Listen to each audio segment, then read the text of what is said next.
Welcome to the first Ginger GM method. My name is Grandmaster Simon Williams, better known as the Ginger GM, and I'm here to take you through what should be an exciting and very interesting course that will improve your chess. Now, I've done loads of teaching over my years as a chess player. I'm a Grandmaster, been a Grandmaster for about 10 years. I've been teaching probably for about 20 years. And I'm going to cover all those basic problems that a lot of you guys might have. So problems like, do you have enough time? Enough time to look at the things you should be looking at. And we're going to try to make shortcuts, but in a good way, a foundation way. So a way that has a good, solid foundation. And throughout this course, I'm basically going to try to give you these little secrets, these secret ideas which will improve your game. Ideas that have helped me become a Grandmaster. Now, I'm going to be honest with you guys, I don't study the game as much as I should do. I use these shortcuts and they've helped me become a Grandmaster a lot quicker than probably I should have become. And during this course, we're going to have a look at various different ideas. So trying to get rid of your blunders, try to look at your style of chess as well. And the aim really is to not just teach you stuff that other people have done, but really get to the crux of the matter. So I want to get rid of all the drosh. I don't want to teach you stuff which, is not going to be good. We're just going to do the secret sort of important stuff which you might not have heard about before. So rather than like learning stuff that's going to be bad for you, learning stuff that is a waste of time, we're going to go straight to the important stuff. So throughout this course, let's have a quick think about what we're going to do. So we're going to have a look at style. So I want you guys to play a style that is going to work for you. So a lot of people pick a wrong style in chess. We're going to get a good style for you guys, and we're going to have a look at what kind of style is going to suit you, your individual preferences. And then we're going to basically develop on this and try to build a very good foundation that you can use to improve your chess. And that's my aim. My aim is basically to make you guys a better chess player in the simplest and quickest way that I possibly can. This chapter is called Building a Strong Foundation. And a lot of players I've seen in the past will basically have repertoires, opening repertoires, use tactics that just do not suit them. And what I want to do is give you a good foundation you can build upon. For example, like in the opening, do you guys maybe get in trouble in the opening? Maybe you're not sure exactly what you're doing at certain areas. I want to pick openings that are going to work incredibly well for you personally, openings that suit your style. I also want to talk about how you can improve generally, so how you can learn from your mistakes. This is a very important thing to do. It comes from the Russian school of chess. One of the most important things in life is not to repeat the same mistake 2 times. You can make a mistake once, but we should all learn from our mistakes. And we're going to look at some specific examples of how we can do that in this chapter. And also, one thing that I think a lot of players don't do is adapting to their opponent and their opponent's ideas. And this is a key thing. One thing I've noted with a lot of, should we say, students I've taught in the past, they don't improve because they're so transfixed on their own ideas. But we're going to have a look how we can adapt to our opponent's ideas as well. But basically, we're going to build this foundation in this chapter. I'm going to use some of my own examples, and I'm sure this will lead you to bigger and greater things. Hello and welcome to this course. I should say congratulations or thank you as well for purchasing this course. And I really hope it improves your chess. I haven't ever done anything quite like this before, so it's quite an honor to do this.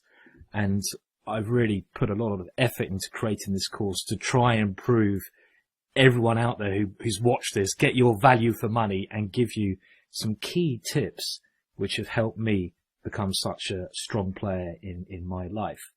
And what's going to happen in this course? So let me just give you a little overview before I dive straight into the action.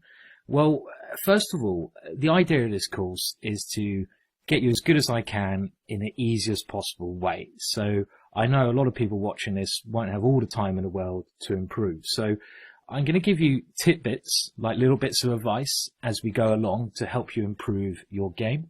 I'm going to use a lot of examples, so mainly examples that I've noticed from my own play and top level games, which we can learn from. And we're going to see how we can relate this to your own games.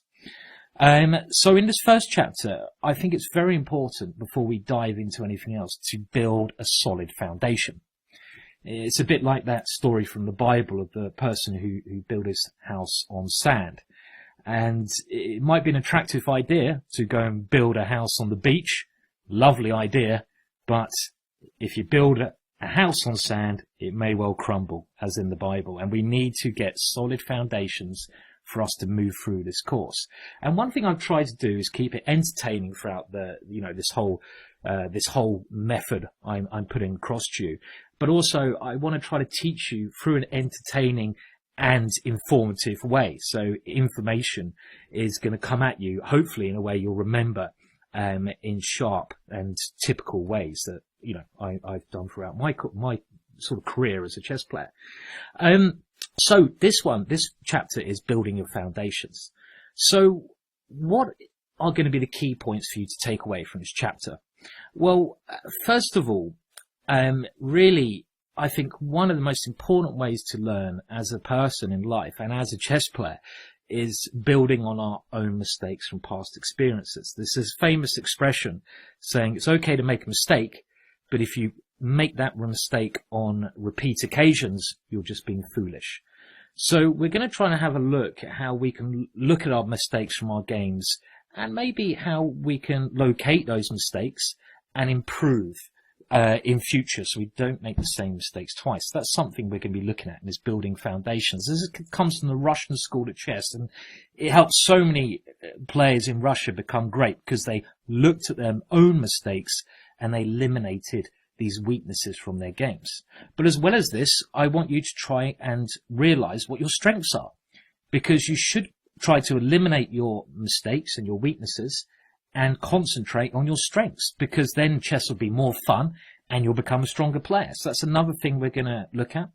And a key thing, I think, which is neglected a lot in chess is patterns. I mean, that might seem very basic, but what I mean by that is I suggest you guys at home pick ideas, openings, middle game plans, end game plans, which have similar patterns, because then you'll learn in a much easier way. You can pick patterns in one opening, you can use in another opening, saving you lots of time. They don't have to be vastly complicated.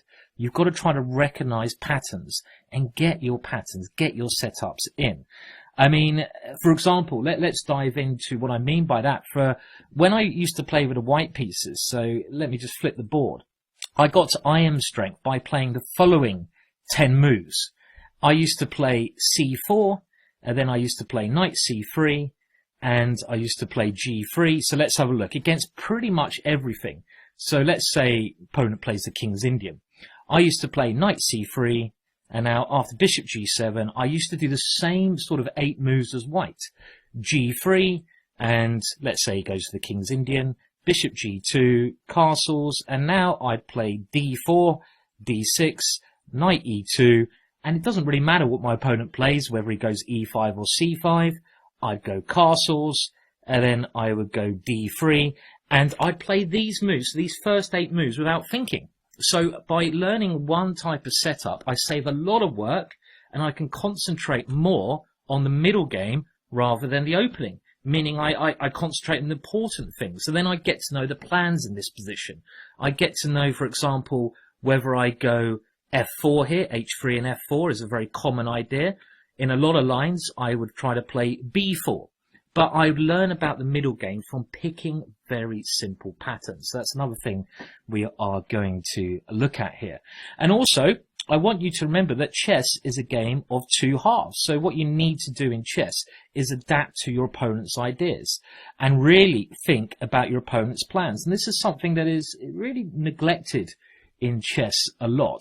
I see a lot of people not doing this. You really need to get in the habit of jumping into your opponent's mind. So again, we're going to look at how we can do this. So really, the key things to take away from this chapter are patterns, getting patterns you're familiar with, and we'll go more in depth into this later on in the course. Learning from your mistakes. So you've got to learn from your mistakes, improve them, and realizing where you're strong and trying to get that kind of strength into your play. And also your opponent. So adapting to your opponent, letting your opponent hang himself, letting him make mistakes, and also preempting his ideas. Okay, so let's dive into a game just to demonstrate this. So I'm going to show you a game against another Grandmaster, Mark Headland, which I had. And now there's two things which we're going to look at in this game. First of all, the opening I picked, I played to my strengths. I'm an attacking, aggressive player. It might not be sound, but I play a very tactical opening because I'm also adapting to my opponent. My opponent, Mark, is very good if he gets his kind of setup in. So knowing your opponent can help. In this case, I did. You're not always going to know what your opponent's like, so don't worry about that. We will look at cases when you don't know your opponent, how you should play when you have less information. But here, let's just see how I got this in. These ideas we've been sort of just looking at, and also tactical ideas, patterns, how I know patterns, and I got this all to work in this game. So my opponent always plays d4. Now, I normally play the Dutch defense with e6 and f5, but my opponent would be well prepared for that, and he'd get a nice quiet position. So I decided to go for something a lot more tactical. He's also an older, no offense to him, but he's an older generation player, so he might not be used to me coming straight at him. You can't do this against everyone, but against certain players, we need to adapt.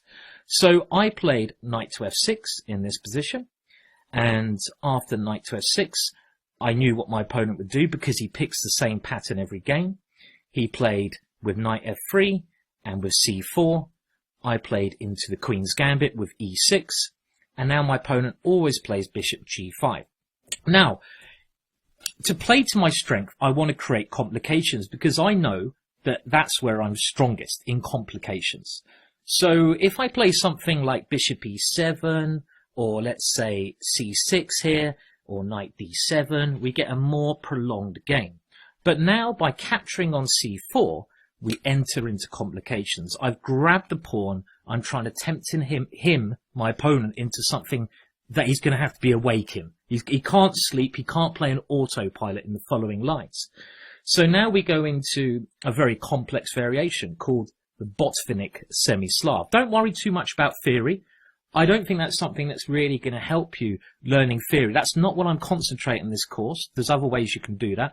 I'm concentrating on general ideas and how we can use them in our own games. So without learning tons of theory. Quick, easy information. Now, this opening here with b5, you can see it's already incredibly complex. I've won a pawn, but my opponent has gained a very strong center, and it's going to be a very tactical game. That's what I want. I've drawn him into my kind of game. Now, he went e5. The only way I can save my piece on f6 is by playing h6, kicking that bishop away, and now the main line, g5. Very complex opening. And here, knight takes g5 is the main idea. He wants to keep the pin on my knight on f6. So after knight takes g5, I now uncaught a really rare move. Now the main move is to take back the knight on g5, but here I played knight to d5. Now this is an old sacrificial line which is not entirely sound, but it has its point on certain occasions. I played this because I was pretty confident my opponent would not know how to answer this. It's not something I'd be able to play on numerous occasions, but also it gives me the initiative. That's what I want. And it basically just really gets my opponent out of his comfort zone. I also know the patterns which I'm supposed to do after this. This is very key. One way you guys should do this, once you've picked an opening you like, look at the top players who play that opening. More on that later on. So after knight d5, the main move here, he's got to now do something really, really sharp. And he takes on f7. And here I sacrifice the exchange. Queen takes h4, knight takes h8. So, you know, I have given up an exchange. He's got a rook for my bishop, for the bishop I've captured.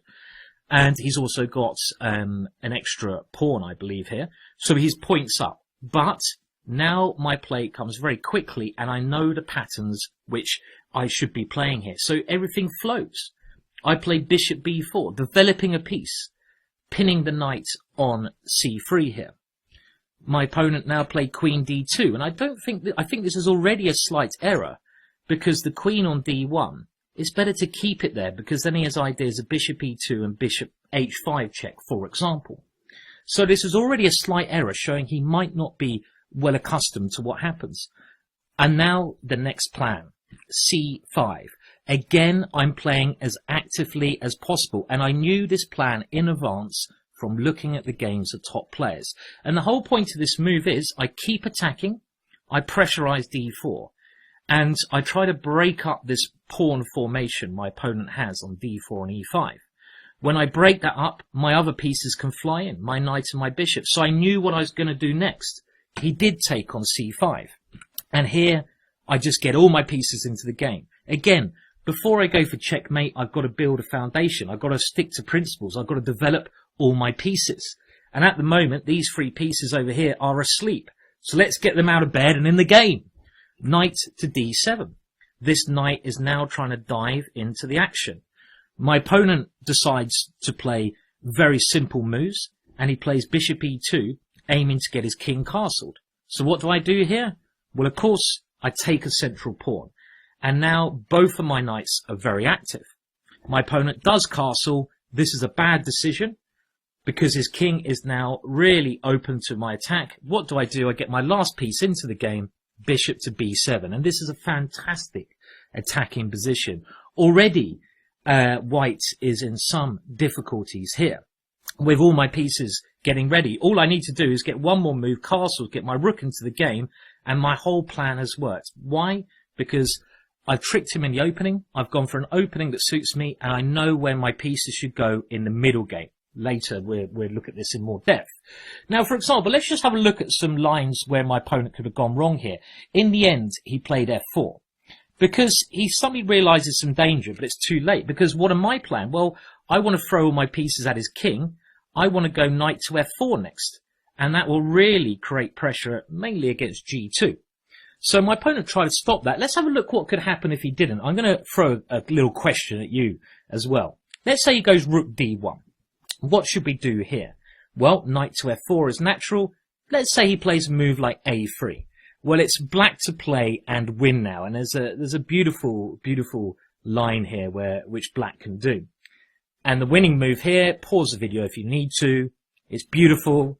Queen to h3. Oh yeah, that's the kind of move I would get so excited about playing.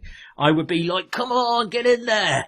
And the whole point of this is we're threatening checkmate, and if he takes the queen, knight takes h3, checkmate. We'll have a look at how to improve our tactics later on, but I just wanted to share this beautiful line with you. Like, again, this is just a foundation thing. I just want to build the foundations for the rest of the course by using little tips. So let's have a look how the game ended.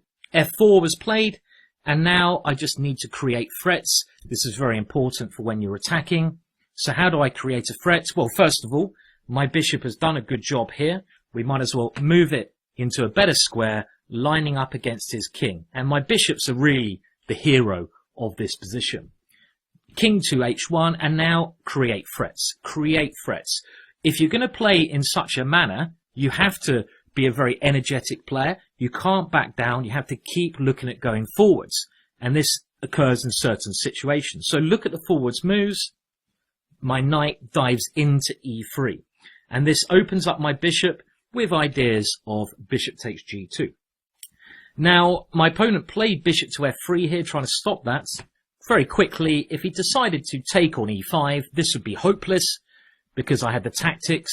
Bishop takes g2 check, king g1, and now all I need to do is open up this bishop by playing a move like knight takes f1 check. And it's either going to be checkmate, or I'm going to win the queen. The position is hopeless.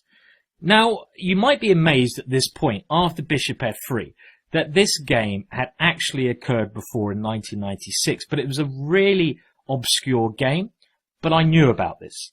So all I've been doing is following a patterns that I liked and trying to get it into the game at the right time. And here, well, the win's quite easy. I first just keep threatening checkmate. How do I do that? Knight to g4, threatening checkmate on h2. My opponent now can either move his h-pawn or his g-pawn to stop this. If he moves his h-pawn, well, can you see how we can checkmate here? Well, I'm not going to, dwell too long. Pause if you want to, but it's a little nice theme.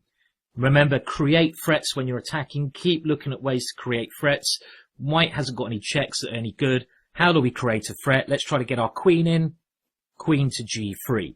And our queen is trying to wriggle into h2 with checkmate. And at some point, he's going to have to take our knight. Let's say pawn takes g4. And this is a very common tactical theme. Again, it's understanding patterns from tactics, remembering those patterns, and then using them in games. Queen to h4. The queen comes back because the h file is open. Checkmate. The game ended with g3, but now I just want to use my two bishops here. It is quite tactical here. Don't worry too much about the tactics. This is an introduction. We'll look at how you can improve your tactics later on. But knight takes f3 was the winning move. And this is a beautiful way to win. The point is, if he takes my queen, knight takes d2 would unleash my bishops. And hopefully you can see here, it's going to be checkmate very soon. And Mark tried, well, he resigned here actually. If he tries queen g2, then I'll leave it to you guys to work out where the checkmate is. So that's just a little introduction game to see how I knew my strengths, I knew my opponent's weaknesses, I knew patterns, I know how to work to my strengths there. Now, in the next couple of examples, I want to give you a couple of examples of opening setups, opening patterns that can be used not just in one opening, but in many openings. And if you do this, it will save you a lot of time, because you can just keep playing the same patterns, as I gave you an example at the start with the English. You can save time because you can use them in many different openings, making your workload a lot less, but keeping the effectiveness of your concepts to a real high level. So let's have a look at that now, and I'll just bring up the game, and we'll be back with it in a second.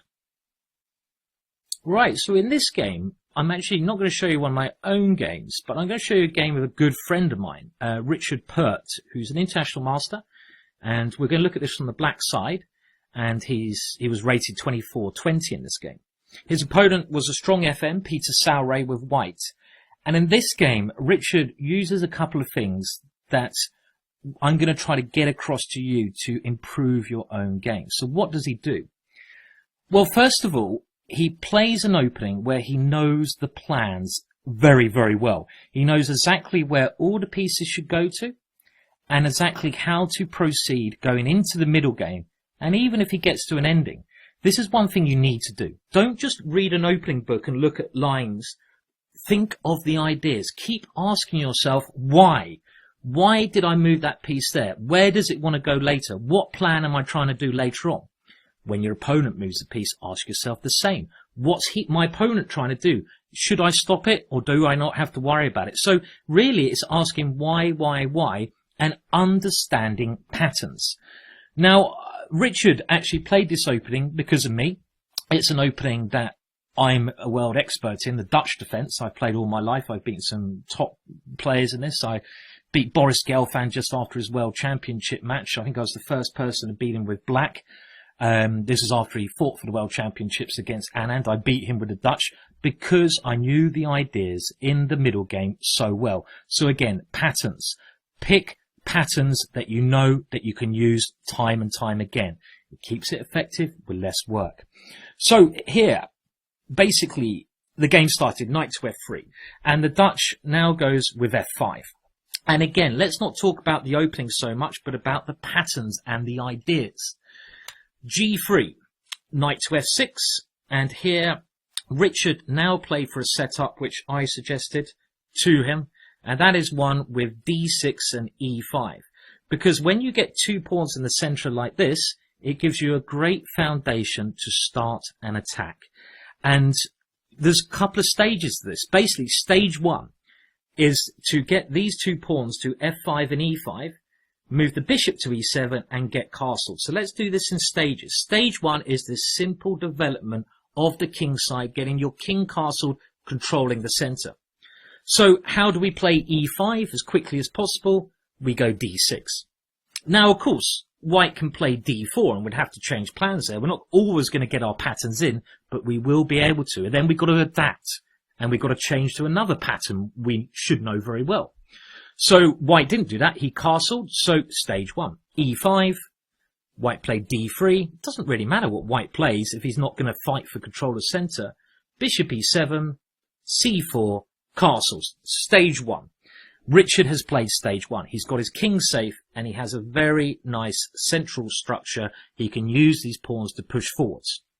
White now continued developing. And here, well, Richard didn't need to play his next move, but we'll come to this later on, thinking about your opponent. And this is something we've already mentioned. We should be thinking all the time about our opponent's plans and what they're trying to do. Now, generally in chess, you play on the area of the board where you have more space. So in this position, black has more space over here because you have your 2 pawns there, meaning you have space on the king side and the center. So black should be concentrating on that area of the board. Where does white have more space? Where is he trying to play? Well, white has more space, really, because of the move c4 on the queen side. And he will be trying to play b4 on that area of the board. So what did Richard do to stop this? He played a5. So cleverly thinking about his opponent's ideas and trying to stop it. He didn't need to do this, but I like it. Rook to b1 was now played. And here, well, because you played f5, Richard just played a safety first move. Because he thought later on, again, he's thinking about his opponent's ideas, he might be in some danger on this diagonal. So he just tucked his king to h8. No rush at the moment. But here we come to the real second stage of this whole plan. And again, this is a plan that not many people know of, but if you know about the patterns, you understand the ideas out of the opening, and you ask yourself why, what should I be doing, it can win you so many games. So what is black's next stage? Well, let's start an attack on the area of the board we're strongest. Where's that? On the king side. How do we do that? Well, we can bring in the queen to the attack. Where does that queen want to go? Well, let's get it near our opponent's king. Let's move it to e8, h5. So that's the little first thing we do. So when we got our queen near our opponent's king, what can we do next? Well, we need to bring in more firepower. And this bishop on c8, which hasn't moved, is actually a fantastic piece. This bishop can be brought over to h3. Why? Because when you're attacking, you need to swap off your opponent's defenders. The bishop on g2 is a key defender. So how do we get the bishop to h3? Well, we're going to have to play f4, bishop h3, getting rid of a defender of our opponents. Then what are we trying to do? We need to locate a potential weakness in our opponent's defensive structure. And a potential weakness is the h2 square. How do we increase the pressure? Because remember, we've got our queen over here attacking that square. How can we increase the pressure on that square? Well, we can bring our knight to g4.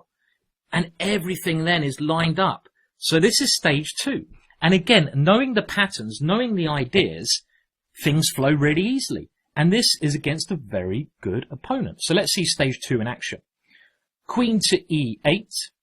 White continues with b4. But okay, he's not doing anything too scary there, so we can continue with our plan. Queen h5. White goes queen b3. And now note how useful it is to have the king here. That is called prophylactic thinking. Thinking ahead about our opponent's ideas and just stopping them. And again, this will improve with your understanding of the game and looking at examples of top players. So what's the next stage? Can you remember? This is still stage 2. We need to get the bishop in, get rid of a defender of our opponent's pieces, f4. Now, of course, this is a little bit risky because it looks like a pawn gambit. It is a pawn gambit. But if white takes on f4, we don't worry. We're not worried because that opens up his king. And giving up a pawn to open our opponent's king up is absolutely fine. And we just continue here with bishop to h3. And he doesn't have the defense of g3 there. So even here, we just continue with our plan. But instead, white now played knight to d5. Okay, so now we've got to think. Because we can't just continue with our plan because we've got to look at what our opponent's doing and we've got to work around that. So chess is all about continuing our own plans, our own patterns, and stopping our opponent's plans. So here, a very good idea. Richard just took that knight off, but we've got to think, what could there be an issue now because the pawn structure changes? Every time the pawn structure changes, we need to reassess the position. Well, one issue here could be the open c file, and we have a new weakness on c7. So we've got to make sure we can defend that, but we can actually defend that with a piece we're not using in our plans, and that is the bishop. The bishop can come to d8, so we don't have to worry too much, but we need to make sure we know how to deal with this. Now, plan 2 is not going to be quite as easy now because we don't have a knight to bring into g4, but knowing the patterns, knowing that we need to get a knight to this square, we can think about our other knight. So how can that knight get there? Well, knowing the patterns is a very easy route. It can come this way. It takes 3 moves. So let's have a look. Richard decided to take on b4, and now knight d7. So we can see he's still going for this plan. Very, very simple. White played bishop d2, and that's a move where it doesn't really do anything. It doesn't have any purpose, so we don't need to worry. Let's continue our plan. Knight to f6. Rook to a1 was played, and now we don't want to allow our opponent to bring his rook into a8, so what's the only sort of way we can stop that here? By simply playing rook to b8. Okay, our rook's not so good, but he can't get his pieces into our position, so we don't need to worry. And now white played rook to c1, and remember what we said? We had to make sure we had this covered. Well, in actual fact, Richard decided not to play bishop d8 straight away. He could just continue with his plan. And again, remember, chess is a battle about continuing with our plan and stopping our opponent's plans. But if we're not worried about rook c7, let's continue with our plan. Bishop to h3. Remember, this is the idea, trying to get rid of these guys, weaken our opponent's king. We're only 1 move away from the end of stage 2. And now white played bishop to e1, trying to defend a bit. We should have a think. What happens if rook takes c7? Well, now another pattern, which I think I first used this pattern when I was about 12, because I saw Macau Tao do it. And again, it's remembering little maneuvers. Once you remember them once you have a bit of experience doing them, you'll just improve on these areas of your game. And what is the pattern? Well, bishop to d8 now, because where's that bishop want to go? That bishop, the rook has to move. We're not worried about losing a pawn, because after bishop b6, another piece enters into this incredibly strong attack. It's only a pawn. It's like a dark cloud is gathering around the white king, and the hammer of doom is about to come crescending down on that poor little guy on g1. So anyway, white was scared of this. He played bishop to e1, and look, knight g4, stage 2 done. And this is move 18. And now all that black has to do is know what's the next plan. Well, the next plan, which again I discussed with Richard beforehand, is we have this pressure on h2. It's quite logical. What is the only piece defending h2? It's the knight on f3. So a typical tactical exchange using a pattern is, in this position, to often take on g3, take on g2, and then get rid of that knight. Rook takes f3. This is one pattern. Let's have a look. b5 was played. Okay, so Richard took on g3, opening up his rook. And now after pawn takes h3, he could have certainly considered here trying to get his queen into h2. So he could have considered bishop takes bishop, and now rook takes f3. And the whole point of this is to try to get the queen to h2. So he should have been calculating this, but he probably calculated, you need calculation, this wasn't good enough, because after pawn takes f3, we get a check, but the white king can scuttle away. But it's just a little bit of calculation. So okay, so he realizes here he can't do this. So now he uses another pattern, and this is stage 3 of the whole plan. And stage 3 is, well, he's got an ideal setup with these pieces over here. How can he increase the pressure against his opponent? And you can only increase the pressure. You should only increase the pressure when you're not under too much. Well, you're not really. You've defended against most threats. Okay, white can take on c7, but that's very risky because then another piece of ours gets to a great square. So how can you increase the pressure here? And this is by a technique called the rook swing. There's a half open line on the h-file, and now we use a rook swing. Another pattern, rook f6. And now the rook is coming over to h6 with double power. Queen and rook there. The end is near. Queen a4 was tried. Richard swapped off that defender of the white king. He played rook to h6, threatening checkmate on h1. White's position is hopeless. knight to g1, trying to stop that, but it's checkmate in 2 moves. Queen to h1 check, king f1, and now knight to h2 checkmate. So really, that demonstrates to you, hopefully, how by understanding patterns from the opening, what you should be doing, why did I move my pieces there, what am I trying to achieve, also stopping your opponent's play, their plans, how we can get a lot more effectiveness. Now you may be thinking, Simon, this is only relevant if you play the Dutch. Well, what I'm trying to show you is whatever opening you picked, and I'm not going to go into specific openings because I don't think that's the best way for you to learn. You need to do a bit of work yourself, obviously. Whatever opening you learn, you've got to know the patterns of your pawns and pieces. And then you may even be able to transfer that into other openings. For example, if you play the Dutch, what openings fit well with a Dutch to save yourself a lot of time? Well, an opening that fits very well with a Dutch is also an opening you can play with white. So let's have a look now at another game in a similar manner that copies the same patterns from this, and therefore will save the player, if you play the Dutch and this next opening, a lot of time, because you can play it in both as both white and black. So let's move over there now. So you may be intrigued to know what I'm thinking about here and what I was diving into. Well, we're going to use a game now of 2 incredibly strong players. Luke Machene from England, who's been billed as the strongest ever chess amateur because he has a proper job. He's been nearly 2,700, maybe over 2,700. And his opponent is Ivan Cheparinov, who's 2667, a second of Topalov, incredibly strong. Now, what does Luke do here? Well, Luke understands that pattern we just saw on the last game. So how could he try using it with white? Well, let's have a look. He goes e4. He's always played e4. One of the main responses to this is c5. And now Luke plays a move which is incredibly, incredibly rare. You do not need to follow the openings of top players. You don't need to copy the top guys. In actual fact, I think this is a bad idea. You need to find your own systems that work for you. Why should you copy Magnus? Because only Magnus can play like Magnus. I wouldn't be able to play his intricate maneuvers. It wouldn't work for me, even though I'm a grandmaster. I need to pick patterns that work for me. And I've done that by understanding what kind of player I am. And we're going to look at this for you guys. You need to understand what patterns work for you. And we'll talk about this in the next 2 chapters.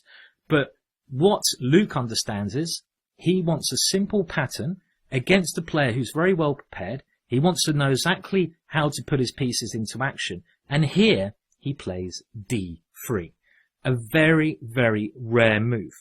Why has he done this? Well, remember the last game and it will become clear. Black develops with knight to c6, and what does Luke do? He plays f4. And he's trying to get the same structure we saw Richard Pert use, but as white against the Sicilian. And imagine if he plays the Dutch and this. This is what I do quite often. I don't need to learn loads of things. I know the patterns in the middle game from black and white. I've saved myself loads of time. This is key to improving. So now black goes g6 and Luke does plan number 1. Remember that from the last game? It's simply to get the king castled and develop these guys here. Knight to f3, bishop to e2, and he castles. Plan 1. And remember, he's playing a super strong player. Cheparinov goes knight to f6. What was plan 2 in the last game? Can you remember what Richard played? What was his plan? It was to do, remember, you want to start an attack on the area of the board you're strongest. You're strongest here in the center and on the king side because of these 2 pawns. So what do we do? Can you remember the plan? Well, the plan was get the queen to h4, play f5, bishop to h6, knight to g5.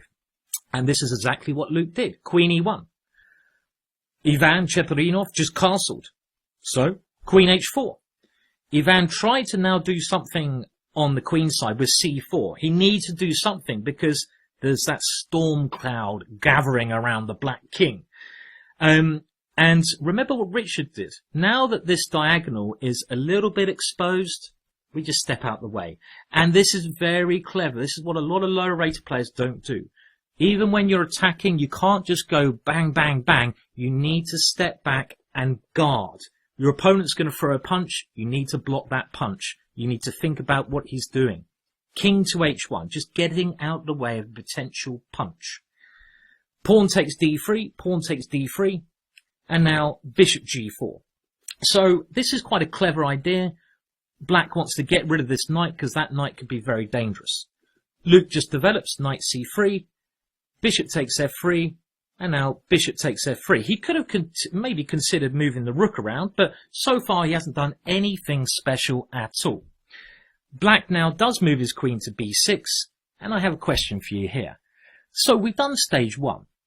You know, it doesn't look too dangerous for black. Now we need to think of another plan, another pattern, and we looked at this plan in the last game. Remember the plan I remembered from Macau Tao's game? Remember what we did, Macau Tao's game? I got this from Macau Tao, and this is remembering the ideas. It's to do with this piece. Is this piece good here?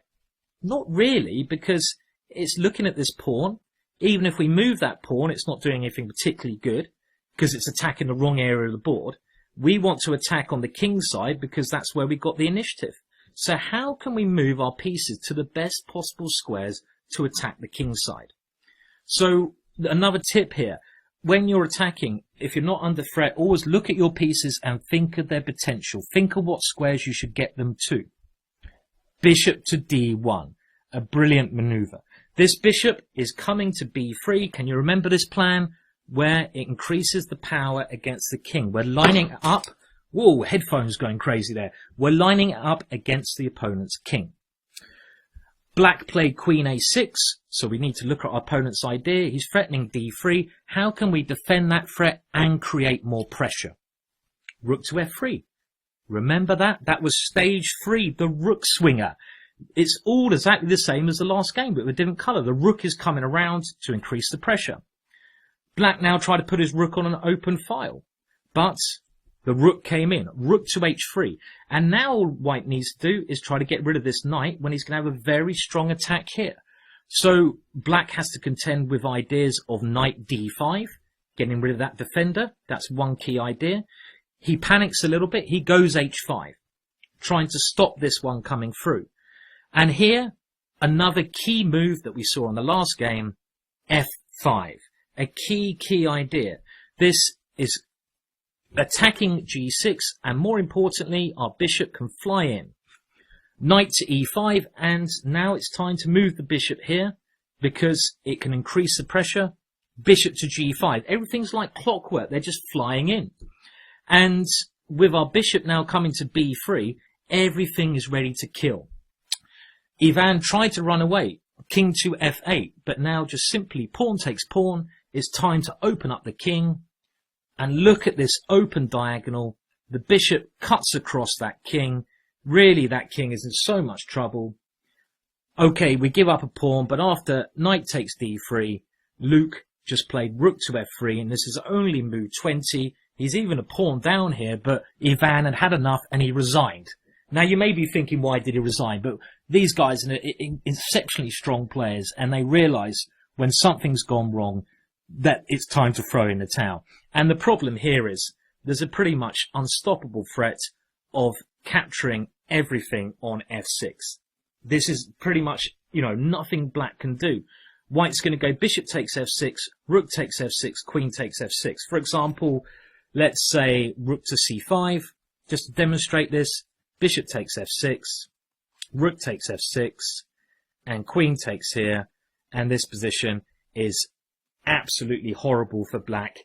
I mean, we could look at this a lot. I'll let you guys pause it and work it out yourself if you want to. All we need to know is that at this level, these guys are well capable of knowing when they're won and lost. Lower down, this should be played on. I mean, white can pick up a rook here and be a piece up minimum, but there's probably even something stronger here. But that's not the point. The point is, Luke used a very rare opening. So not an opening he picked from top level. I believe that's a mistake. You've got to find your own pet lines. Another key bit of advice. Find lines you're comfortable with, not other people. Pick openings where you know the patterns, not openings where other people know the patterns. You need to know the patterns. Pick openings where you know the ideas in the middle game. Pick openings where the patterns you might be able to use in various openings, saving you time. And practice them, get to know them, adapt to your opponents. Okay, well, I think we've talked about patterns enough, and I think this is a key thing. I'm trying to build this story over the course of this, where I'm going to link in everything, and we're going to build up bit by bit and get it into your own games. This is just building the foundations. So what else is important? Well, other things that are important are knowing your own weaknesses and your own strengths. And I think the best way to demonstrate this is by showing you two of my own games and showing you one where I lost because I did something wrong, and then I improved on that and I won in another game. Even though the dates are a different way around, one shows my weaknesses and the other one shows my strengths. And I really need to eliminate the weaknesses, as we all do from our games, but we need to locate them first, eliminate them, and then concentrate on our strengths. So let's move over to that now. Well, first of all, I want to have a look at a game where I lost against a much lower rated player, someone rated more than 200 points lower than me. And really what I did here, I killed myself. It wasn't, no offense to my opponent, but anything particular that he did, I basically showed one of my biggest weaknesses. And if you lose to someone lower rated than you, you've got to work out why you did that and what you did wrong. I mean, generally, as a general rule, against a lower rated player, you shouldn't need to do too much. You should be better than them as a player, hence the rating. So you can often let them kill themselves. This is a little secret, actually, that top players do. They don't do much often when they're playing lower rated players. They let their opponent do the hanging themselves, put the noose around their own neck and kill themselves. But this is quite interesting. I mean, I was white. I'm going to go through the opening very quickly because it's not so relevant. We'll have a look at some key points during it. So it started off with a Queen's Indian, and this Bishop F4 move is something I've played on a regular basis. It's an aggressive move, and this is a mainline position. But now my opponent plays his first error. He didn't obviously understand the right plans in the middle game. And again, we've talked about this. When you play an opening setup, it's okay playing the first moves, but when you get to a position like this, you need to know what your plan is. And here, black should be aiming to play c5 generally, because if he sits there, as my opponent did with c6, he gets a very passive position. I've got a bit more space and compare pieces. His bishop here is now, in England, we say a lemon, which means a bad piece. It's stuck in its cage. The cage is this pawn, this pyramid here. It's stuck behind that. It's in jail. It can't get out. This bishop needs to be on the other side of that chain to be a good piece. I mean, look at my bishop, the kind of corresponding really the bishop. This bishop is outside its prison. So it has a lot more effect on the game. So c6 is too passive. So what I was thinking here is my opponent has played a passive move. I need to now punish him for that. So I need to play aggressively. So I went Queen c2, b6, and here I wanted to punish him with a well-known pattern that I've used in numerous games. So I'm using a couple of things. I'm looking at my opponent's play. He's playing passive. I'm playing aggressive. I play h4. Harry the h-pawn. Why am I playing this? Because I've got a well-known pattern I'm going to use. And we'll see the pattern in a second. Knight bd7. Of course, I'm going to castle queenside. I'm trying to punish him, so I'm playing the most aggressive line. Bishop b7, and now the point of h4, knight g5. And again, if we're going to do this in stages, if your opponent plays very passive in this variation, I know that the pattern, stage 1, of putting my queen here, my knight here, my pawn here, is very, very dangerous. Now, why do I need a pawn on h4 to make this more dangerous? Well, the point is, if he ever plays h6 here, I'm now no longer concerned about him taking my knight. For example, let's say I go bishop e2. If he takes my knight, I take with my g-pawn and I open up the Harry file, the h-file. And with my queen dangerously threatening to come in, this is a very big attack. So the h-pawn supports my knight on this square. So all going okay so far. Rook e8. And now I'm thinking, well, the only piece that's defending that square is his knight. Let's try to exchange that off. And I open things up. e4. I want to exchange his defensive piece off for my piece, which is not doing so much, like in the previous games. My opponent takes on e4, and now I bring in my least active piece. He captures. I'm threatening a massive check here. he goes passive. Now, there's not an immediate breakthrough here, so I need to develop my last pieces. Bishop d3. He now goes queen c8. So when your opponent plays a move, always think what their idea is. Every move you should be thinking this, especially if they play a weird little move like this. What's his idea? Well, his idea clearly is to play c5 when his bishop will open up. So now I had a long think and I found a very good plan. Queen f3. My queen is rerouting to get nearer to his king. So when he plays c5, which I expected, my queen dives into h5. Threatening queen takes f7. g6 was played, and my queen wriggles its way into h6. And look at how all my pieces are so dangerously placed around his king. It's looking very good. My opponent now played bishop f6 with the idea of going bishop g7.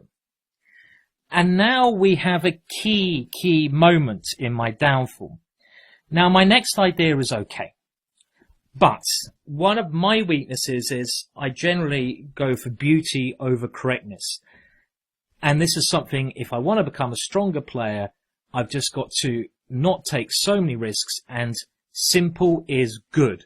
You don't need to play extravagant moves unless there's a big reason to do so. Simple chess generally works better than anything extravagant. So here I played h5 with quite a ridiculous idea in mind, which is still okay, but it goes down the wrong path. My weakness is I go too much into things when the simple option I should pick rather than the extravagant, flashy one. I shouldn't go flashy. If there's a simple way of winning, pick the simple way. Now, the simple move here is, what's the only piece that's going to cause me trouble? This bishop. It wants to come here. So, logically thinking, if I can exchange off this bishop, that's going to improve my position, and I can build up slowly without getting any trouble. How can I exchange that bishop? Simply by playing bishop to e5. Like in the last patterns we saw, remember when we swapped off our opponent's fianchetto bishop? It's similar here. And this would have led me to a very, very strong attack. For example, he has to really take, and I'm going to get h5 in.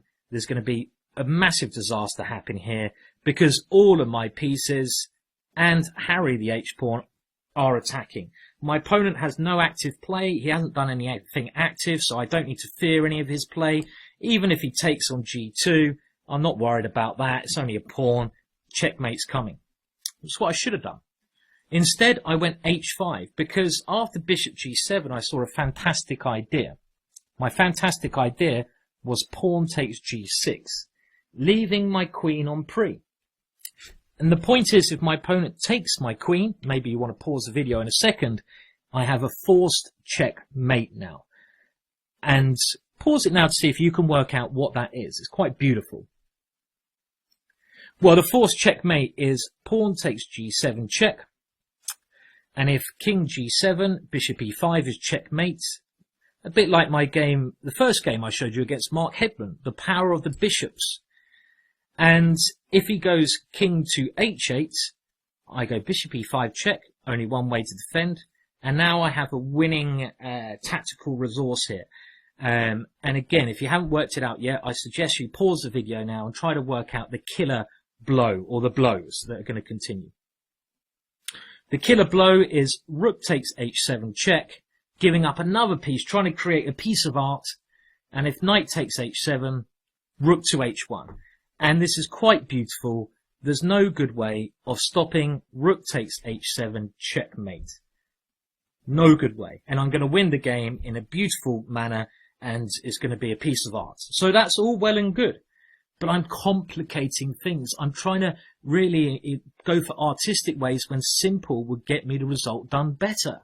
It's a weakness. I know what my weakness is, so I've got to stop doing this in future. And I've got to realise during games I'm doing this. You guys at home need to look at your games, locate your weaknesses. So when you lose a game, it's much more important looking at your losses than your wins. You might not want to do this, but you've got to look at your losses, not with a computer.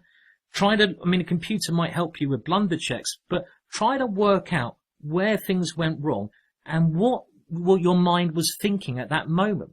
What were you thinking? Because you're doing something wrong. And you've got to improve that in future. Where did you go wrong? What was your mind thinking? How can you improve that in future? And work it out like I have here. Now, going back to the game, I'll show you how it finished. My opponent played f takes g6, and here, again, another case of doing the wrong move. If I'd simply played my queen, its attack to h2, I'm still probably winning here. All my pieces are lined up against my king. Look at the positioning of my pieces. I'm threatening to take on h7. It should be game over. That's what I needed to do. But instead, I got a rush of blood to the head. I rushed this. When you're playing a risky move, you need to calculate twice as much. I didn't do this, and I dived in with what I thought was a brilliant idea, bishop takes g6. But what I had missed here, very embarrassing, my opponent took the queen. I tried to do the same thing that I just showed, bishop to f7 check, king h8, bishop e5 check, bishop here. I went rook takes h7, and then I went rook h1, thinking that I'd won. I played this really quickly without too much thought, classical mistake, but now my opponent had a very embarrassing defense. Embarrassing for me. He's only 2200. I was totally ashamed of how I lost this game, but I don't want to ever do this again. And can you see his defense? Now that I don't have a bishop on d3, he can go bishop e4, and I have to resign. Because he's defending against checkmate, and if I go knight takes e4, he now has time to defend the threat. Something like bishop takes e5 and king to g7. I simply don't have enough pieces left. So in that game, the lesson is, I went for art over precise, simple ideas. Simple is good. But that's me personally. What do you need to do? You need to look at your losses from games. If you haven't played a competitive game, you can play online. But what I'd say is do not play blitz if you really want to get better. Play a longer time limit. Play a half an hour game at least.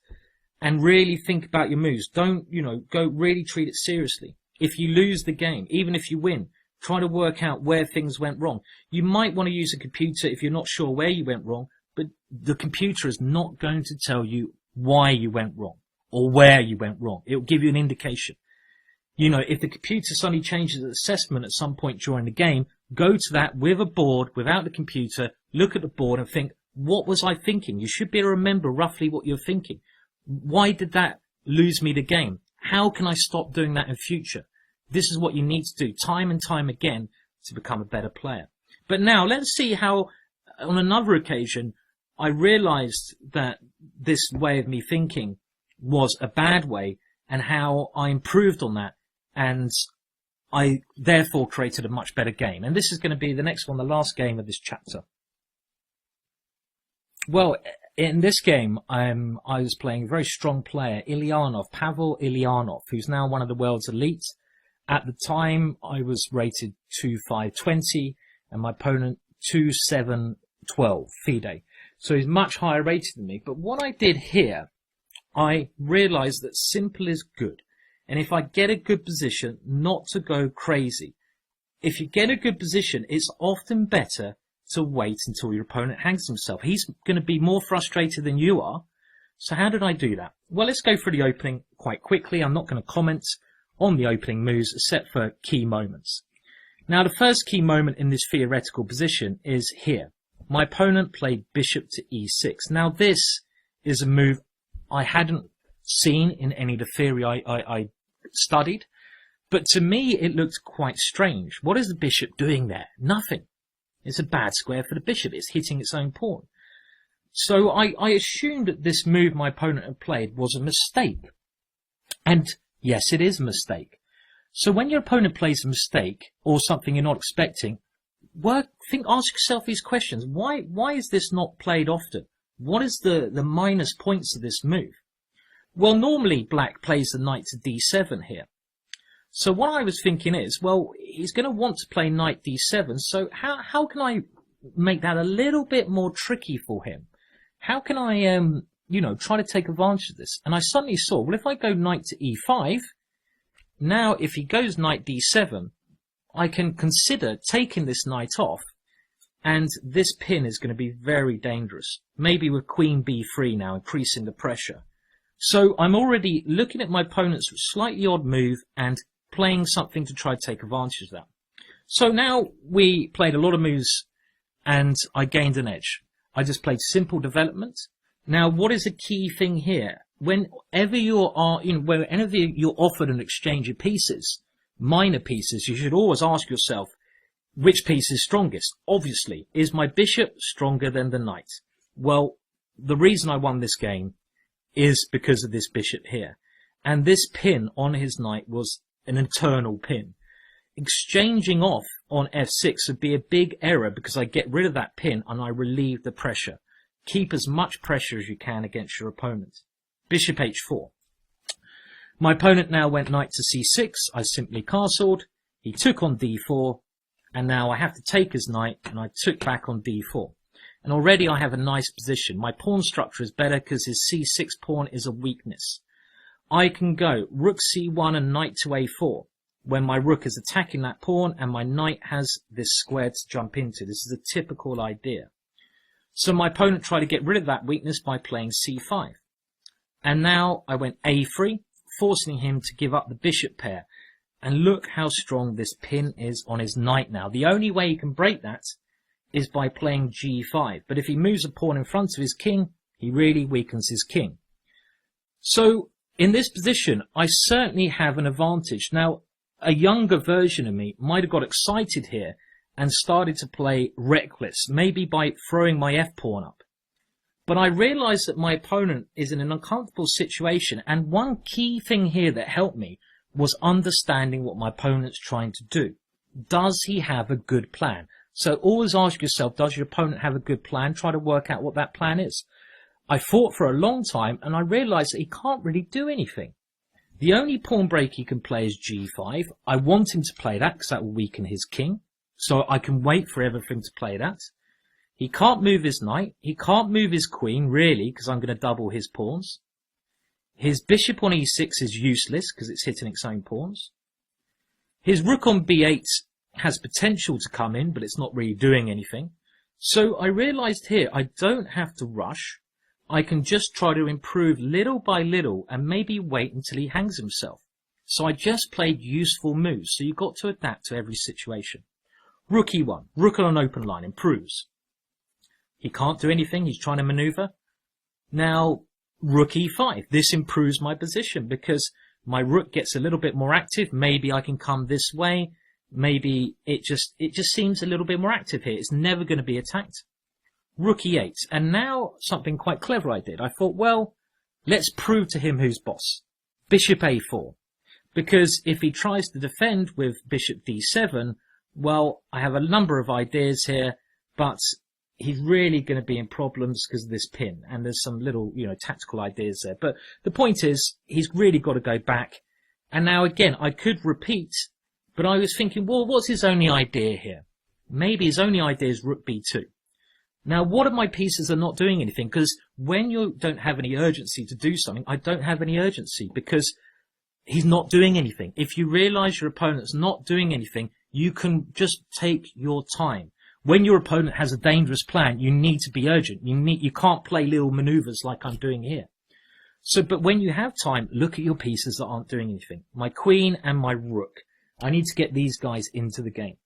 Now I came up with a good plan. Queen c1. Why here? It stops his rook coming in, and my queen has ideas of coming to f4, increasing the pressure on the knight. My opponent went passive, bishop c8. And now I thought, well, there's no need to rush. Maybe he's going to go g5. Maybe at some point, if he breaks the pin, his knight can come into e4. So I'm just thinking about my opponent's ideas.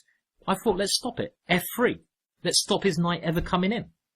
Queen d6. Okay, so my opponent, if I hadn't gone f3, maybe he could play knight e4 next because he's broken the pin. I wanted to improve my pieces. My bishop has done its job, so I brought it back to a diagonal, looking at his king. Bishop b7, and now I thought, well, okay, I have complete control. At some point in a game of chess, you have to turn the volume up. You have to turn the key. Even if you have complete control, against such a strong player, you can't just sit there. You have to do something. So how can I increase my initiative? Where should I be aiming? Well, I should be aiming where I've got the most pressure. That's on the king side. My queen is looking there. My bishops are both pointing there. My rook might come over there. And a key thing you should do in games of chess, if you have time, is look at pawn breaks that help your position. Now, what potential pawn break may I have here? Think for yourself here. What pawn breaks can you think what have I got here? Do I have any pawn breaks later on against his king, maybe? What should I be doing? Well, I notice he has a pawn on h6. And when someone's moved a pawn in front of their king, it's a target. So how can I use a pawn break to hit that? g4. I have control of the position, so this plan, maybe of going g5, works very well. My opponent is still helpless. Rook to a8. Now I could go g5, but again, this would have been impatient. This is a weakness of mine. I thought, hang on a minute. The threat is stronger than the execution. I don't need to rush this. An old Simon may have rushed this, but a new Simon would try to get his last piece into the game, the rook. So queen to e3. My queen now centralizes. I may be threatening to take the knight and go rook e8, but mainly I want to get my last piece in. I don't need to play g5 because my opponent is doing nothing. Bishop c6, stopping my rook coming in, but now I use my last piece, rook e1. Rook b2, so I needed to have a defense for this. Well, I do. Rook to e2. If he ever takes on a3, I'm just going to open his king up with bishop takes f6. For example, queen takes a3, bishop takes f6, and now queen takes h6 here. And there's a checkmate pattern, which is quite common. Pawn takes rook, and again, this goes back to knowing your patterns, something we'll talk about later. Bishop to h7 check, only one move. Bishop g6 check, only one move. Queen check, only one move. And then queen there checkmate. This is the pattern I know, knowing your patterns. Positional patterns, tactical patterns, they help your play. So after rook e2, the game ended rook b8. And now I just move my pieces in slowly. And here again, I proved who the boss was, queen e3, repeating. And my opponent now hanged himself. He was sick. Knight d7. Bishop e7. Here, my rook is attacked. My rook comes in for the kill. And only now that I've built up every single powerful piece in the right position, is it time to look for the crescendo? Is it time to look for the finish? Because all of my pieces are working perfectly. Of course, if you see a tactical way to break through, you should use it, but you have to be very careful when you change the theme of the game.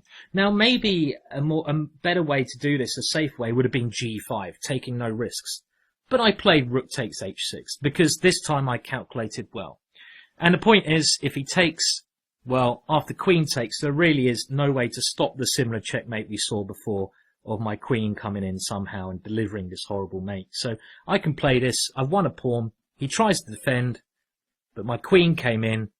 And after f6, again, calculation was key. But I'd worked out I can go rook takes, and then rook takes here. I'm not spending too long because it's not important. The important thing is how I was thinking, how I adapted from my past. My opponent resigned here. He's in a helpless situation.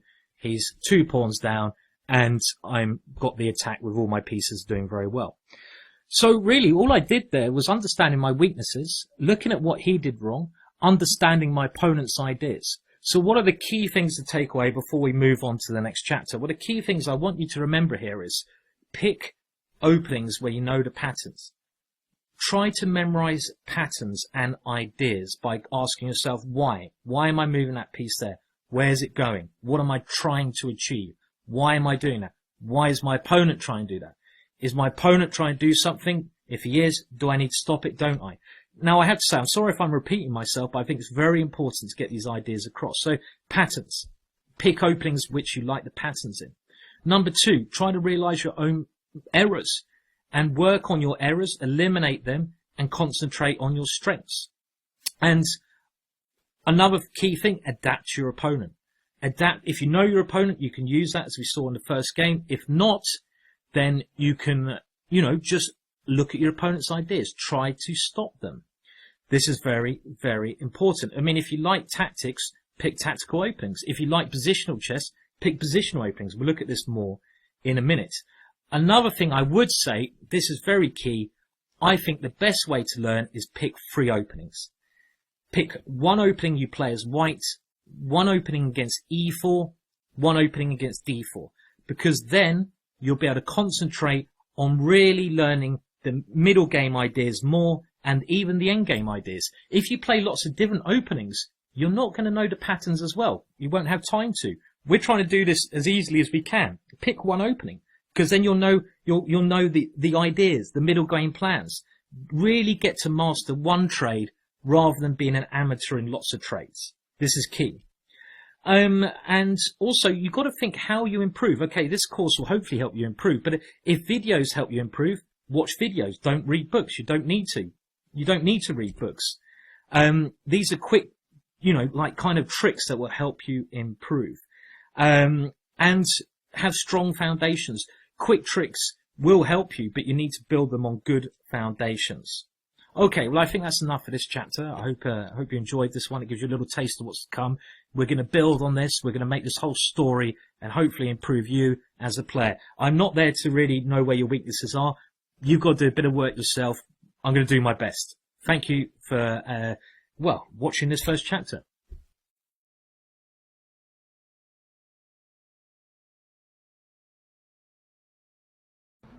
So this chapter is all about selecting the correct opening with the white pieces. Now, what kind of player are you? What kind of personality are you? I mean, if you're kind of a flamboyant kind of person, you should really be playing openings that reflect that, because at the end of the day, chess is fun. So you should be picking openings that you enjoy playing. You shouldn't be playing openings that don't suit your style, suit your personality. So how do you decide upon the right opening repertoire?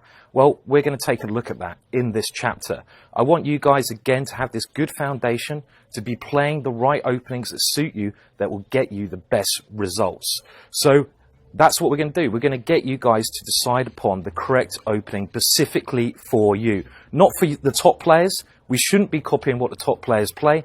We should be playing openings that suit you. And that's what this chapter is all about. Welcome to chapter 2 of the Ginger GM method.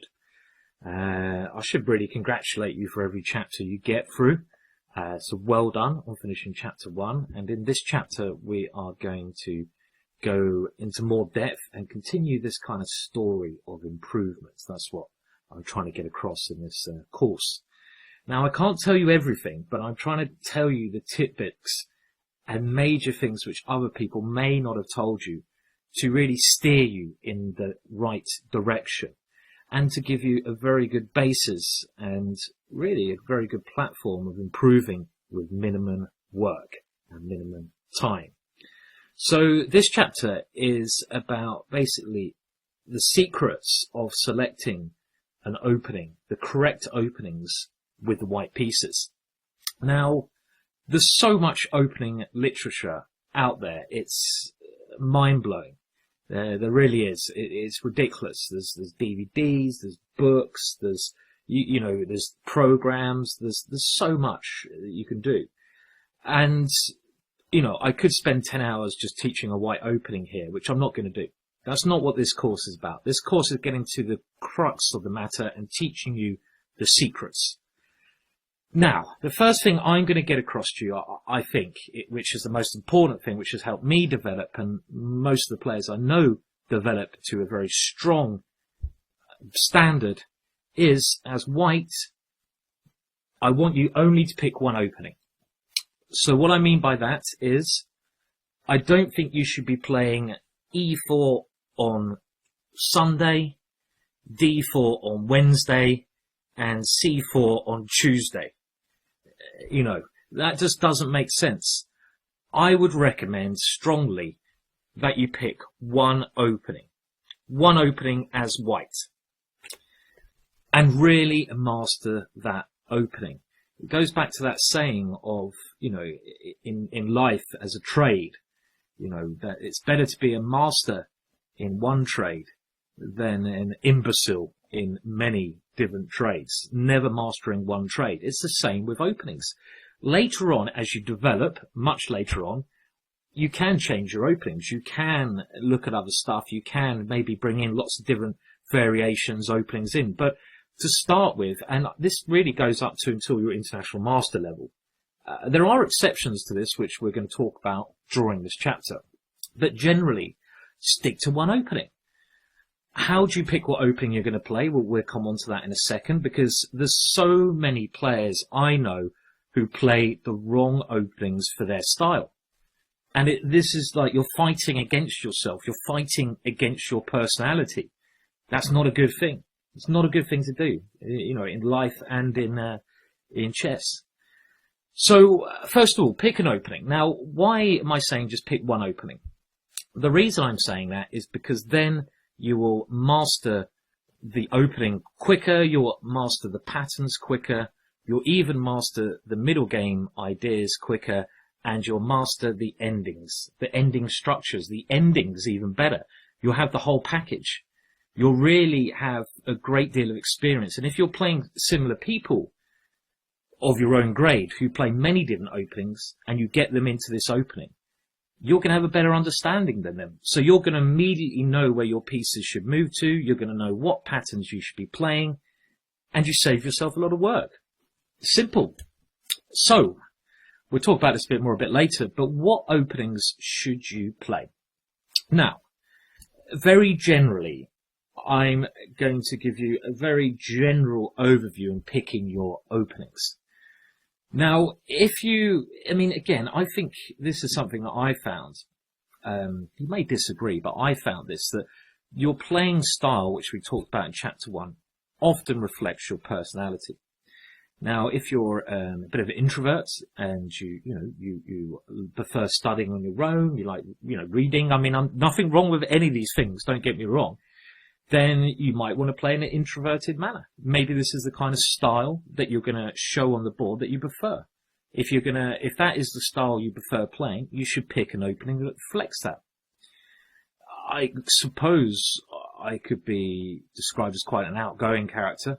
I can be the opposite as well. I can't be all, but I'm a bit of an outgoing character. I like a bit of chaos occasionally, but ordered chaos. At the chessboard, maybe that's reflected in that I love attacking, I love the initiative, but I also like that. I like to create chaos knowing that I can handle it and that I'm in charge of it.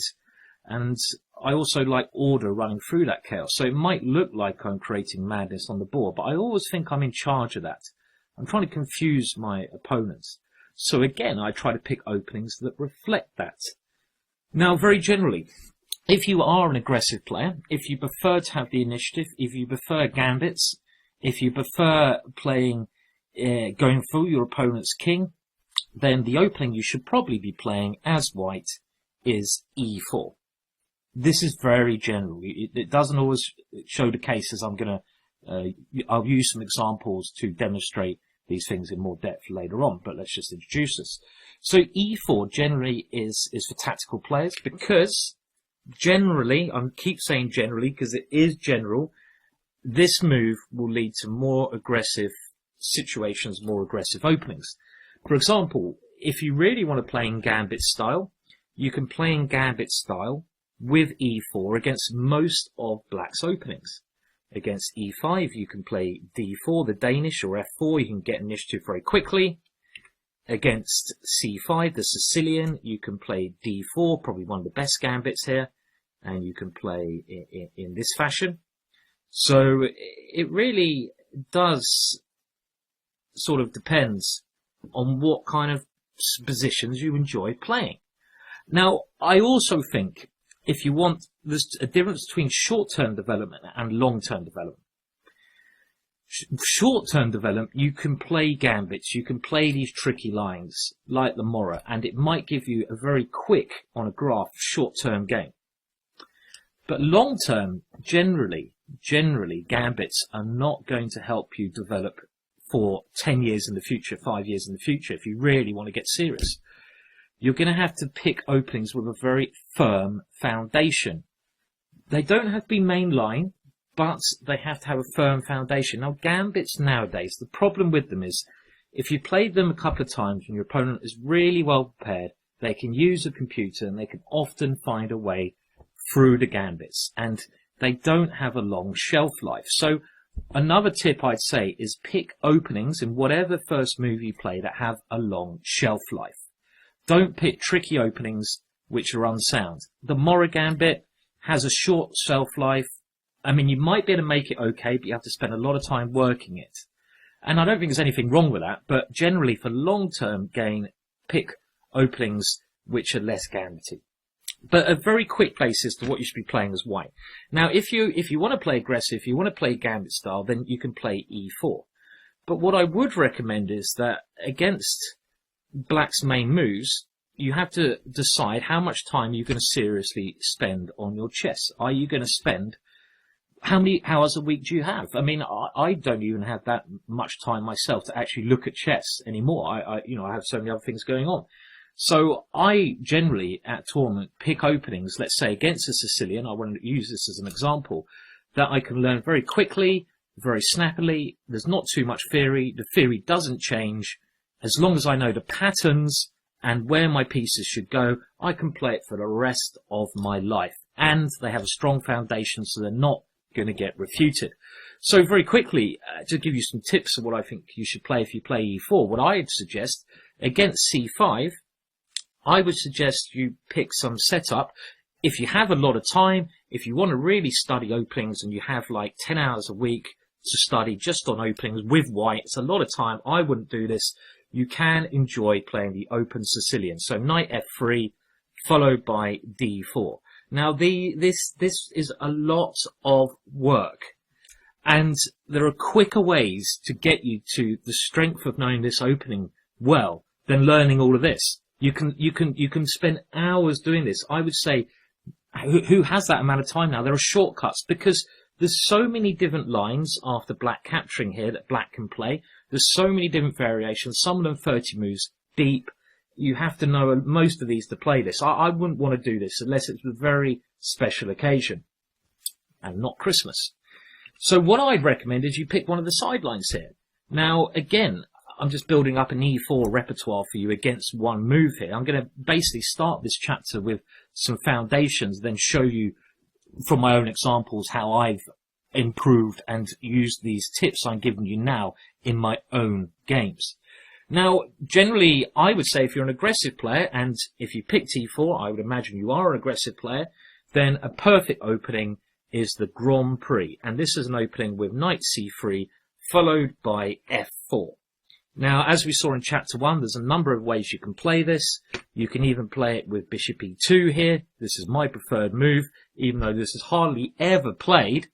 And then your idea is to go d3, f4. Remember, the patterns is what you're going for. Luke McShane, we saw, played it with d3 here. But it doesn't matter. It's the pattern. It's the setup which you need to know, not the moves. What are you aiming for? And then this is what I do because you'll save so much work. I mean, the main way of doing it is knight c3 because you stop d5. This is the positive for knight c3. The downside of this move is you can no longer play pawn to c3. Every move has a plus and a minus. And remember, even at an early stage of the game, you should be asking yourself, and you should know what each move from an early stage, the positives and minuses are. I mean, let's just talk about this. Knight c3. Well, if you go bishop e2 here, the minus of this is black might be able to play an early d5, and then you have to know how you're going to cope with this. But the positives are if black develops with something like knight c3 and fianchettoed over here, which he often does, then if we go for our setup like this, we don't have to put a knight on c3. We can put a pawn on c3, and this can be a positive in the middle game because you're controlling d4, and this is the main square that black might want to move into. So each move, you need to, in an early stage, think how it's going to help you in the middle game. That will save you time later on for planning. But talking about the opening, e4, I would recommend you go for a setup with knight to c3. There's lots of good material on here. Look for the Grand Prix. Look at the games of top players who've played this. This is a good way to learn by yourself. You've got to work out how you learn best. Do you learn from a book or do you learn from a DVD? Simple. I prefer DVDs. It's a very easy way to learn. I can lay in bed, put on a DVD. I can learn an opening. There you go, on a Sunday afternoon. Get yourself a DVD on this. My company's done one, Ginger GM. Gwaine Jones has made a DVD on this opening. It's only about 3 hours long. You watch that, you'll know the opening. There you go. obviously don't have time to cover every opening here. So I would say something with knight c3 and f4 is a good way to avoid a lot of theory. You know the patterns, this kind of setup against the Sicilian. Now, what about the main move, e5? Well, you could experiment with these gambits, f4 and d4, but again, longevity, you're probably going to at some point get a dip in them. Now, you probably have to go one of the sort of main moves here, but I wouldn't go main line again. What I'm trying to do throughout this, I'm not going to recommend you go any main lines. Don't follow the top players. They have all day, 15 hours a day. Some of these guys, apparently, don't believe that, let's say 10 hours a day, to study openings. Do you have that time? Do I have that time? No, we got stuff to do. We got lives to live. And therefore, why play the main lines? There's other lines, even if they don't necessarily give you that critical edge. It doesn't matter if you get equality from the opening as long as you know the ideas better. And if you play the same opening time and time again, you'll get to know the plans better. So I would say here, play something like the 4 knights is a good starting point. So knight f3, knight c6, knight c3. Now, why am I recommending this?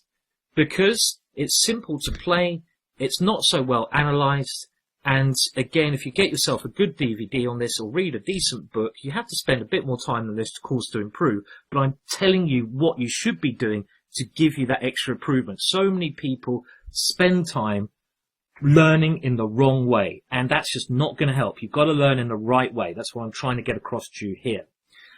And if you play something like the 4 knights, well, here, there's a number of ways you can play this. I would recommend you go d4 here to change the structure, and then become a master in this type of position. This is similar to another favourite of club players, is play the Scotch with 3d4. Again, you get a very simple plan, and I would pick openings with 1 or 2 simple plans, because again, it's easier to master. How do you master these openings, take it to the next level? Find yourself, search. You can search online for free on chess games or other resources, you know, players who play a certain open. Look at the top players, look at their games, so try to find the top rated player who plays this regularly, look at how they go into the middle game, work out what they're trying to do. And, you know, that's another way you can do it. That's what I've done. It worked very well. So again, I wouldn't pick the Raw Lopez. I'd pick something which is a little bit different, but something which is defined. So it's something where you change the structure, where you only have 1 or 2 plans. You have to know about your plans. Don't forget to know about your opponent's plans as well. And again, really, they're the 2 main things you need to know how to respond to. And you can build up like this. Now, let's say you've picked e4. Where do you go then? Well, how are you going to save this information? You need to build up your portfolio. It's like you're going for a job. If you want to become a grandmaster at that job, becoming a grandmaster is not easy.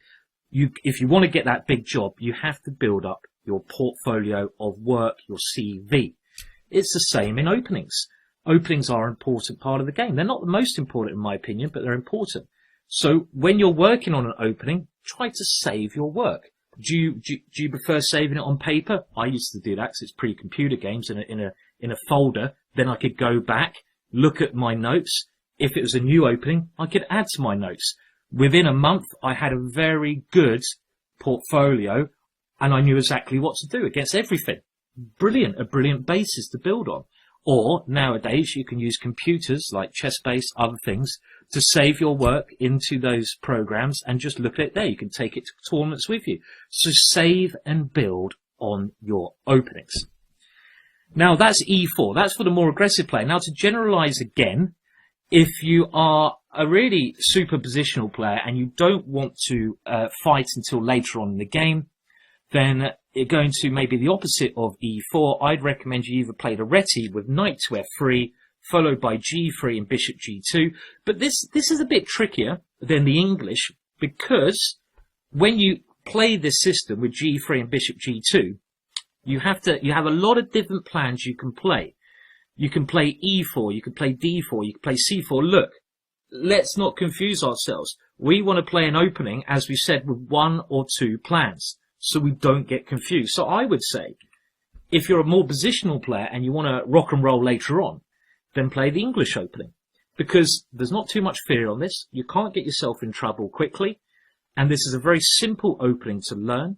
The setup I used to play, which I'm going to show you, for 12 years from the age of 6 to 18, that got me to IM strength. I played the same setup as you saw in chapter 1 against everything. The Botvinnik setup. And that was with knight c3, g3, bishop g2, d3, e4, knight e2. And I played this against most things. I had to change a little bit, but I kept my plans very, very simple. And I just learnt the middle game so well. And the reason I became an IM, I had with any opening you might struggle to start with, but as soon as you master it, your results will start to come. And you'll find that you'll just be knowing the plan so much better than your opponents, saving you time to calculate. You'll be confident. There's so many positive things you'll be able to take away.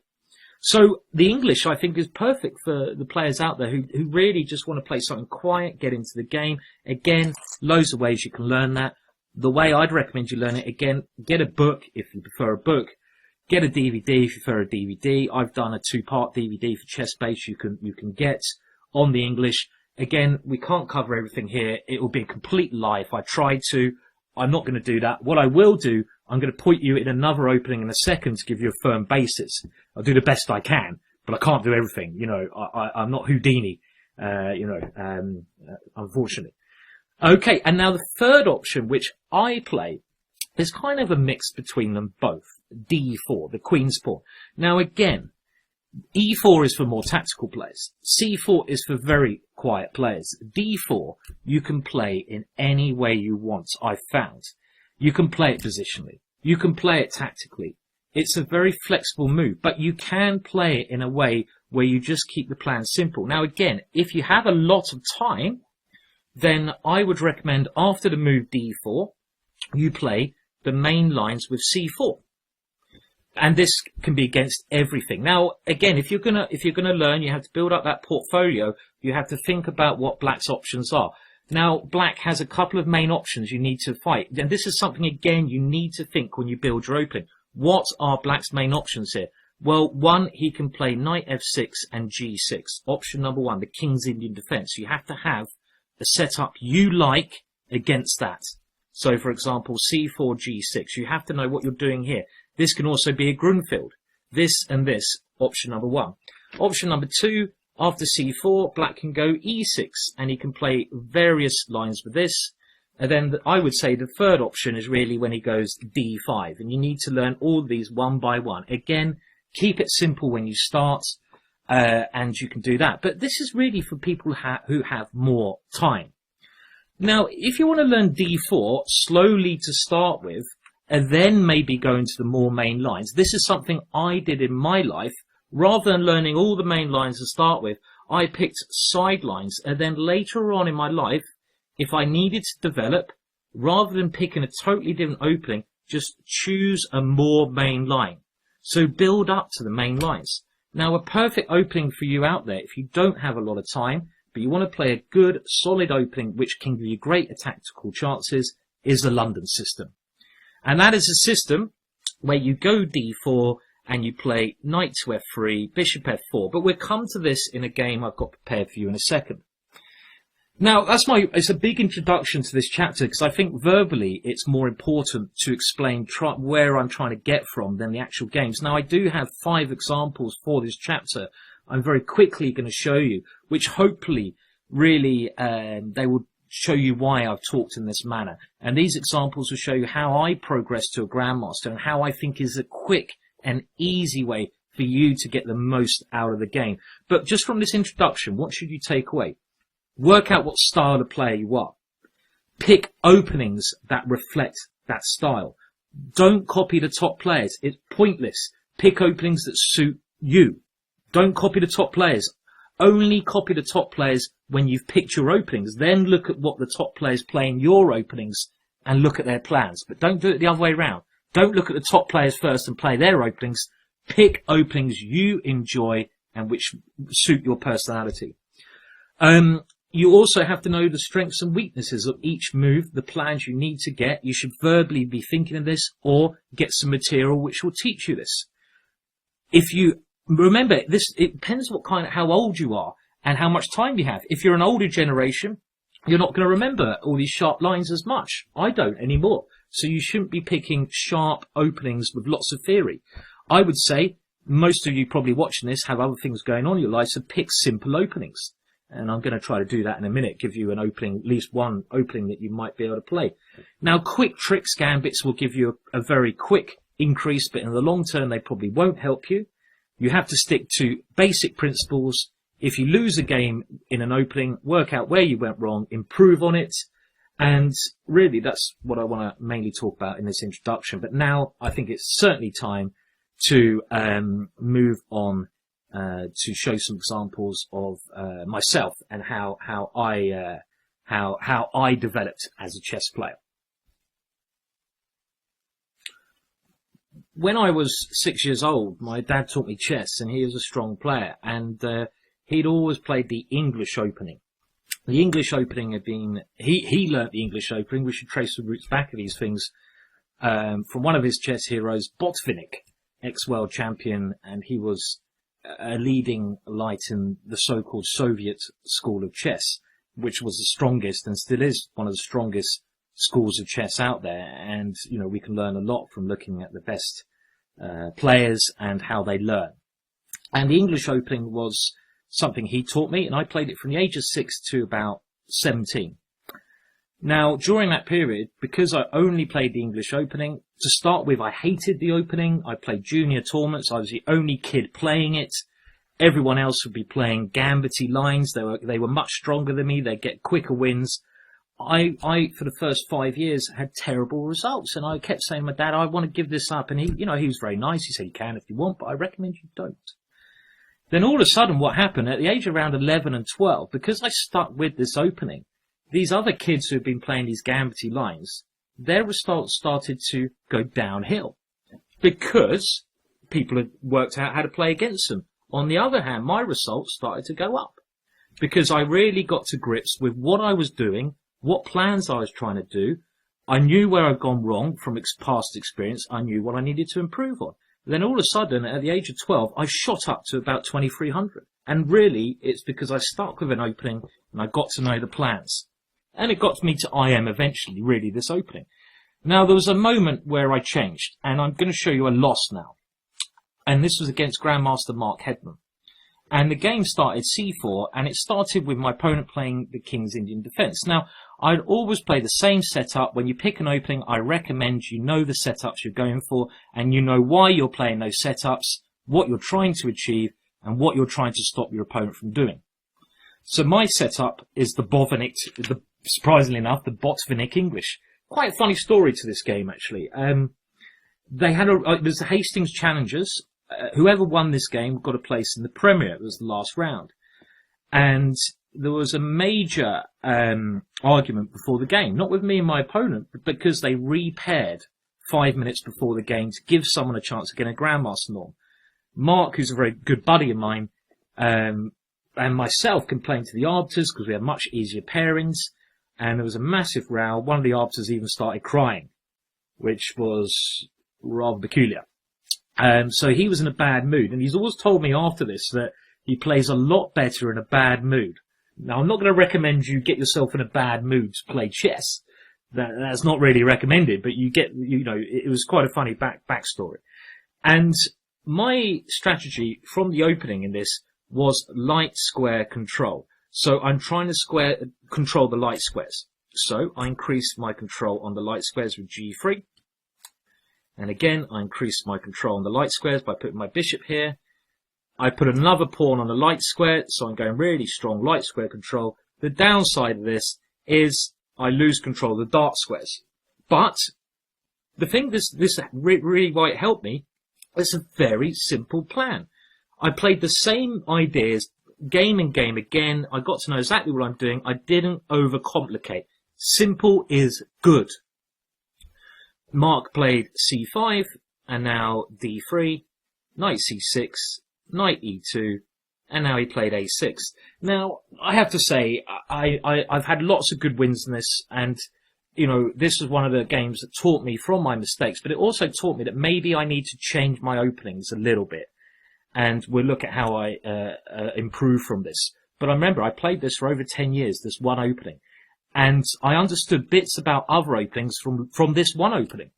Now here, Mark very nicely outplayed me.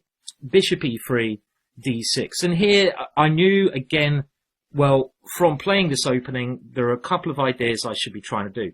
Idea number one is d4, probably a good move here, which I should have played in some point. Idea number two is to prepare f4, a kingside attack. And idea number three is to prepare b4, a queenside attack. These are your three ideas, and this is what you should be thinking about in every opening. But of course, you need to think about your opponent's ideas. I want to stop b5, and I want to stop my opponent doing certain ideas. So, well, first of all, knight g4 was maybe a threat, so I stopped that one. h3, and Mark just went for a symmetrical pawn structure. And I castled, and he came in with knight b4. Now already the position is about even, and here I probably should be thinking about swapping this one off. And what I have a little thing I normally stick to in my games. I like getting rid of my opponent's fianchetto bishop by his king. And in this type of system, I know now from experience that a plan involving even queen c1, so I get out of any potential knight f3 checks, if I put it on d2, I have to suddenly calculate this little tactic, which has happened to me before, when there might be a knight to f3 check, so I don't want to fall for that. But if I had this again, I'd probably go for a plan with queen c1, because I can't take on d4 straight away. I don't want to take with the bishop on d4. I want to take with a knight, because it's very important to keep my dark square bishop, or at least swap his off, as we're going to see in this game. And then I want to play bishop to h6, swap off bishops, and swap off knights. So I want to swap off the right pieces. So this is another thing you always need to consider. We've got a chapter on this later on. But instead, I lashed out with f4. And Mark simply played pawn takes f4. And already I had a decision to make. Now, if I go pawn takes, this might look okay. But I knew from experience, then he has ideas with knight h5, queen over here, and f5, and this is quite scary. So I went knight takes f4, and look what Mark does to me. He had a great understanding of the game. This square here is his key square. This is an outpost. I can't attack this with a pawn, so if he keeps his knight here, he's going to be doing well. But first of all, he goes for b5, so you should always watch what your opponent's doing. I stopped that, and now he goes for a brilliant maneuver. This is his key square. He goes knight d7. I didn't really know what he's up to here. I played a bad move. My next move is a waste of time. Remember, always play a move with a purpose. My next move has no purpose. It's a mistake. What I should be doing, I should be realizing that this is his key guy. As I've said, I want to get rid of this key guy, and then I have a perfectly playable game. How do I get rid of this? I try to exchange it. I don't want to exchange it for my bishop because the dark squares are really, really open now. Don't like that. But what I do want to do is play something like knight ce2 and try to exchange my knight for that knight at the right moment. And then I get rid of his biggest asset in the position. But instead I played king h2, a completely nothing move. I'm drifting. Bad idea. I didn't really understand this so well. He played knight e5, and now maybe I should take on d4 now, because it's my last opportunity too. I didn't. I played knight d5, and now a lovely maneuver, knight to c6. Look how he's transferred his knight from f6 to c6. Brilliant play. I drifted more, rook b1. He played simple moves, and now he got his break in, pawn break, important. And look at the dark squares. I now played a tactical idea of e5. It didn't work out well because I'm going through the moves quite quickly. What I want to point out is that he sacrifices the exchange, but he had great understanding that when he gives up the exchange, this bishop here on the dark squares is an absolute beast, and he's a lot better here. Even though I'm the exchange up, I can't do anything. I'm running out of plans. And he improved his position by h5, and he went on to win the game very nicely. So I wasn't quite an IM when this game was played, but I was around. I don't think I was 98. Well, no, I shortly did, but I played this opening. I improved on this game, but it's around this moment when I realised, okay, well, against certain players who have even more experience than me, I need to, only now that within the next couple of years, I need to improve on this, so I need to work out where I'm wrong here. But then I also think I need to improve and look at other openings as similar to this. Now, what I then did, I basically then changed to D4, because the nearest positions that are similar to the English arise from 1D4. So if you're an English player and you think you're a bit stale, then I would say you can look at other openings. If you're getting in a ruck, and you're not improving, why are you not improving? Maybe then you should change openings. So this is an exception to the rule. If you've always played C4, maybe you should start playing D4. This is what I did.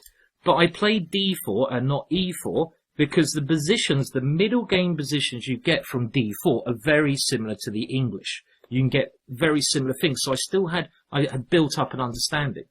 So I'm now going to show you a game where I played D4 quite quickly, and I'm going to show you how I developed as a player. And this one's quite a recent game.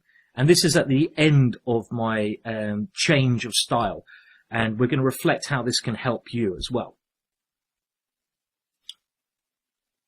So this game, okay, I say it's quite recent. It's 2014. So we're fast forwarding a number of years. And I suddenly realized from earlier on in my career, I was a positional player. But to get that jump from IM to GM, I need to do something different. And I thought I was more of a tactical player. Even though I played the English, I'd get into tactics later on, so it wasn't a problem. But then to really get to GM, I decided I need to start playing sharp D4 lines. And I built up my openings. And here I'm playing one of the strongest ever players from Holland, Luc van Wely, 2663. And it was only a rapid play event, half an hour each. But I'm going to show you how I used the opening and I used my knowledge to get me the kind of position I wanted. So I've now moved on to D4. I've been playing D4 for the last 10 years. I still played C4. I still played other opening, but D4 is my main move. Now Luke played with D5, so this is still opening. Very, very sensible, normal position. This we've done normal moves, and now he played a very sharp line.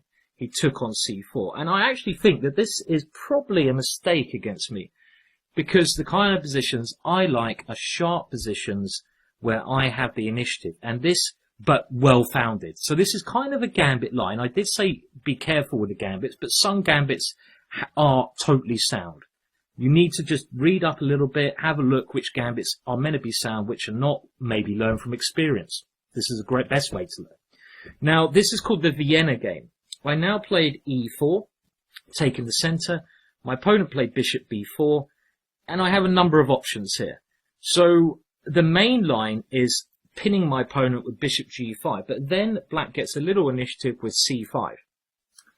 Here, to keep in my style, the way I like playing, I like two things particularly, and I realised this. So then I always try to get positions, I always try to play openings that gave me these two things. Number one, I like having the initiative.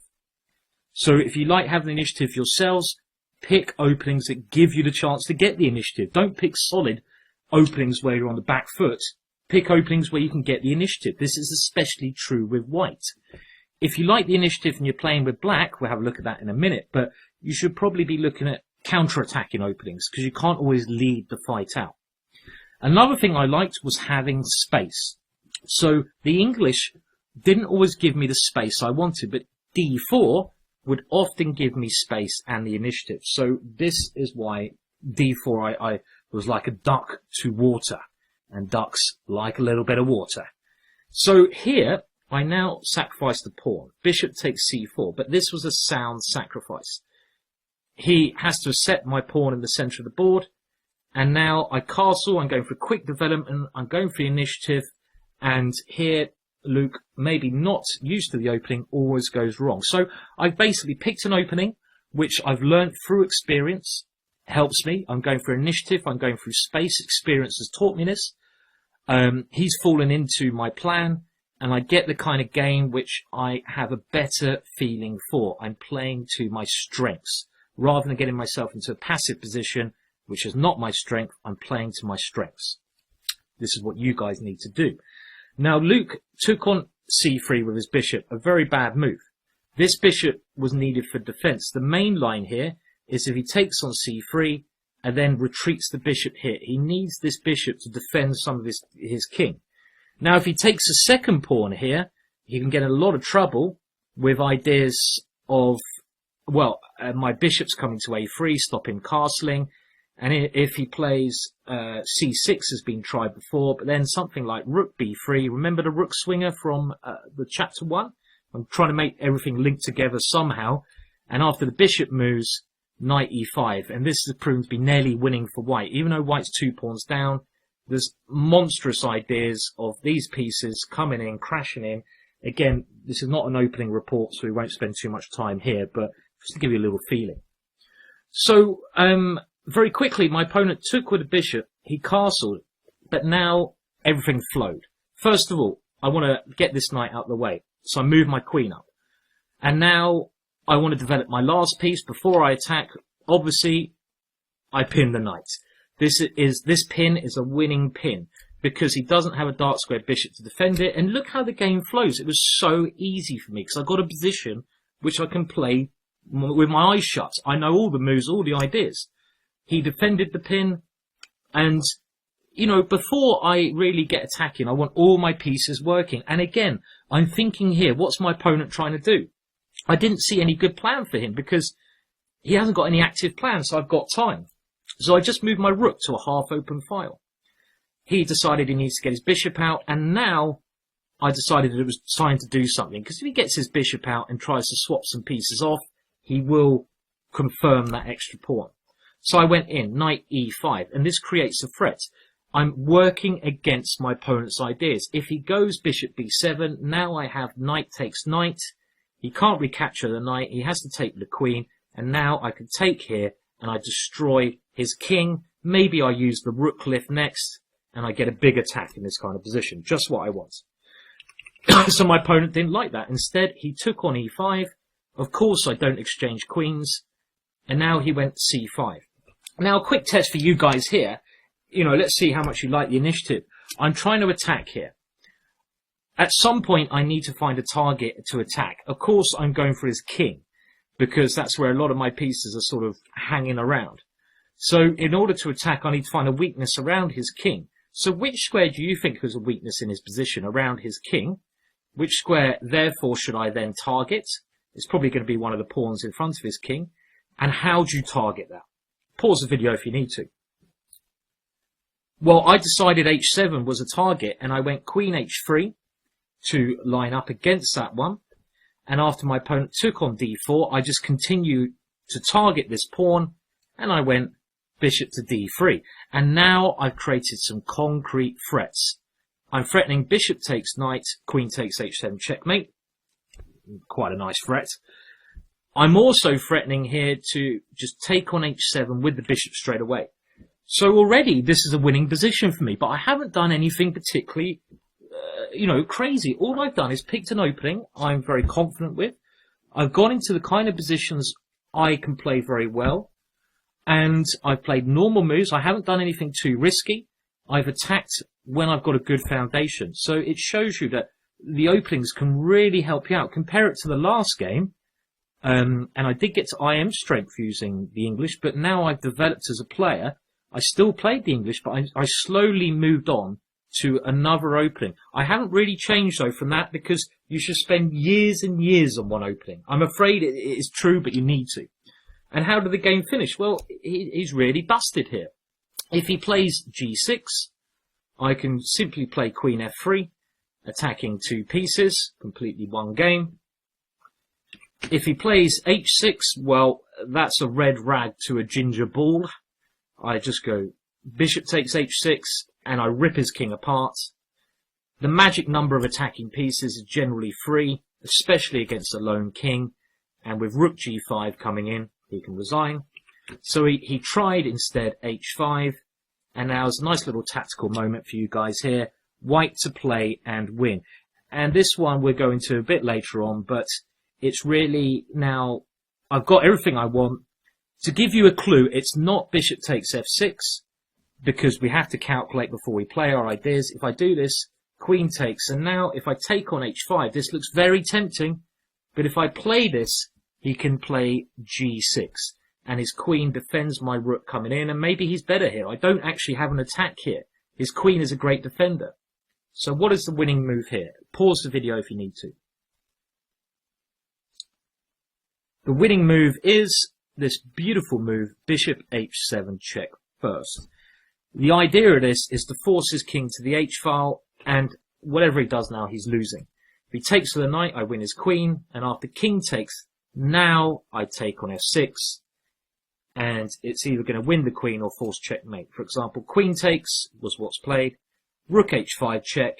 If he moves his king to either of these squares, it's checkmate next move, and here he had to give up his queen, but I won the game quite convincingly here. And the way you win one positions is to try to stop your opponent's counterplay. The way I won this, I was thinking, well, how do I stop him getting counterplay? I didn't want his rook getting here, so I actually went check, and I controlled the open file with my queen. I brought my other rook in. I got a very easily won game. But again, you can see how I've developed there from the first game. But I'm picking openings I know. Now I'm going to go one step further, and I'm going to show you what I play nowadays. What I play nowadays.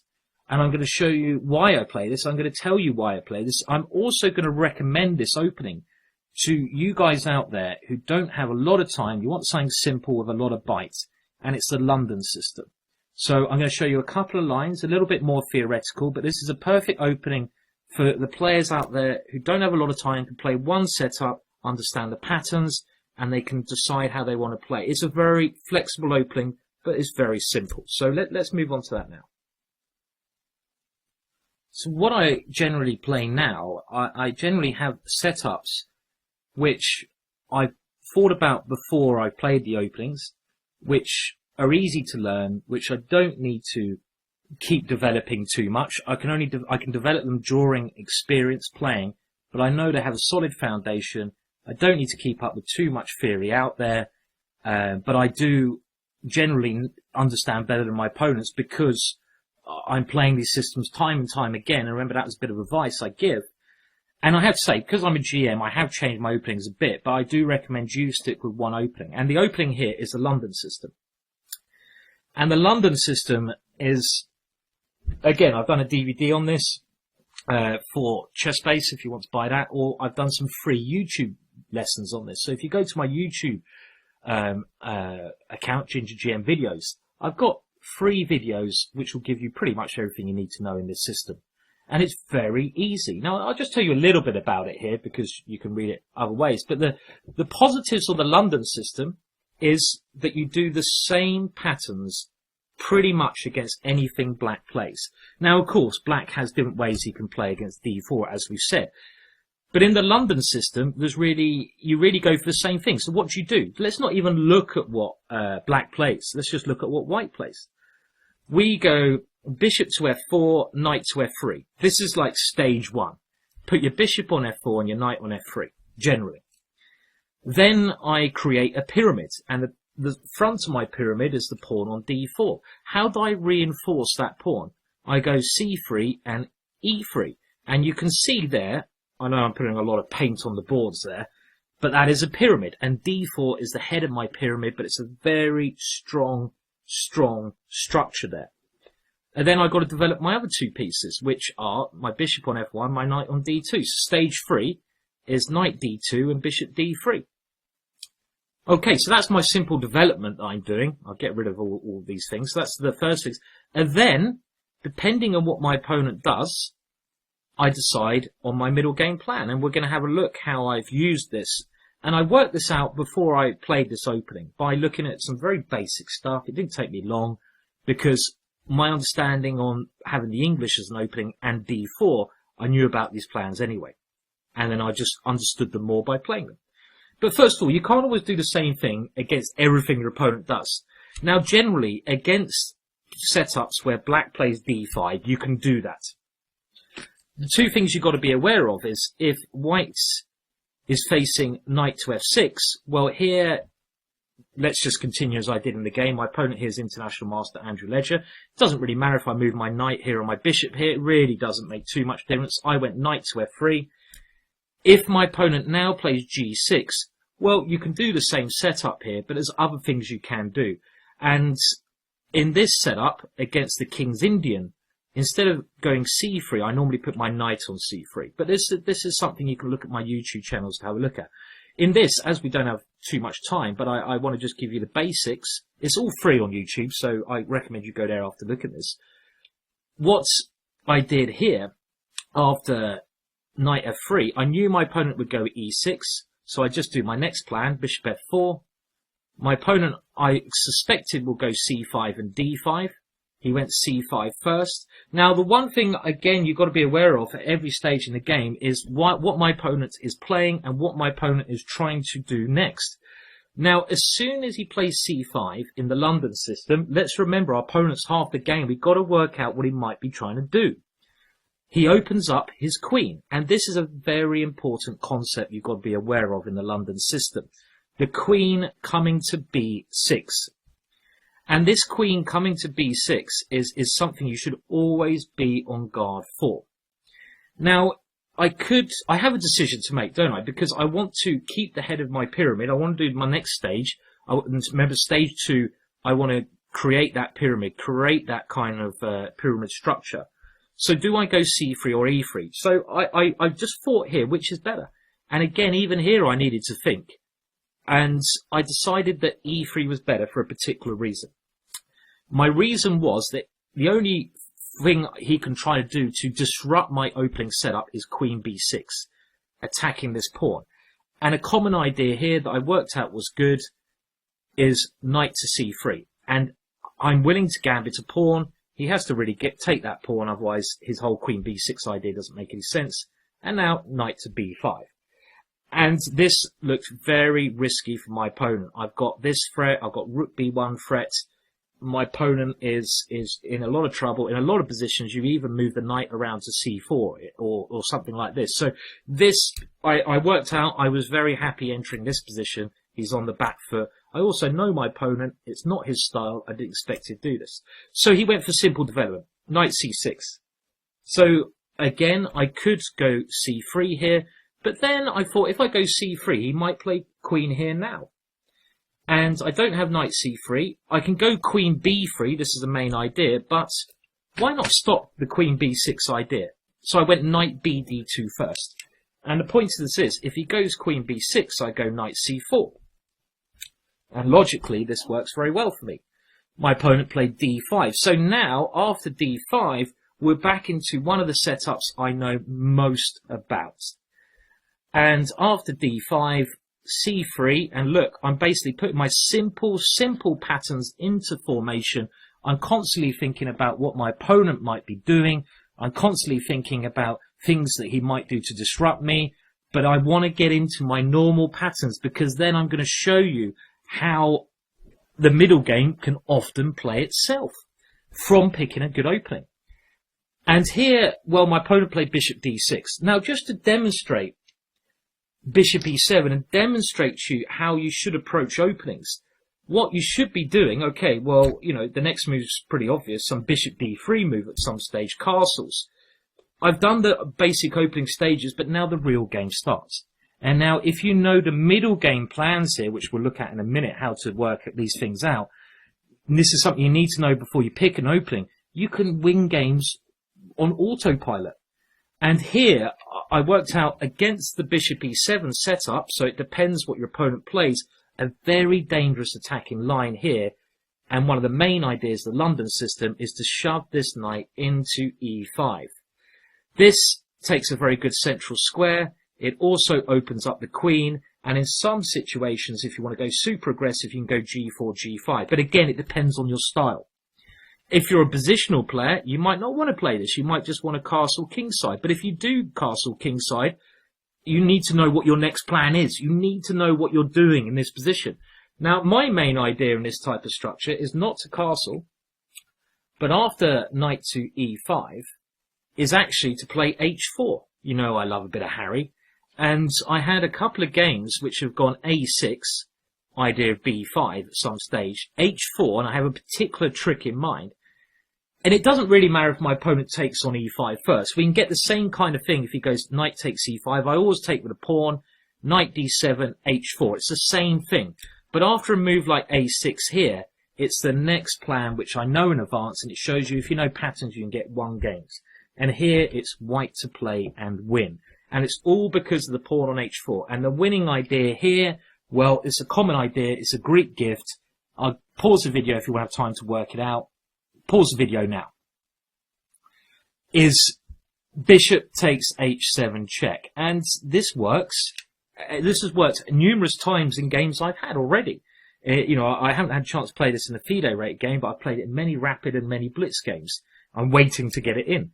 And after king takes, we go queen check, king g8, and now knight to f3, knight g5, queen h7 is the way forwards. You can look at this at home if you want, but in actual fact, there's no good way black can defend against this. White is winning. And again, that just shows you that when you pick openings, you need to know the middle game plans. You need to know what you're trying to do.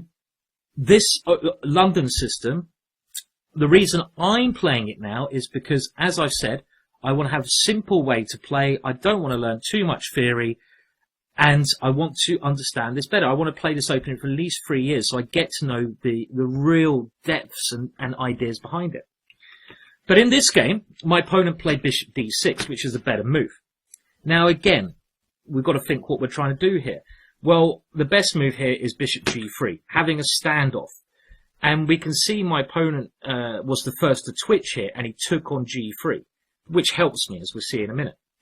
Now, knight to e5 is wrong now, because the position is different. My opponent has a bishop on d6. He can go queen c7, and he's going to simplify things. I'm going to have to somehow get rid of this knight. He can even go knight d7 next. I'm getting rid of one of my main pieces. If I simplify, it's more likely to be a draw. I'm losing a lot of the energy in the position. So the best move here, in my opinion, is bishop g3.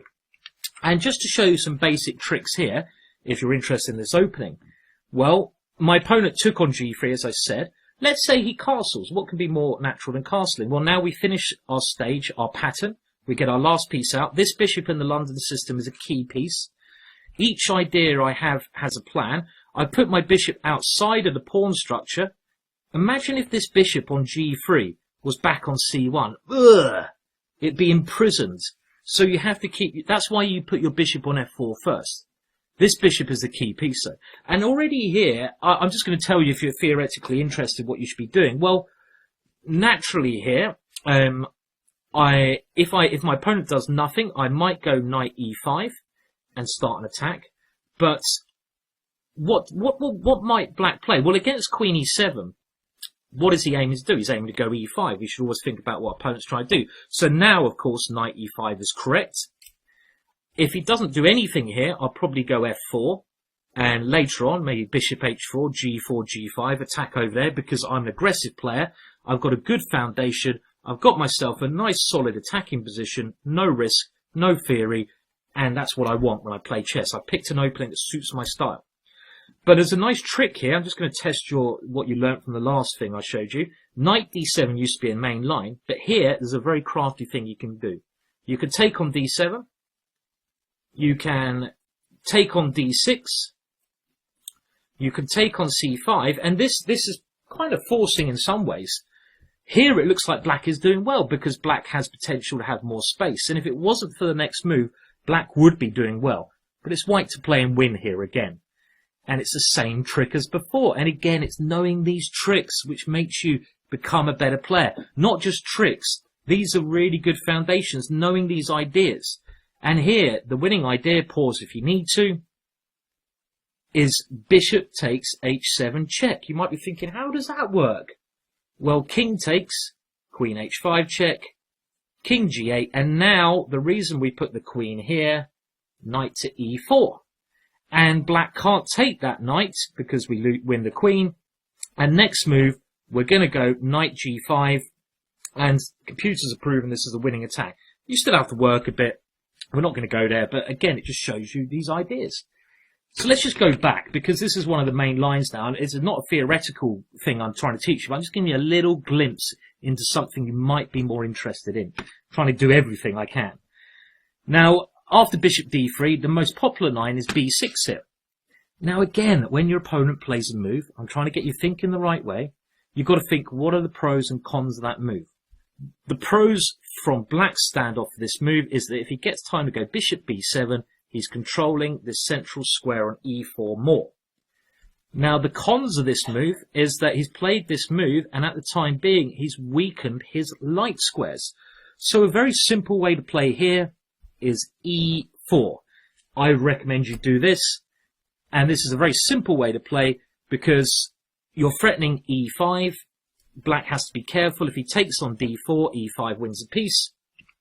If he takes on e4, we get an exchange here. And then after something like knight takes e4, bishop takes e4, we can see how we pressurized him. And our very simple plan is bishop b7, and we're slightly better here. Let's keep it simple. We can't always go for the attack. Remember, you have to adapt on the position sometimes. You might want to play in a certain style, but if the position demands you to play positionally, you have to. You have to try to learn all areas of the game.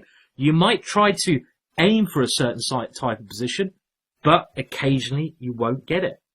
And here, for example, I've had taken on this square now, and now knight e5. I'm trying to win the bishop pair. I've got a safe advantage and no risk. I've got knight d7 maybe coming in, winning the other bishop pair. There's a lovely position for white. So the main line here, just to let you guys know, after e4 is actually bishop e7. This is very hard to find. But now I push on with e5, knight h5. A lot of sources are giving this as equal.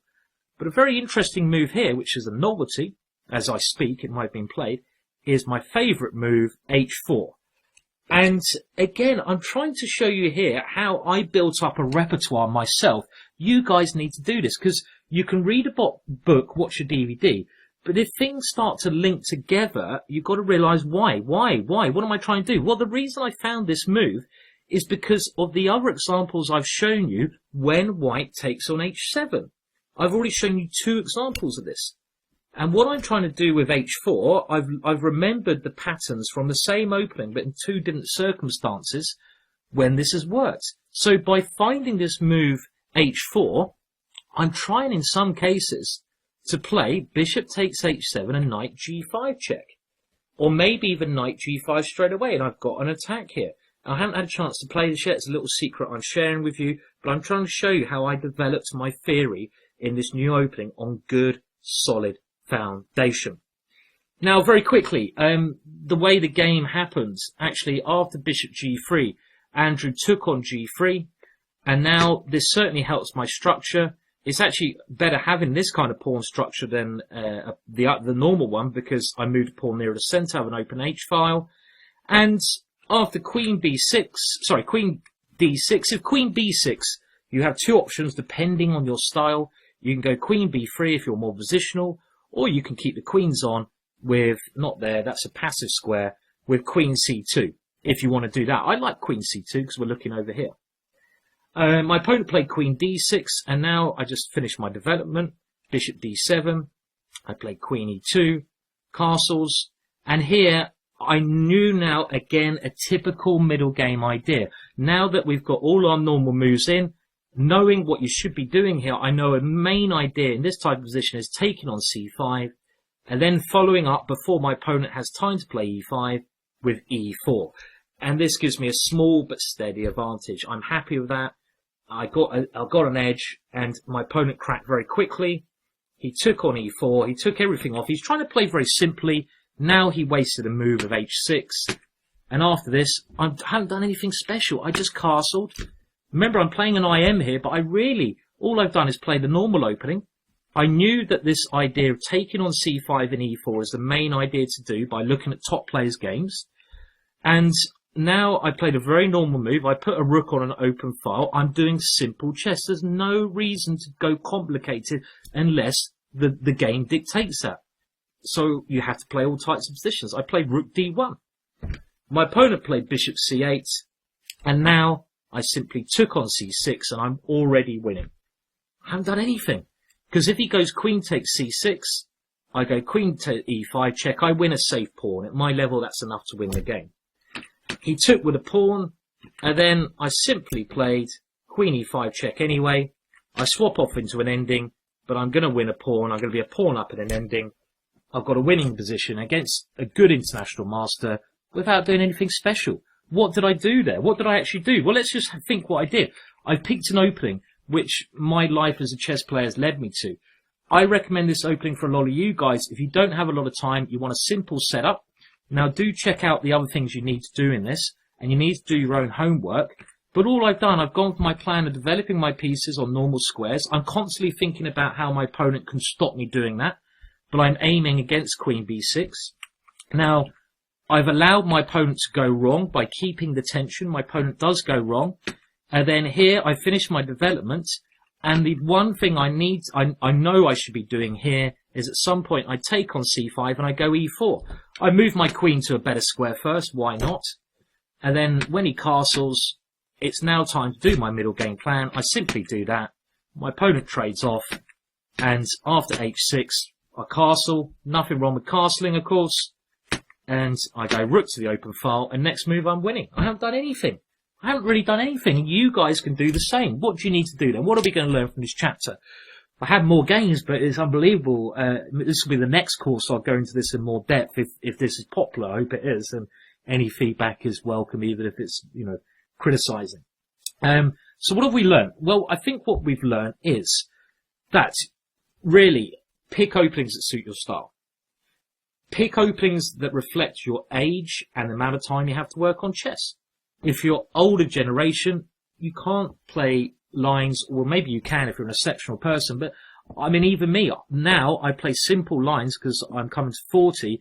I'm not 18 anymore. I haven't got time to, and I don't want to analyze 30 moves of theory and different variations. I want to have simple plans. So I would recommend you pick one opening as white, one opening, and you get to play slight sidelines which have a good basis. You can choose that. It's up to you.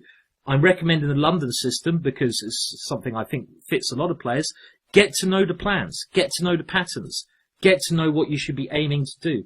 Get to know what your opponent's aiming to do. Think about all these things. Whenever you play a move, why? Why am I playing that move? What am I trying to do? And then stick to that opening. Go through the tough periods. You might have bad results.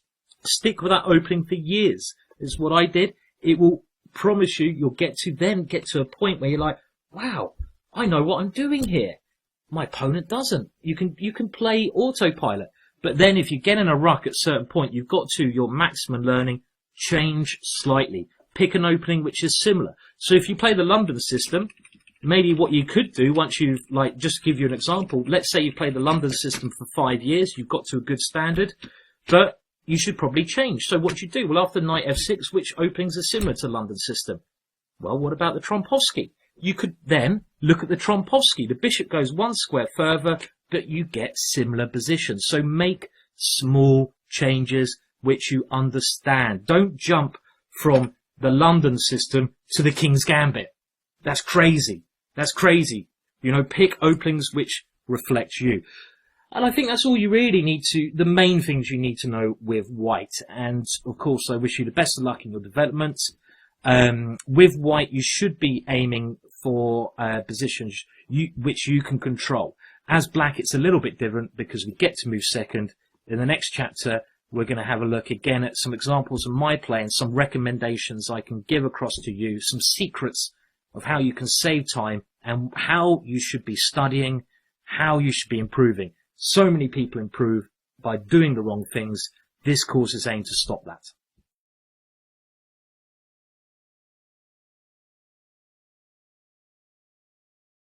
Right, and this chapter is a little bit like the last chapter, but of course with the black pieces. Now, again, this is all about building a foundation that's going to work for you specifically. Now, things like age, things like how much work, how much time you have in chess, are all things you need to consider when picking an opening. I mean, if you're an older guy, I'm getting older now, believe it or not, then we can't learn loads of theory. We don't have time to do this. Maybe you've got a wife, maybe you've got kids, maybe you don't have time to spend ages looking at a chess book all your life. And again, in this chapter, I want to make things as easy as I can. I want to pick openings that reflect you and reflect your life. So let's go into the action. Welcome to chapter 3, and this chapter is quite similar to the last chapter with one main difference. We're now looking at the openings from the black's perspective. So what should you do with black? And again, I'm going to do this every chapter. You're going to get really annoyed with me. Give yourself a pat on the back for getting this far. Go on, pat yourself on the back. You've survived 2 hours of me, and there's a lot more to come. Hopefully it's not that bad. And hopefully by the end of this, your chess will be improved. And that's really something that's quite passionate to me. I do a lot of chess stuff, and I really want to help people. I want to get my ideas across, and I don't want to, I'm not here just to make the money. I just want to get you guys and help you guys better. And I love the positive feedback. So that's something I really want to do in this course, to give my secrets across. That's another thing I'm doing. Get those ideas that help me and share them with you. So this chapter, going on to the chess now, really the secrets of selecting the correct openings and playing the correct openings with black. Like I said, is similar to the last chapter, very similar, but there is one main difference. And what is that? You're black. What does that mean? Well, when you're playing with the black pieces, I've found throughout my life that you can't really dictate the game. You can do that with white. So it's easier to get into positions that you want to. It should be. If it's not, you're doing something wrong. You need to change that. But it's easier to get into positions that you enjoy playing with white, because you get the first move. You should be able to take your opponent where you want to take him. And again, like I said, if that's not working, you're doing something wrong, you need to change that. On the other hand, with black, your opponent goes first, and you will find, I don't think there's any way to avoid this, that occasionally your opponent will get you into positions you're not 100% happy with. Now, what you need to do, again, like the last chapter, I'm not going to repeat all the points there. You need to give yourself the best possibility of getting into a position you enjoy and what you really want to play. So you've got to play in your style, just like the last chapter. So what I'm going to do here, I'm going to give you just an overview of various openings to give you an idea, like I did before, what you should be going for. So I'll give you an overview on your style. We're going to have a look at your style, what you should be playing against certain things. And then I'll use some examples from my own games, and we will certainly try to then look at how it's helped me, because using my own examples, I'll show you how I've developed again, how that can help you. So first of all, let's now move on to just this general roundup of what openings might suit you. And again, to do this, you really have to know what kind of style you are. We'll talk a little bit more about that as well. Well, first of all, let's talk about ideas that you might want to play against e4. Now, again, I've always found e4 the most aggressive move to face. I've always found e4, in some respects, the most problematic move to face, because white generally is going to come at you quickly when they play this move, and that's something you have to know. If your opponent plays anything else like d4, c4, knight to f3, you're generally going to get a slower game where it's going to take a while to build up. You have to be a bit more careful facing e4. Now, yet again, what I recommend you do is first of all try to work out what kind of style you are. Now, I'm going to give you an opening recommendation that you can play against e4 and d4 just to try to save time and get you used to patterns. I'm not saying it's the opening you should play, but I just want to give you as much as I can. But first of all, now if you worked out that you're a positional player who again prefers maneuvering, then you should probably go for symmetrical closed types of structures. Now, this really in chess, I think it was Karpov who was one of the first world champions to bring this up. There's 3 different types of positions in chess you generally get. And what that means is a position is defined often by the pawn structure, which is the skeleton of the position. And to become a better player, You need to be able to locate what kind of position you're in, what kind of position you're aiming for, when it's good, when it's bad. Now, the three types of positions, I would say, are open positions. Now, open positions speaks for itself, are positions where there's lots of open files, open diagonals, the pawns are loose, the pawns are free, kind of hippie-ish structure, chaos going on, and it's normally very tactical. And there are certain openings that will lead to open positions. For example, if you want to play in a tactical manner as black, it's quite hard to force the attack. So what you generally do is go for a counter-attack and try to tempt your opponent into that. So if you really want to go for open positions, and I only recommend this if you have a lot of time to study, because it's not something I would recommend myself, but I want to cover everything, I would go for a Sicilian. Because the main line Sicilian, when they go for d4, leads generally to open positions, because look, we're already opening up the d file, and it leads to positions where you may want to you may be able to counter-attack with black. So double-edged types of structures. But again, the Sicilian is something where if you don't have a lot of time, it's not going to suit you because there's so much to learn. So I think for the majority of people watching this, and what I'm aiming this course at, it's not going to suit you, because this course is secrets of getting as quickly as you can to higher level without spending a lot of time. Sicilian, if you're playing this, then I hope you have a lot of time to study it. If you don't have at least an hour a day, I'd say, to really work on it, and that's just one opening, you need to work on other areas, then this is probably the wrong opening for you, even though it's tactical and you might be a tactical player. So let's go back to the drawing board. Well, if you prefer the positional approach, then E5, like I say, will lead to closed positions, and that's the opposite to open positions. Closed positions, where you have a locked pawn structure, there's not many open files, there's not many open lines. So when you play in a symmetrical manner, you will often get closed positions. Like the Rule Lopez is generally an example of this. You get positions where the pawns are quite locked, contact comes later on, it's more about maneuvering, so it relies more on your positional understanding. Again, you can play in this manner, but there's a lot of theory, there's a lot of stuff to learn. This is going to take ages to learn. So, yet again, this might not suit all of you. But you have to make a decision some way or the other. Now, what I've always done throughout my life against E4, rather than picking one of the two main moves, which I have indeed played, I've gone through various openings, which I shouldn't have done, maybe, but I started off my career, like I said in the first chapter, just with one opening. And I recommend you do that. Try to think of the kind of positions you want. Now, an in-between thing between the closed positions and open positions is semi-open or semi-closed positions. And there are two main openings to get them. That is with C6, the Caro-Kann, or with E6, the French. When you play these positions, let's put them one of them on the board, you get a mix of the closed structures and the open structures. Now, the problem with the Caro-Kann is, again, there's a lot to learn, because here white has numerous different setups he can go for. He can take on D5, and this is a semi-open position. He goes C4, it gets an open position, so you have to be prepared against that. He can play E5, it's a closed position. I'm not going to go on, but you see there's too much to learn, in my opinion, if you really want to improve. But of course, if you have the time, if you play this, it's a great opening to play. But before you make this decision, you need to ask yourself these questions. You need to pick an opening that works well.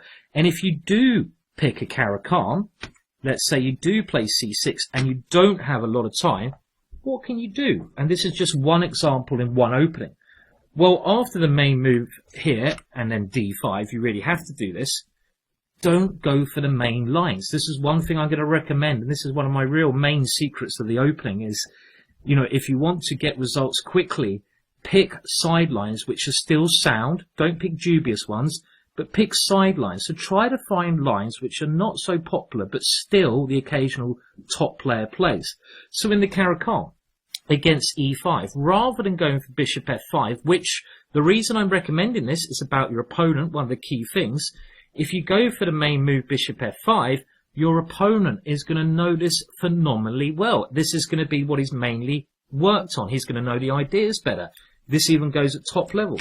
The second move here, c5, which I'd recommend you do if you want to go for the Karakam, is something your opponent might not know so well. So master the second main line if you want as black. As white, you can even go for the third main line because you're white. But don't go for the main lines. Look at secondary lines. Try to master them. If you master a second line, this goes for pretty much any opening, you will have a better chance of understanding more than your opponent. Now, I've always played the French. And the French is a good opening, and you can play the French in a lot of different ways. And this got me to IM strength, just playing the French. And again, I stuck with it. If I lost in a variation, I would change to another variation, but I'd stick with the French. And the French is very flexible because you can play it aggressively, you can play it solidly. It depends on you. And let's just say, if you decide to pick the French, again, I've done a DVD on that. You can purchase through iChess or through my shop, the Killer French. It will explain everything you need. Or if you want to get a book, get a book. I've even done a book on it, but there's other great books out there. And the point is, here, if you play the French, your opponent has three main moves. Knight c3, knight d2, e5. And what you need to do, whether you're working with your portfolio on paper or on a computer, which would be more popular, you need to go through each of these. You don't need to go too in depth, but you need to know, for example, let's take knight c3, what you're aiming for. So think to yourself, what are you aiming for? Now, bishop b4 goes to more tactical positions and a lot of theory. Knight f6 goes to more closed positions, not so much theory. If you take on e4, you save yourself a lot of time because you can also play this against knight d2, but this is a very solid and unambitious way to play. The reason I've never played this is because it doesn't suit my style. My style is counter-attacking tactics, and after something like knight takes e4, knight d7, we're not going to get that. We're going to play a long positional game. That might suit you, but again, I'm telling you why I haven't played this. Now, I could go on and on about what openings you should play against e4, but one opening I'm going to recommend to you guys is, again, something I'm a bit of an expert on, and something where I know there's free resources out there, so I can show you the way without you paying any extra, and something I'm quite passionate about as well. Now, the opening I'm going to suggest you play is the so-called black line. And that is with the following setup. And the great thing about this, you can do this against e4 and d4. Why is this great? Because you cut down on the stuff you need to know. For example, my secondary suggestion would be to go after e4, g6. Or against d4, go g6 and try to learn these setups incredibly well. Look at the top players, look how they play it, and look at some DVD, look at some book on this. Look at all the resources, build up your thing. But what I'm going to recommend is the following setup. So let's just show what the moves are for black. It's going to be d6, knight to f6, knight to d7, e5, bishop e7, c6, queen c7, h6, g5. In some positions. In other positions, you don't go h6, you don't go g5, you castle kingside. I know I've just talked a lot there, but the great thing again I'm trying to do here, I'm trying to give you simple patterns that save you time that you can play against most of white's moves. You're saving time, you're still playing a sound opening, but you're cutting out on maybe hundreds of hours of work you might have to do on other things. You can also play this opening aggressively, or you can play it in a very positional manner. So it's up to you. You have to learn the middle game ideas. So let's just show you some of the concepts here. So I start with d6. Obviously d4 is critical, taking over the center. Now stage one, I would say, is getting both the knights in the game and playing e5. Knight to f6. So stage one we're attacking the pawn on e4.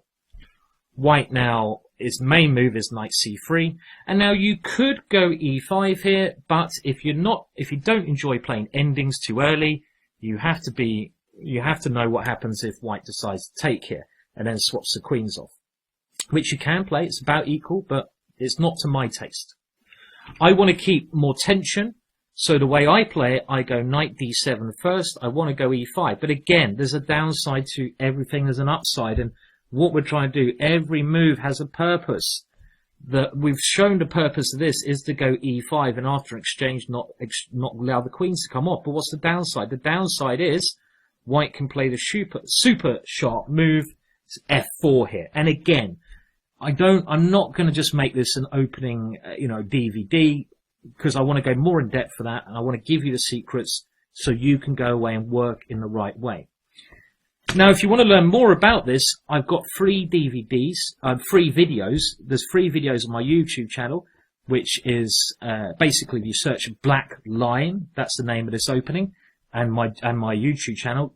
I've got one video. It's only half an hour long. It should give you a good basis for this, and you can go on that. So I'm not going to go too much into it, but I do want to obviously keep this unique and tell you a bit about this from this end. I've also done chess-based video, which goes a lot more in depth. You can pick that up for £20. That will show you. But what I'm trying to do here, I mean, the normal response is knight to f3. Now, stage 2 is to go e5, bishop e7, and then c6 and queen c7. Now, I'll explain each move to you, because remember, you should be doing this whatever opening you play. We need to take some kind of foothold in the center, and e5 gives us that. Now, if white does take on e5, there's no queen exchange, so we're okay. It's about even. We can't really look for an advantage as black if our opponent plays the right moves. The main move here is bishop c4. Now, let's continue. Bishop e7, we have to watch out for tactics, but this gives us development. It gives us opportunities to castle. White generally castles, and now we play c6. We play this because we want to control d5 and b5, so we want to stop white's pieces coming in there. We want to give ourselves opportunities of going b5 and d5, and we want to allow our queen to c7. We'll explain why in a second. White's best move here is a4, stopping b5, and now queen c7, the end of stage 2. We play this move to consolidate our center. Our queen on c7 guards d6, and more importantly, guards e5.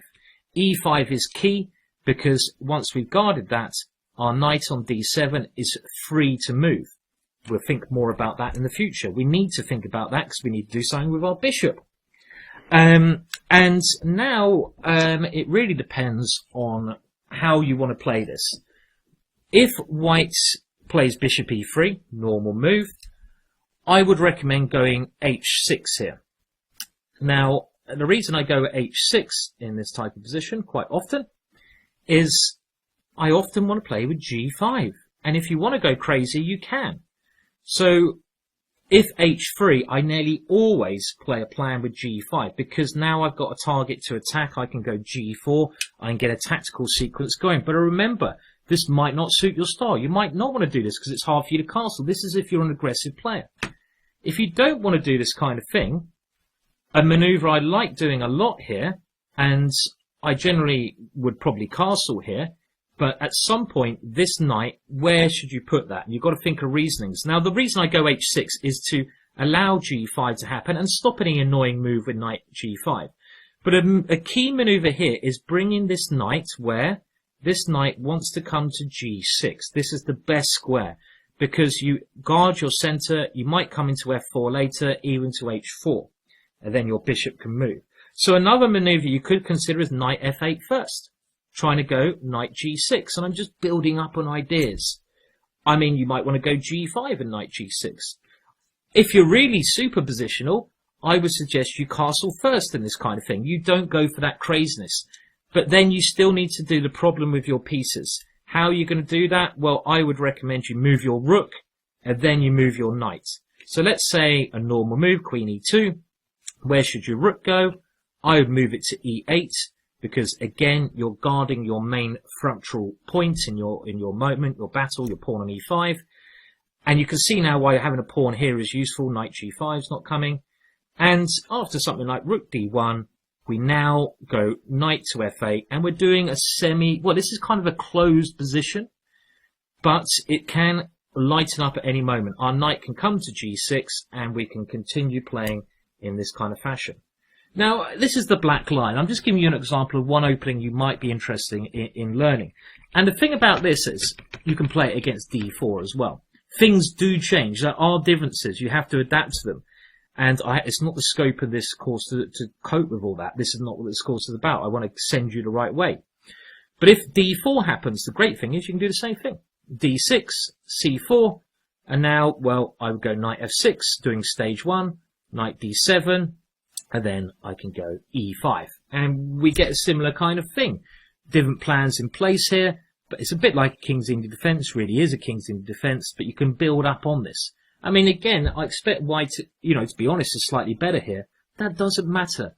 Don't be worried about the computer's assessment. If you're playing an opening, so many people get carried away that on move 2, the computer says it's better for white. I've had loads of people say this about the black line. But that doesn't explain why the likes of Magnus Carlsen, Jabavo, some of the best players in the world have played this opening this way. It doesn't explain it. It doesn't matter. If you play an opening, most openings with black are slightly worse. But if you know them better than your opponents, you will know what to do with the patterns. And that's what the important thing about this whole course is.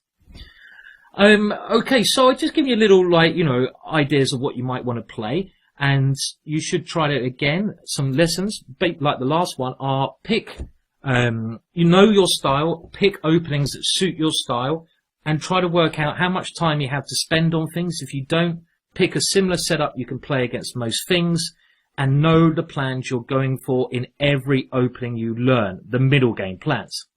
Now, let's now move on to a couple of examples from my own game. And I'm going to start with a couple of losses, which happened earlier in my career. And these losses demonstrated why I was slightly getting the opening wrong and how I can improve on this and how I did improve on this. And I want you to also reflect in a similar way. If you're playing an opening where you're having bad results, then you need to reflect, is it the right opening for you? If you don't think it is, why? You need to keep asking yourself why. What is wrong with this opening? Why am I not getting the positions or the results I like? It's probably because you're not getting the positions. Why am I not getting the positions? Because it's probably not my style. If it's not your style, you need to play something that is your style, but also work on your weaknesses. We'll come to that later on in the course, because you want to be a rounded player. But let's use some of my own games. I think that will better demonstrate what I'm trying to get across to you in the start of this ginger method, the ginger method. Well, this is a game that happened in 1998, so I was, it's about the same time as the game I showed you from the last chapter, when I'm developing as a player. I'm still trying to work out, and I had to do this the long and hard way. I'm trying to give you advice where you can get there immediately, so you can pick the right things to look at straight away. It took me decades to work out what I should be doing and why I should be changing certain openings. One opening that didn't suit me necessarily was the Stonewall Dutch, and I played this a lot. But it took me years to find out why, and the next game was a great demonstration. So, I was 23-15 rated. I was nearly sort of IM strength, though. I was probably an IM around this time, quite soon afterwards, because I made some important changes from games like this. And my opponent was Agard, you might know him. He's a strong grandmaster who lives now in Scotland. So the Stonewall, and again, let's just have a look at the opening. We're not going to talk much about each move. Is where you play with the Dutch with, let's say, D5. And, okay, we had normal moves here. Now, I think just for the theoretical players out there, against this move, the best way to play is Bishop B4. Why? Because this opening is often a fight for the E4 square, and you don't mind trying to swap off the knight, because the knight is a piece controlling that square. So Bishop B4 makes a lot of sense. But I wanted to go for my normal setup, C6, I wanted to play D5 the stone wall. Queen C2, D5. And I've got my basic setup. Now, this opening, I'm not saying it's a bad opening. I think it's a good opening. But what I am saying is it's an opening that didn't suit me. And that is much more important. You need to pick openings that suit you. Magnus Carlsen has started to play this opening recently. So it can't be a bad opening. But should you copy Magnus Carlsen? No, you shouldn't. You need to work out what's good for you. Why didn't this opening work well for me? Well, first of all, it leads to a very long maneuvering game where it's not easy for me as black to get any initiative going, because I have this very solid formation and it's very hard to get an initiative. The position's very close. So it's one of the three positions. It's a closed position. I'm not giving the position a chance to open up. I'm not giving myself pawn breaks. Now, I noted that I like playing with pawn breaks. This is another thing you should try to think about. If you like playing with pawn breaks, play openings with pawn breaks. Like the Slav, you can play c5. Like the Tarash, you can play c5. Like the classical Dutch version of this. But this, there's no pawn breaks. It's a lot of maneuvering, and I've given myself a weak square. But this might be very good for you, the players out there, who want to get more space as black, and I do like that. That's one reason I played this. You do get a lot of space. It's one of those openings you get the most space with black against d4. And if you like long maneuvering and you like a safe, solid way to start the game. So I think it might suit some of you. But my opponent now played a very good setup. Bishop f4, a bit like the London system. Now, as a rule in the stone wall, you don't want to swap off dark square bishops because your weak square is e5, and by swapping off dark square bishops you lose a piece that can control that square. Your dark square bishop is a good piece, and the one thing you want to avoid doing is swapping off all the pieces and leaving yourself with this guy here, the bishop on c8. Why don't you want to do that? Because the bishop on c8 is dead. It's dead to the world. It's trapped in behind the pawns. Unlike the London system, which we saw last, the bishop is not over on g4. It's behind the pawns.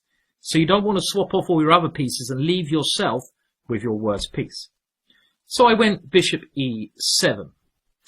My opponent now played a very good setup, e3. I castled. Bishop d3. He's developing very naturally. I played knight e4.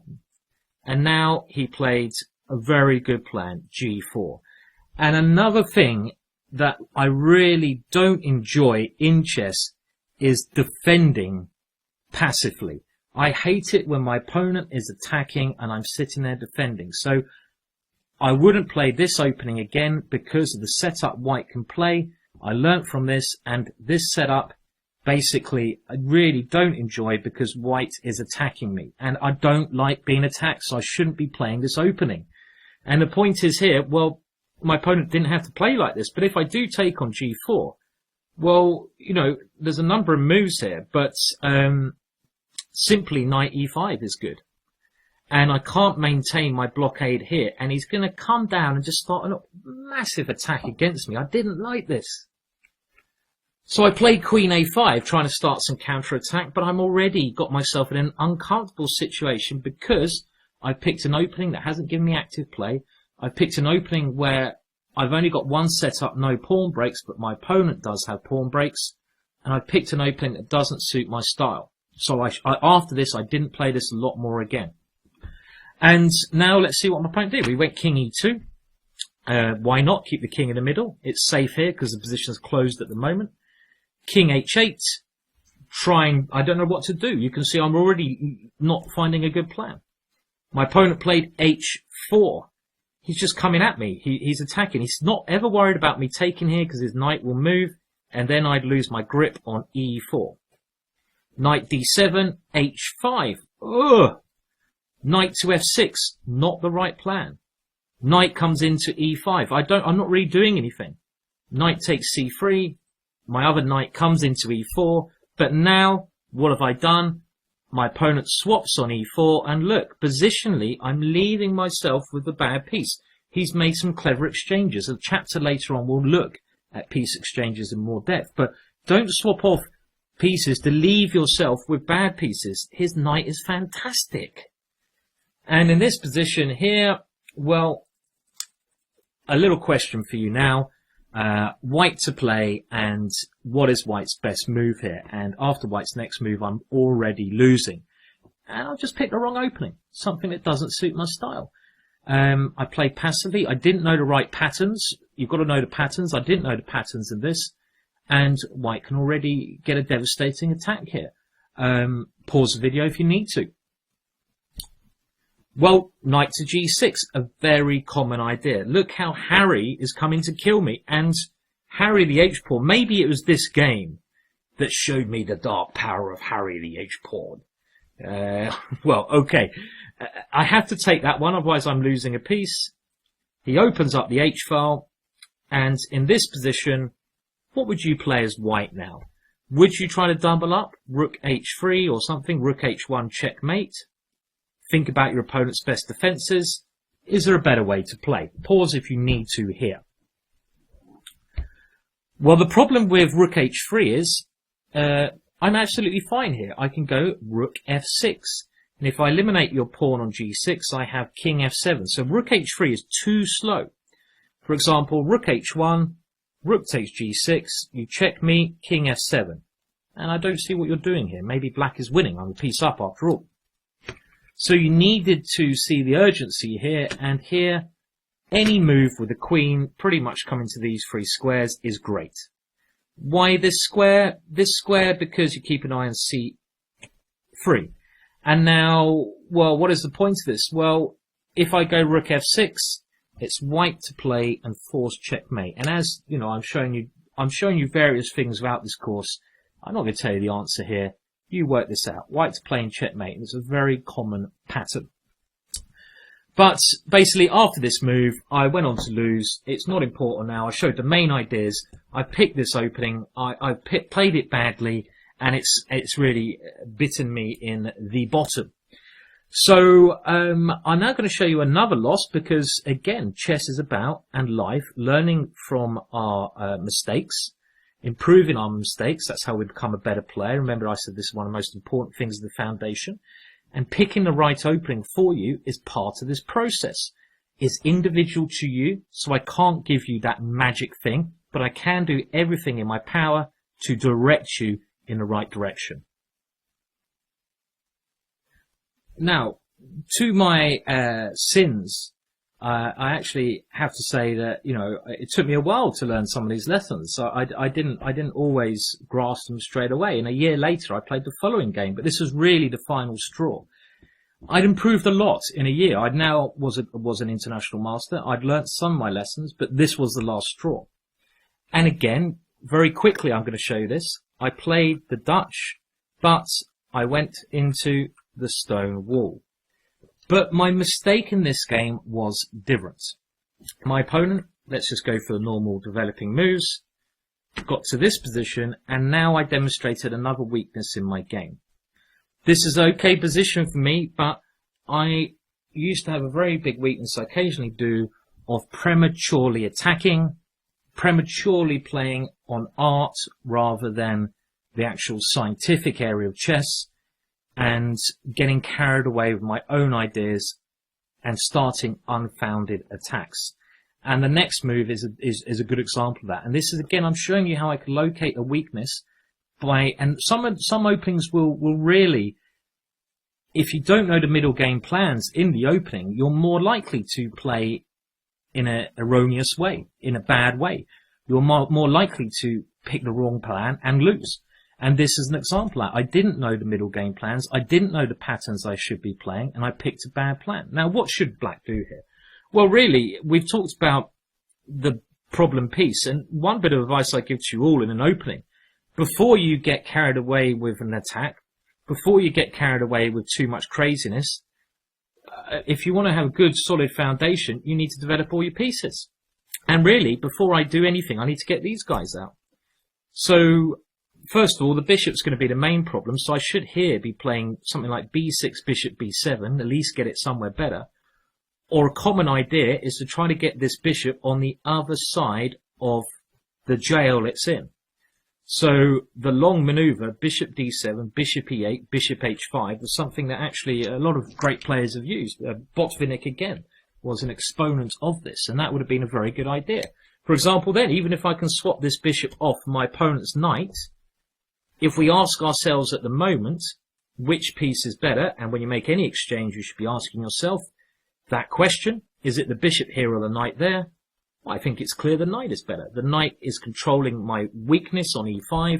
I do know this from the opening, and my bishop is trapped. So something like that's what I should be doing. But here, I played f4. And I'm starting some attack with no foundation. Why should this work? I don't have enough pieces joining in. Peter just played e3, and after I took here, he just took back. And how has this helped me? I've taken 2 tempo to do this. And if anything, my opponent has better development than me. So I'm breaking a lot of rules. I didn't know the right patterns. I'm playing the wrong opening for me. I played queen e8, and now Peter just took on f6, played knight c3, and he's left me with this horrible, horrible structure over here. Queen h5, d4, and look what I do. I go crazy. Rook h6. I'm going for an attack that has no basis of works. We saw this pattern in chapter 1, but it can only work in particular circumstances. For example, my bishop needs to be exchanged. I need to have another knight on g4. I don't even have a threat here. And Peter just pushed me back, played in the center, and my position crumbled. I mean, I'm not doing anything. It might look scary, but it's actually ridiculous. It needs to have a foundation. The pattern is wrong. And after I tried to break free, well, Peter literally taught me a very good lesson, and, well, my position crumbled. There you go. And I had to resign very, very shortly after that. So the opening did not suit me. So what did I do? And if this is happening to you, you need to think, what did I like about this kind of game? Well, I clearly wanted to play a pawn break with f4, but the opening didn't allow me to do that. So then I thought, and I had played this opening before the Stonewall, don't get me wrong, but then I thought, why am I playing this? I need to play, rather than learning a whole new opening, I need to play an opening similar to this, but that gives me more flexibility, more breaks. So I thought then, logically, you should do the same, work out what your weaknesses are. My weaknesses here, prematurely pawn breaking, prematurely attacking. So then I decided to play a similar idea. I didn't want to learn loads. I wanted to save time. I wanted to play f5, but I wanted to play it in a way where I had more pawn breaks. And then, well, let's have a look at a point, well, one game in a minute after, in the next game, where I managed to beat the World Championship contender Boris Gelfand. This was, again, fast forward in future, but let's see the difference in the play. And this was straight after his World Championship match with Anand. I think I was the first person to beat him with black. Anand didn't do that in the World Championship match. And all I did was swap slight things in my game. And again, by using the next example, we're going to see how you can do a similar thing. So let's fast forward to the year 2012. And now I've been playing a new opening for some time. So I knew the ideas, and I found an opening suddenly that I really, really enjoyed. So the opening that I played was a bit like the last one, but with some subtle differences that helped me a lot. And that was the classical Dutch. So in the classical Dutch, it starts with d4, e6, and we get my f5 move in as in the Dutch. And this time, the main difference is I avoid playing d5. And the point of this is it gives me more pawn breaks, more flexibility, and more chances to attack later. So we do the same kind of thing, but instead of going for a stone wall, I play d6. And this really suits my style, because the idea of this is later on I want to play the pawn break e5. I want to get my bishop out here, and this goes back to chapter 1. And you can see how I'm trying to make this course a story, how everything came together for me and how I made it happen, and how I'm trying to get you guys to do something similar. When you recognize patterns you enjoy, think how you can get them to work in your own games. What openings suit those patterns? What positions suit positions you like? Because you'll play a lot stronger. Simple as that. So Gelfand, very strong player, played b4. And now I attack that one. So already I'm creating a bit of complications. And now one of the main ideas is putting the knight here and bishop here. I knew the ideas. And the ideas I know how to play, and you might recognize this from the Richard Pert game, that's what I'm hoping, is the knight goes into e4, the bishop goes here, and the main break in the classical Dutch that I'm trying to play is e5. e5 is the main move that I want to play, this pawn break, because e5 gives me the center. It allows my bishop chances to fly in later on. And look how the game went so well for me. I mean, first of all, I improved the positioning of my pieces, foundation. Now, I use my a-pawn to cause him a little bit of trouble over here. I'm not going to spend too long in the opening. And now I have to change plans because he's gone here and I can't go e5. So, learning from the experience of the stone wall, I can now go into the stone wall, I felt, because things have changed. But this comes from my experience of learning the patterns from that other opening, which is slightly different to this. But this is a good version for me because my opponent's pieces are a lot more passive than the last two games I've shown you. Knight a3, c6, rook b1, and now we're going to see how I learnt from the previous games. When you lose a game, look at the pieces that weren't playing a part. What did you go wrong with those pieces? Why did you lose the game? And improve on it and play differently in the next game. So remember what I said in the last one. It was about this bishop. Where should that bishop go? It should come over to the king side. And here it did. Bishop d7. And now bishop e8. And I'm just playing from the patterns I know. But I've played in a more flexible manner, which suits my style. Knight to f3. And now remember the Peter Wells game. Look, everything's coming together. Everything's come together. Remember the break I played in Peter Wells' game? But I didn't have enough support with my pieces. What pawn break was it? f4. Here it works perfectly because I have a more active knight, a more active bishop. My other bishop is here. I've learnt from the mistake of that game and I see an opportunity to pressurize him here. But I've played a slightly different opening, an opening that suits me better. I'm using my experience from my losses and everything's connecting to beat one of the best players in the world. Queen moves back to d1. My bishop comes out later, but first of all, I open him up over there. And now, compared to my last game, my bishops are working fantastically. And really, the game went very well for me. I'll go through the moves a bit quicker. We got some tactical sequence coming in with all my pieces coming over here. And later on, well, after e3, I'm starting a very big attack against my opponent's king. And, well, he has to now give up the exchange. So he has to give up this rook. And I'm a lot better here. And I went on to win the game. But all I did here, I played an opening which was more flexible. So I picked an opening I really enjoy. I picked an opening, this d6 move is the start of it, that fits in with some of my other openings, the Grand Prix. You might be thinking, what on earth does this fit in with the Grand Prix? The opening I talked about in the last chapter. Well, the Grand Prix, I normally play d4, as I said, but sometimes I used to play the Grand Prix because it fits in with this. I'm trying to keep certain patterns. I know about the Grand Prix because it's a big thing in England. I'm trying to play a reverse Grand Prix. I'm trying to play a pattern I understand. And I know the ideas. You have to know the ideas. I know my knight goes here. My bishop goes here. I'm trying to go e5. My queen comes over to the queen side. My bishop sometimes comes this way. I know all these things. They all come together. And it's all about picking something that suits me better. d6 suits me a lot better because it's more flexible. And it works a lot better. How can you guys use this yourself? Well, pick an opening you like the look of. It's as simple as that. If you have to spend a bit of time in the opening. I've given you some suggestions during the course of this, but it's got to be personal to you. No one can tell you that. It's got to be personal to you. And really, you've got to enjoy playing it. People forget this. You're going to do something a lot better if you enjoy it. So pick an opening with good foundations. So I wouldn't say the Budapest is a great one. It's very popular at club level, but gambit lines as black are not going to work in the long run. Pick something solid and work on it, but always do the same thing as you do with every opening.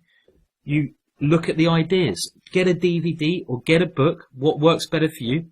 Study that as much as you're capable of. It doesn't have to be ages, so you get some ideas. Pick a player who plays that opening. Look at his games. Try to notice trends in his games. Think, why did he play that move? What's he planning? Play it yourself. Practice online in longer time limits. Get some ideas. When you lose a game, why did you lose the game? Keep persisting until you get to know what pawn structures you should be aiming for. And then you'll become a master in that opening. And that's what you need to do. Just pick one opening. And, you know, I'm sort of throwing through a lot of things here. And I'm going to show you another example of this opening, how it worked incredibly well for me. Okay, so around about the same time as the Gelfand game, I managed to defeat another high 2700, Wojciech, Radoslaw Wojciech from Poland, 27-21, in 20 moves. And I'm going to explain to you how I did that, how it was possible.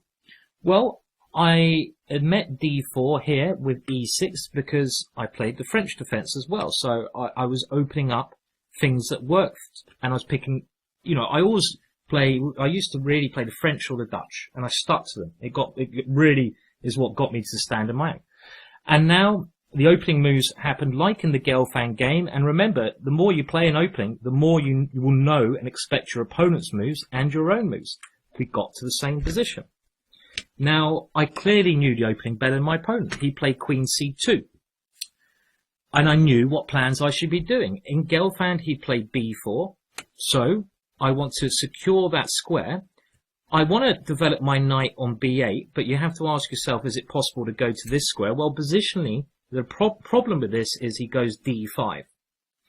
If I go somewhere like knight b4, he will attack my knight. I defend the knight, and then he will take on e6. Why is this a problem? Because I can't play my main idea e5 anymore. I've lost my e-pawn. And remember, the move I wanted to play was e5 to get my 2 pawns, my pattern that I'm used to. I don't want to allow a pattern I don't like. I don't want to do that, so I avoid it. So after Queen c2, I first play a5. The idea is now, maybe now I'm going to go knight c6, because when my knight comes here, it's defended. I also stop b4. Knight c3 played. I indeed play knight c6. Now if he plays d5, I get my pattern. I get my attack. Knight b4, queen b3. I don't have to defend my knight. I get an extra tempo. And this is the setup which I love. I like this setup. I've always enjoyed this setup, so I've picked openings which get me to this setup. Because I know what plans I should be doing. Like I said, this course is a story. Hopefully it's coming together. It will come together more. I hope so. And remember what the pattern was in chapter 1. The pattern I showed you. It was queen e8, queen h5, f4, bishop h3, knight g4, checkmate.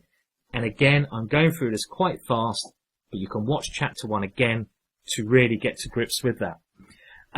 So my opponent played b3. He's trying to develop. So what do I do now? I go for my setup. Look how it works so well. e5.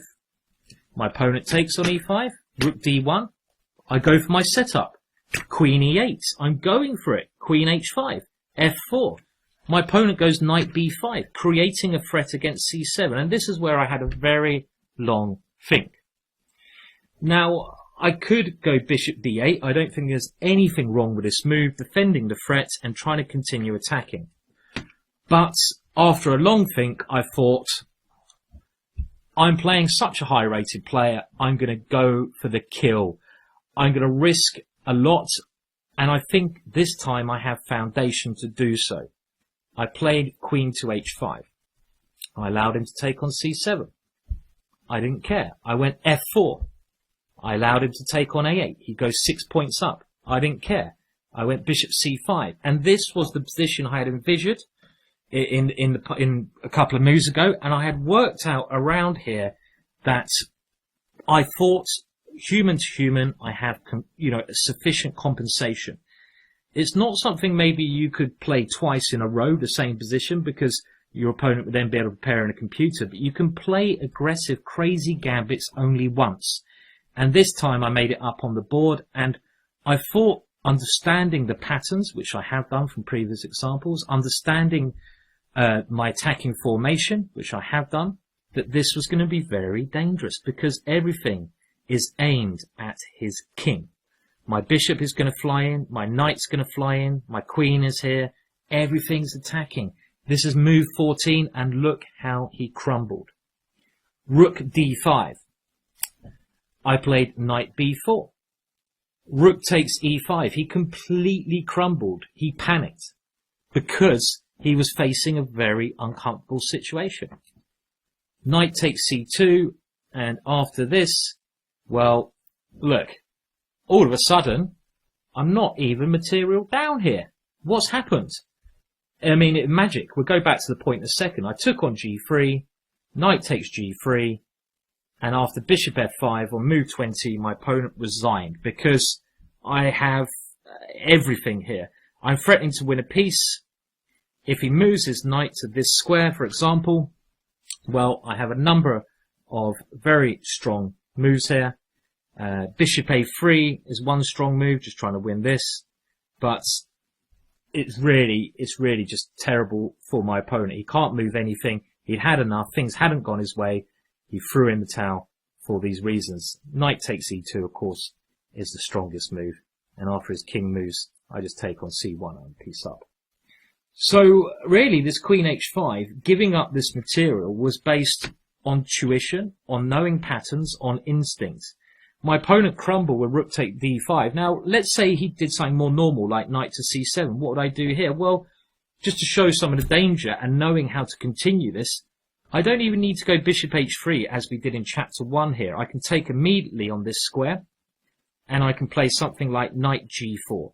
And I'm threatening bishop takes f2. Maybe I'm threatening rook takes knight and queen to h2 with mate. Lots of ideas, basically, in this position. I mean, one game I once had, is a beautiful idea, was here, takes, here, and now I played the rather, I should say, amazing move, queen to h2. And the point of this move is, maybe not this position. Sorry, I got that slightly wrong, because after this, it was queen, yeah, because knight e8, e3 is strong, but he can take my bishop. Instead, the point of this move is that if he takes my queen, I've got knight to this square or this square, checkmate. My opponent tried to defend, I think, with bishop to c1 to cover this square. It was something along these lines, but it's the pattern that's important. But now it's black to checkmate in 2 moves. So I'm going to leave that one with you to try to work out how black can force checkmate in 2 moves in this position. So that's just the development of some openings for me. And that's how I've become better. As soon as I realized that one opening wasn't working, I had to change. But only after I really tried my best with the other opening. And what I want you to do, what I really hope you can do, is before you pick an opening, you spend a lot of time looking at different openings and deciding what you enjoy the look of best. Then you have to think, is this really a good opening? Is it a sound opening? Do I like the middle game positions? Look at some top players. Then before you even pick that, you can do this casually by looking in chess magazines. You don't have to do this seriously. Look at the positions that you like in a chess magazine. Dive to a position, then trace it back to the opening and think, okay, that position came from this opening. Maybe I'm going to like that opening. Try to do it that way. Do it in a fun way. You know, get a fun chess magazine, open a random position. Do you like the position? Oh, I like that position. Then trace it back to the opening, and then try to look at more in that opening to see if that's the kind of thing that will suit you. Do it that suits your style. Work out what positions you enjoy playing. I think everyone wants to think they're an attacking, aggressive player. That's what everyone would like to think, but that's not going to work for everyone. It doesn't matter if you want to play in a quiet, maneuvering, closed game. That's not a problem. But then you probably should be playing the Stonewall Dutch. You know, if you want to play an opening, you should be playing openings where you don't have contact quickly. So if you are a positional player, I think the Stonewall will work very well for you. That's the kind of opening you go for. Or maybe you should be going for a classical opening. So classical, you can look this up, what a classical opening is an opening with a long history. So something like the Queen's Gambit. This will lead to classical chess, long play, long positional ideas, no immediate threats to your king. If you want to, again, do you like having space? Do you don't like having space? Do you rather play like a coiled spring where you break out? Think of all these factors. Maybe write them down on paper. Write what you like, what you don't like. Have a look at all the things you like, and then pick an opening that hits as many of those boxes as you can. So, for example, there's hyper-modern ways of playing. which you can do against d4. Let's take d4. And that is the King's Indian defense. I love this opening as well. But remember, only pick one opening when you get serious. Don't chop and change. It might take you a while to find the opening, especially with black. It's harder with black, but don't chop and change too much. And, for example, this is what I call a hyper-modern opening, because when chess developed, it developed with classical ideas. Classical ideas were taking over the center. White is playing classically here. He's taken over the center. Then the hyper-modern approach, this is just a stupid name for another approach, came along. The hyper-modern approach was saying, well, my opponent's center is a target. I'm going to play to attack that later. Maybe you like that. Put that in your box. Try to find an opening that's hyper-modern. If so, the King's Indian is perfect for counter-attacking and releasing your spring. For example, you often, in the King's Indian attack, the main line positions you get are a bit like this. I'm just going to go there, where you get stuff like this happening. And here, it's a battle between white on the queen side, black on the king side. And this kind of thing often happens here. And you might like this. So you've got to just, if you're not sure, write your likes, write your dislikes, find an opening, look into it a little bit. But once you commit hard. Don't chop and change. Don't play one opening, one tournament, and then swap. Do as much work as you can, because then you will master that opening. Pick an opening that reflects you. When you are playing black, sometimes you might not get into the positions you always want to, because your opponent's forcing the way, but you have to then improve on these weaknesses. You have to then make sure you get more comfortable in these rare occurrences, and they should be rare occurrences, otherwise you're doing something wrong. And really enjoy the positions you play, because then you'll play better. And like I said in the last chapter, work out your portfolio, improve your portfolio, work out the best way of doing this. I still like working in paper, but I do use computers, obviously, that's what I'm doing here. And improve in this way.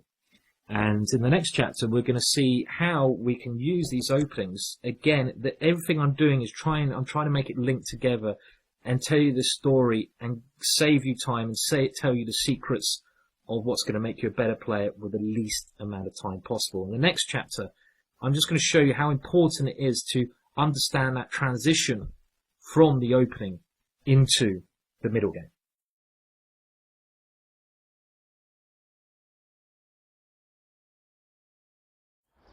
So chapter 4, a very important chapter that has not been discussed enough in the chess world, opening into the middle game. Now, I'm a grandmaster, and I would say I'm a bit of a lazy grandmaster. So what has helped me become a strong player with minimum time?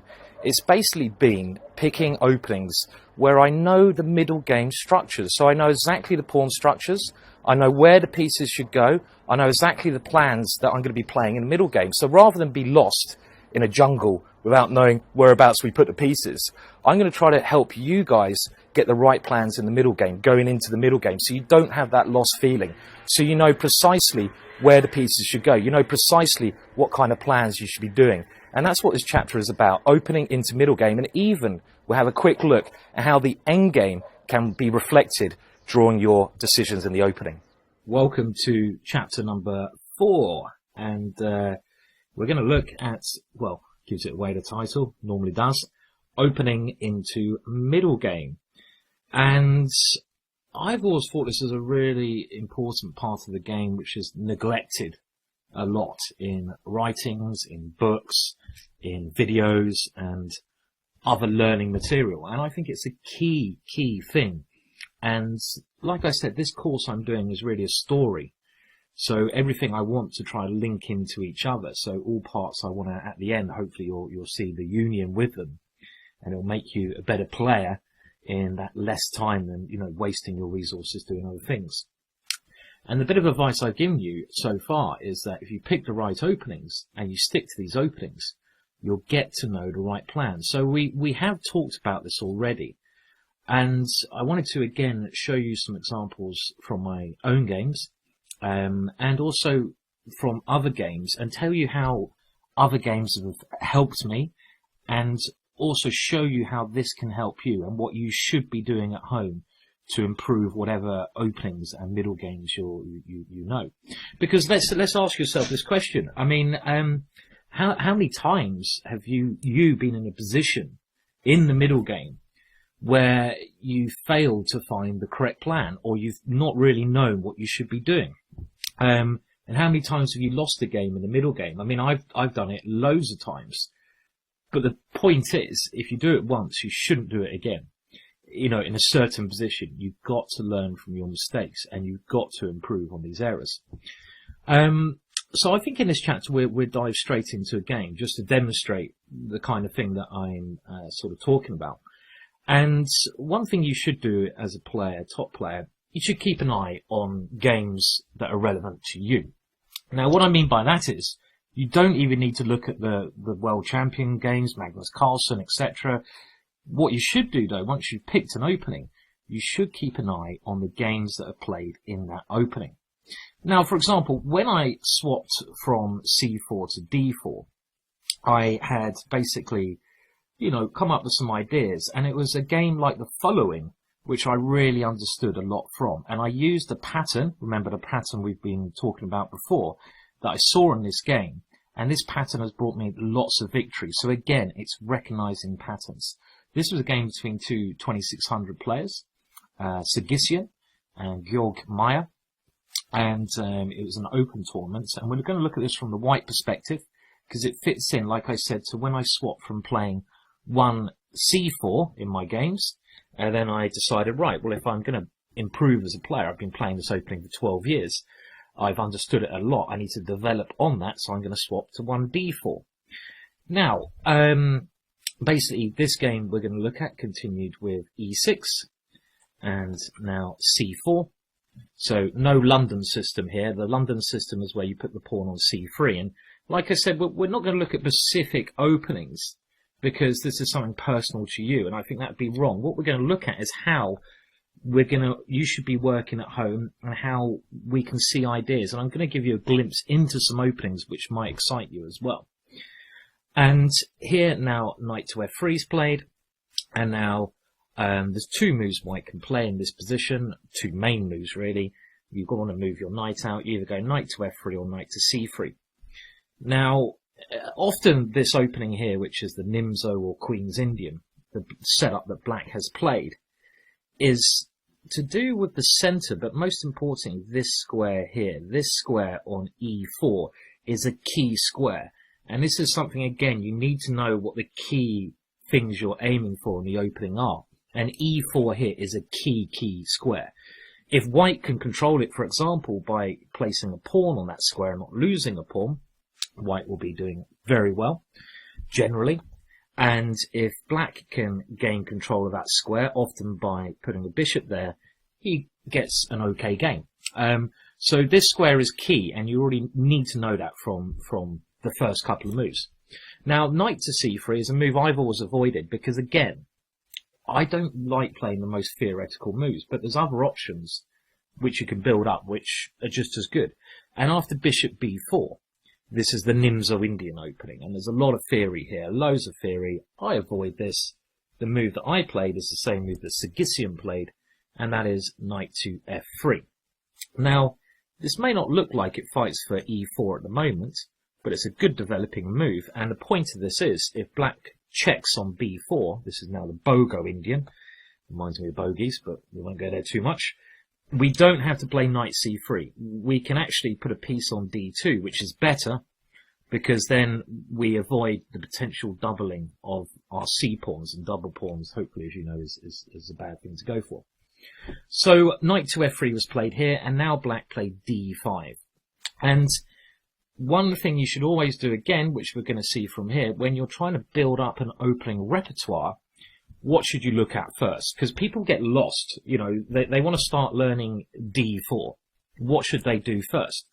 Well, there's lots of good stuff out there. Even if you Google it, you can Google what is the most common response to d4.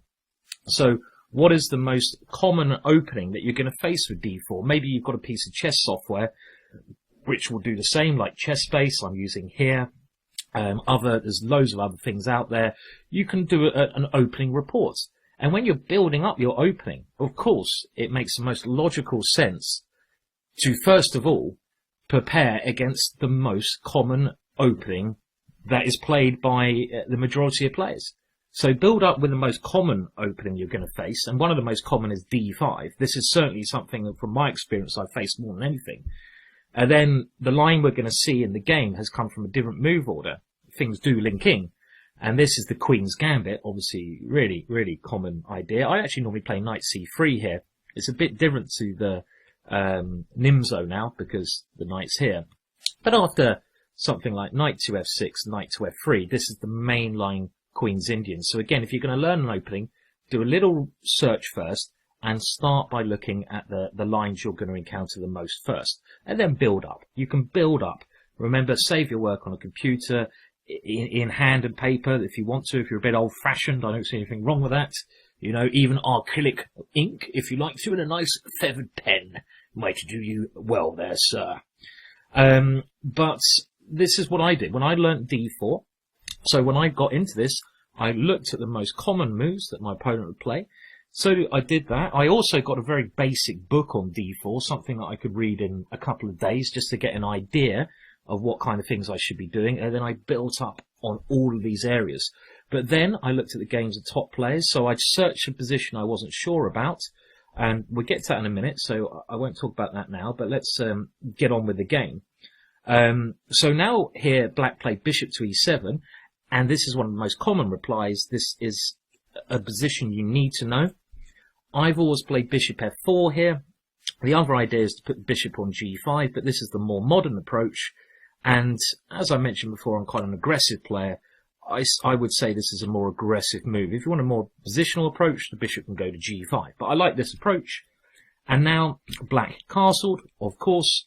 And here there are two moves, two main moves. There's either e3 or a3 here. And both have pros and cons. In this game, white played a3. Now, you know, the idea of this is you sometimes want to go knight b5, but bishop b4 check is a very frustrating move here. You have to play some ugly backwards move now to block that, and your knight looks ridiculous there. And the other subtle point is, if you go e3 here, which I probably played more often, the main move that black now plays is knight b d7. This is the trendy modern approach. And if you go knight b5, well, yet again, this bishop check here is very annoying for white. So a3, again, you've got to ask yourself, when you look at the games of top players, this is something I'm doing here, and this is something I did when I looked at this game, why a3? Why a3? So every move, ask yourself why, especially if you originally don't understand the move. Mainly to control b4, as we've seen. Now, black played c5, because now if he tries knight b d7, this is a common setup. You've always got to think, remember, opening to middle game, it's not just our plans, it's our opponent's plans. This is a common idea, with the idea of going b6 and bishop b7, because we need to get all our pieces in the game. But now this is a mistake because of knight b5. And black is in a bit of an uncomfortable position to defend that pawn on c7.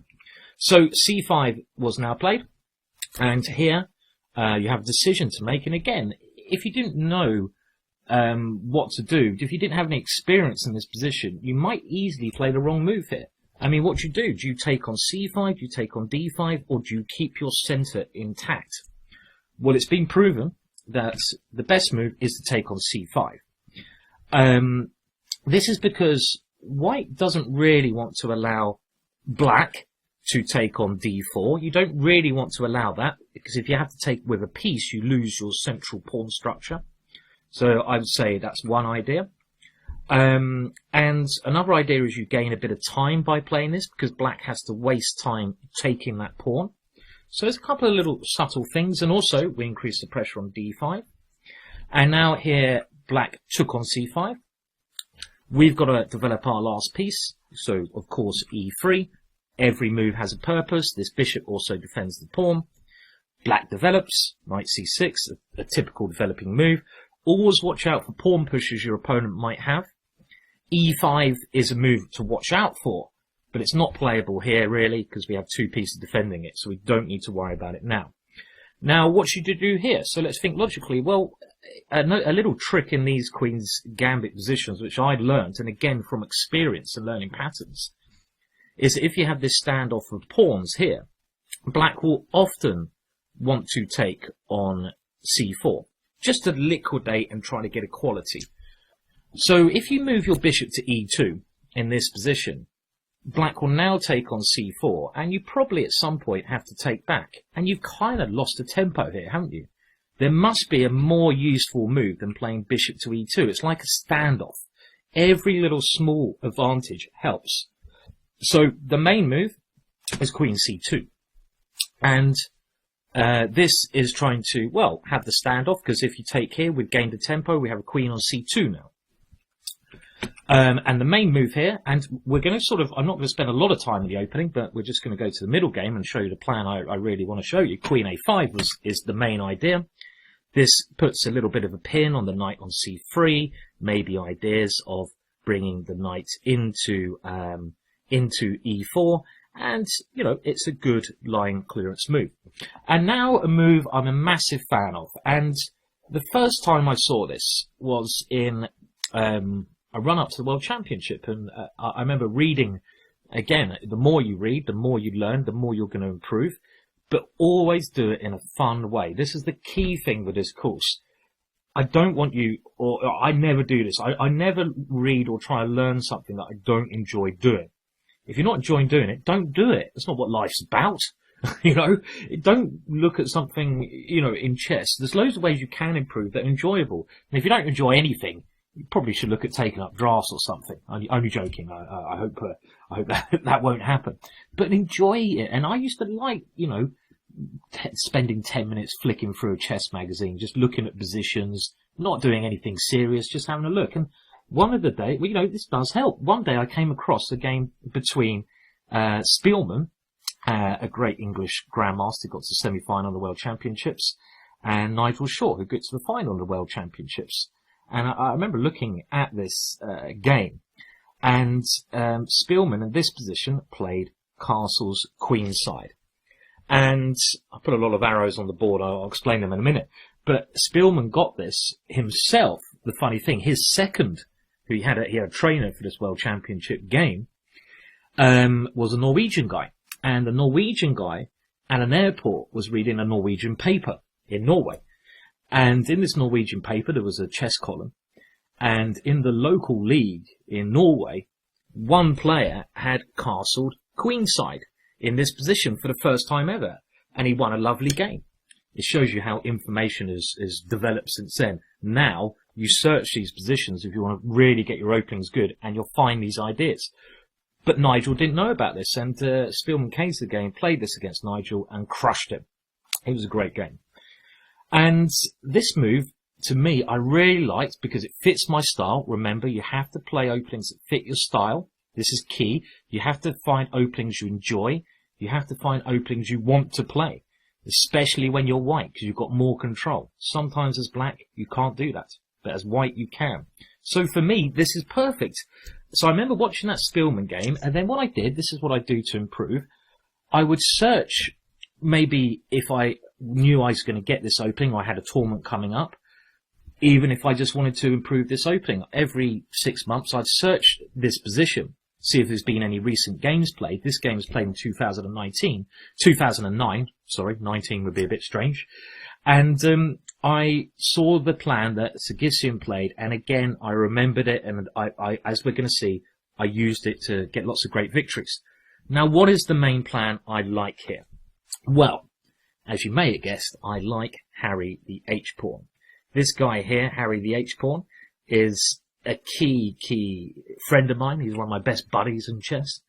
And I want to start an attack against h7 because there's opposite side castling. Therefore, we need to attack each other's kings. Now, the pattern, this is what is key, that I remembered from this game and some other ones I saw, was that if you go h4, I love that idea, it suits me well, knight g5, then you can start a very big attack here. You're nearly threatening checkmate. The only thing stopping that is this knight on f6. So we have to work against getting rid of that knight.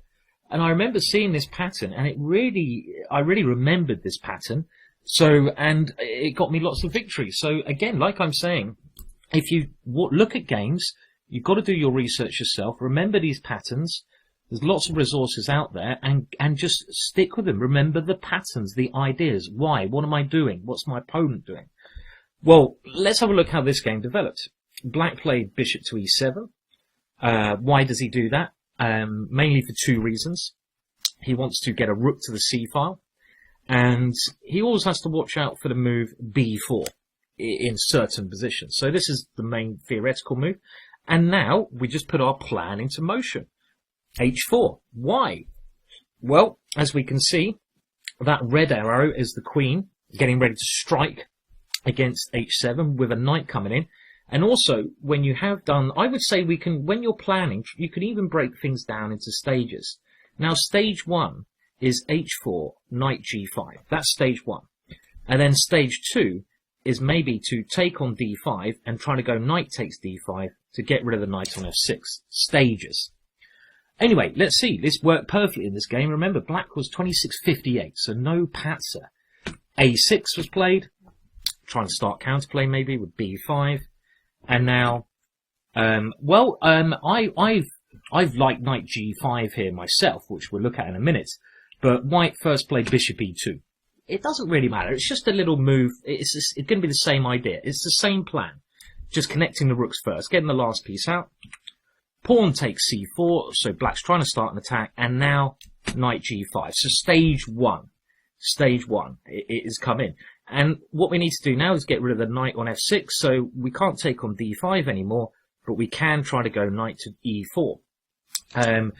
And h6 was now played, and now one of the beautiful points of this opening is, you don't have to worry about black taking the knight, and this is another key thing to remember. For example, white could try knight to e4 here, which I think is very interesting, but then you might allow queen f5. Instead, white went g4, and the point of this is, well, if black takes the knight, we take here, and this knight can't move because we've opened up the h-file, and we will deliver checkmate. We're getting an awesome attack here through this very simple plan, which I've used in many games. And this is a plan to remember when you have a queen on c2, and you've castled on the opposite side of the board. So why g4? Well, this is the next stage of a pattern I want you to remember. I'd say this is the third thing, because we're not going to checkmate at the moment, but now black played rook d8, and what was white's real idea? It was just to rip apart the defences of the black king.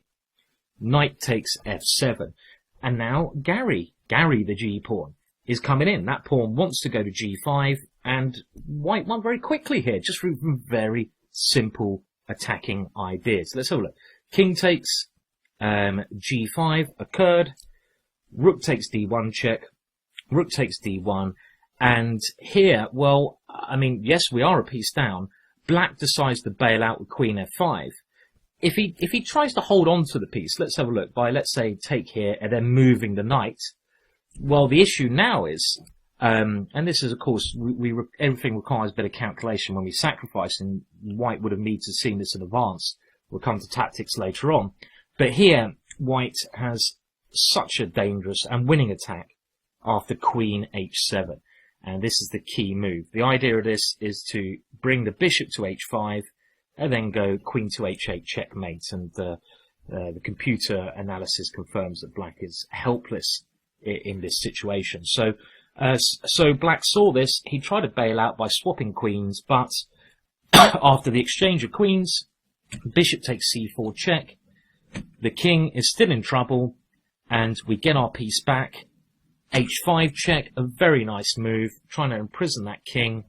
The king comes out into the open, and now we just have to chase it down. Look at that king go. It's running to its own death, though.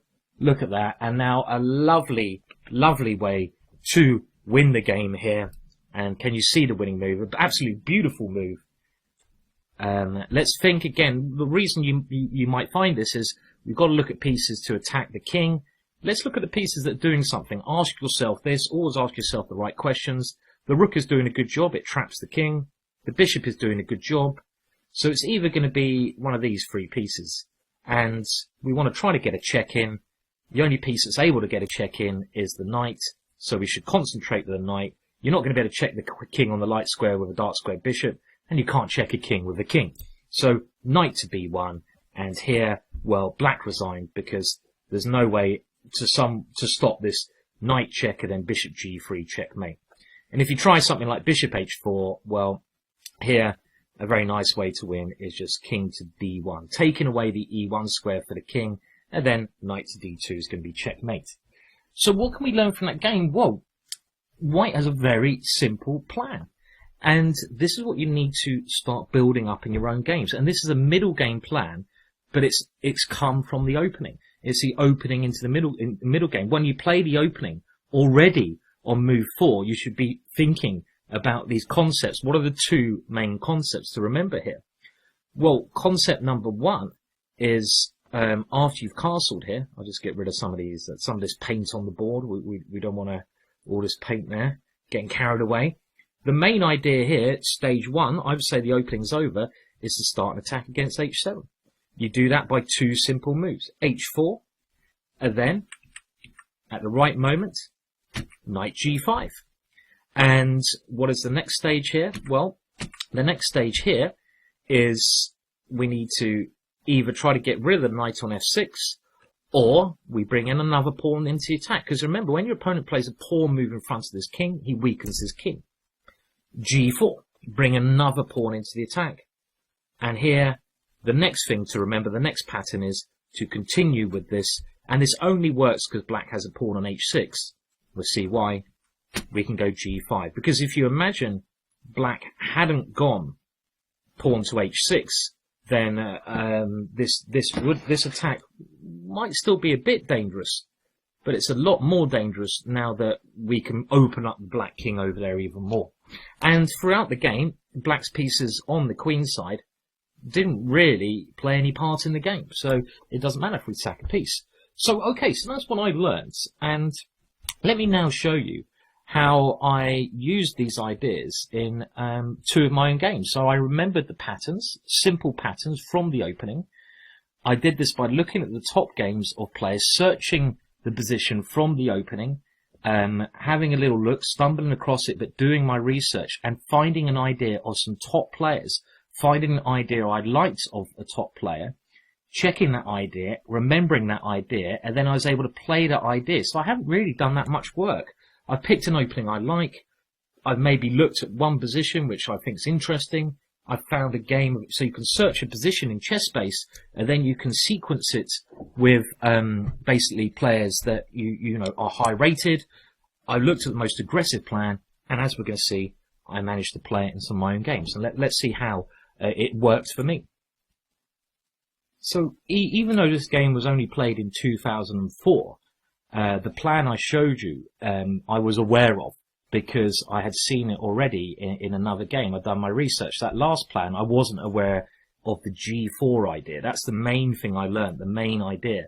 But in this game in 2004, I had done some basic opening research. I was an IM at the time, and it was games like the following that made me a grandmaster. My opponent was Raul Alicock, who was about 2,300. He's actually, I think he was maybe world drafts champion, and I was joking about drafts earlier. I'm not going to say stick to the drafts rule, or did I just say that? But yeah, well, we'll see. And let's have a look. Well, I played the opening in the way that I know. You know that I go knight to f3, and against d5, I generally go knight to c3, and here I go bishop to f4. And we've talked about a3 being played, but I did mention I generally prefer e3. And the main move has always been c5 here, until recently. I say always, but recently knight b d7 has become the main move. And again, you need to do your little bit of work, your searches, and you need to know what you're going to do against knight b d7. But as I said, the main options are more important, and c5 is the main option. And here, well, I knew that we've got to take on c5 here. This is nearly always the correct option, because I take on c5. I don't want to allow black to take my pawn on d4. I mean, let's say I go bishop e2. He takes on d4, and then he takes on c4. I have to lose another move with my bishop. This is playable, but I have given myself an isolated pawn, which I don't know. I mean, it doesn't seem quite very good here because I've lost a bit of time. So taking on c5 is always my answer. I know this is the idea, and I know queen c2 is the main move, and of course knight c6. We've got to think what our opponent's trying to do. Well, he's not really trying to do e5, but knight b4 is a bit annoying, so we go a3 to stop that. And here, my opponent played bishop e7 first. So even though the move order is not the same, as we saw in the last game, and this is where you'll find that players, and there's a lot of players who do this, and I say it's learning parrot fashion. And this is a big error, and this is something I'm trying to steer you away from doing this whole course. And what I mean by that is they will learn an opening simply by learning the algebraic notation. So they will know against this move, I play this move. So against queen a5, I castle queenside, this is my best robot voice. Against knight g4, I go h3. But like a parrot might be able to speak as a human, but can a parrot really understand what it's saying? And I don't think so. I don't know, I'm not an animal psychologist, so I can't say that for sure. But I don't think so. So I say these people who learn parrot fashion, when they get into a position which then, suddenly their opponent plays a move they're not used to, they can completely collapse. But if you understand in a verbal way, in an explanational way, then you'll never have this problem. You can always make your way through slightly different moves. And that's the case here. Our opponent's gone bishop e7. Has it really changed anything? No. I just castle anyway. Black plays a6 here. And here I've got my position. I'd say the opening is now sort of over. I've got a lot of things I can play. But I know the plan. I know the plan of h4 and knight g5. So I'm going to play it. Harry. h4. My opponent now played queen a5 anyway. And what did I play? Well, I played knight to g5. We actually saw that, I think, in the last game, white played bishop e2, but, let's just go for the blunt approach. And now black already has to be careful. So another thing, let's say black played a move like h6 here, which is kind of like a normal move. Well, remember, we know that he's not going to be able to take on g5, because that doesn't help him. But we've got pretty much simply a winning idea here. And should I share it with you? I'll share it with you. If you can't see the winning idea, pause the video in a second, because what you need to think is there any way I can distract this knight? And I did mention this idea earlier. Let's pause now. Well, the winning idea here is to take on d5, and after pawn takes, to go simply knight takes d5. And this position is diabolical for black. You can't play knight takes knight, because then you lose control of h7.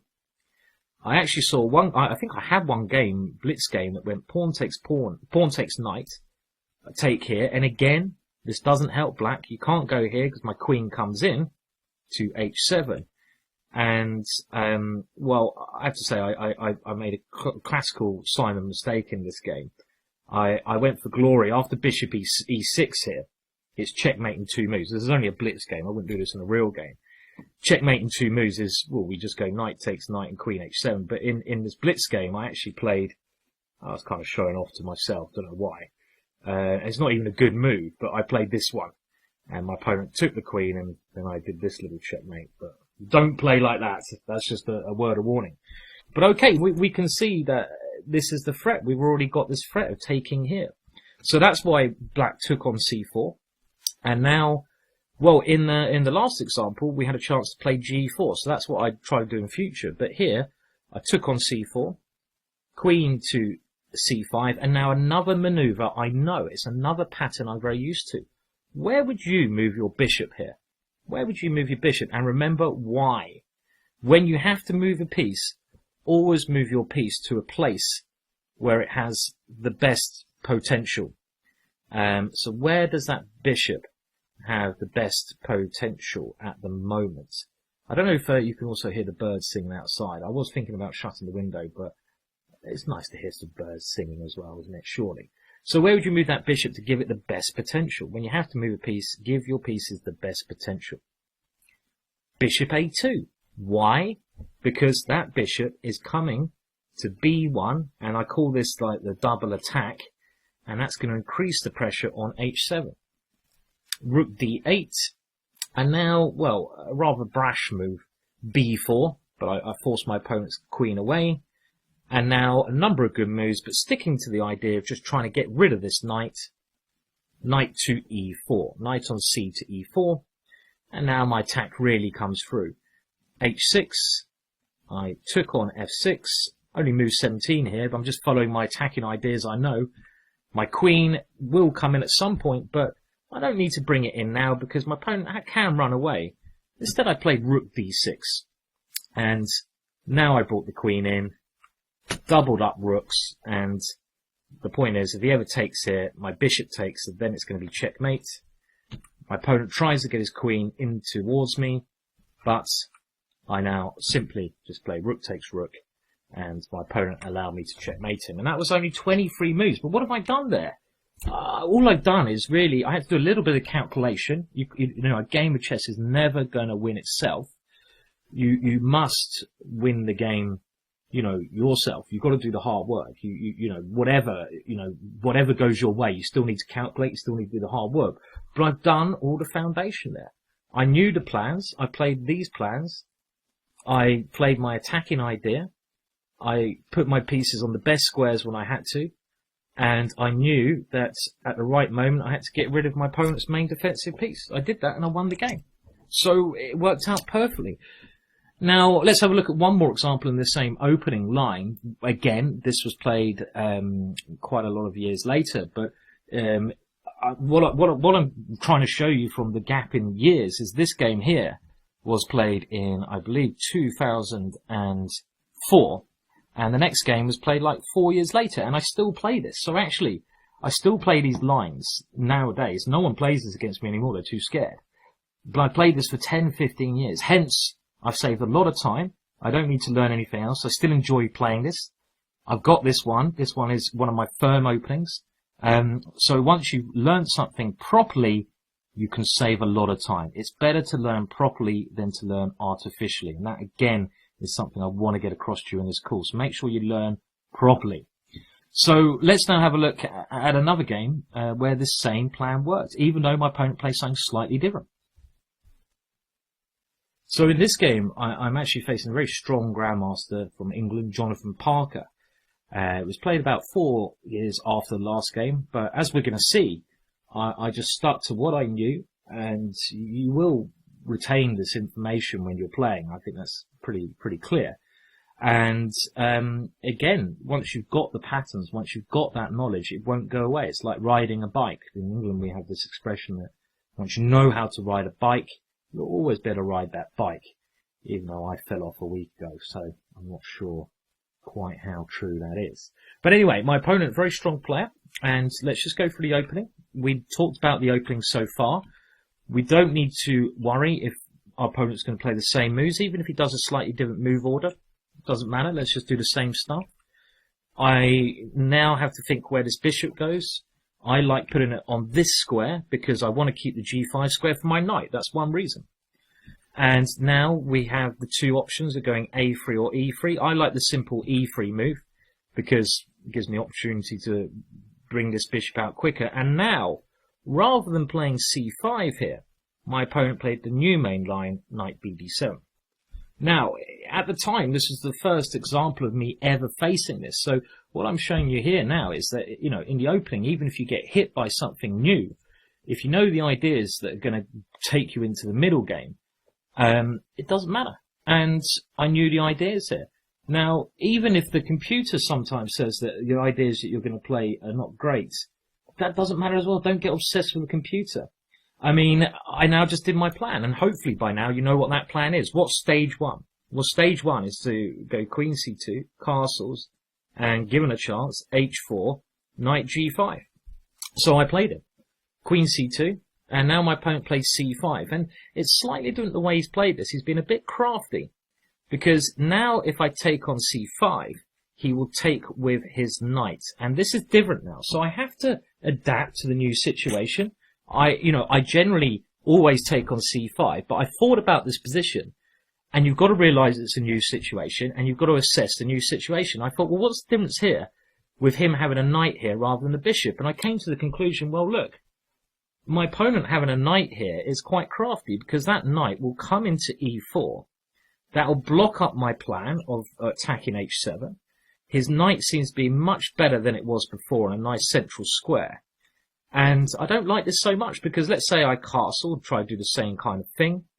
Well, he can probably go knight e4. Then my whole plan is not working so well. So I decided, well, look, in this situation, after c5, because his bishop is trapped, because he's played a slow move, I'm going to allow him to isolate my pawn and go with my plan. So I just castled here. Black now played b6, and I think this is an error. This is a little bit too slow from my opponent. My opponent didn't realize the danger. When situations change, if someone castles the opposite side to you, you've suddenly got to change gear. You've got to change into super turbo gear. Because here now I did a good exchange. I took on d5. Now, why did I make this capture? I'm adapting to a new situation, and I'm playing different moves.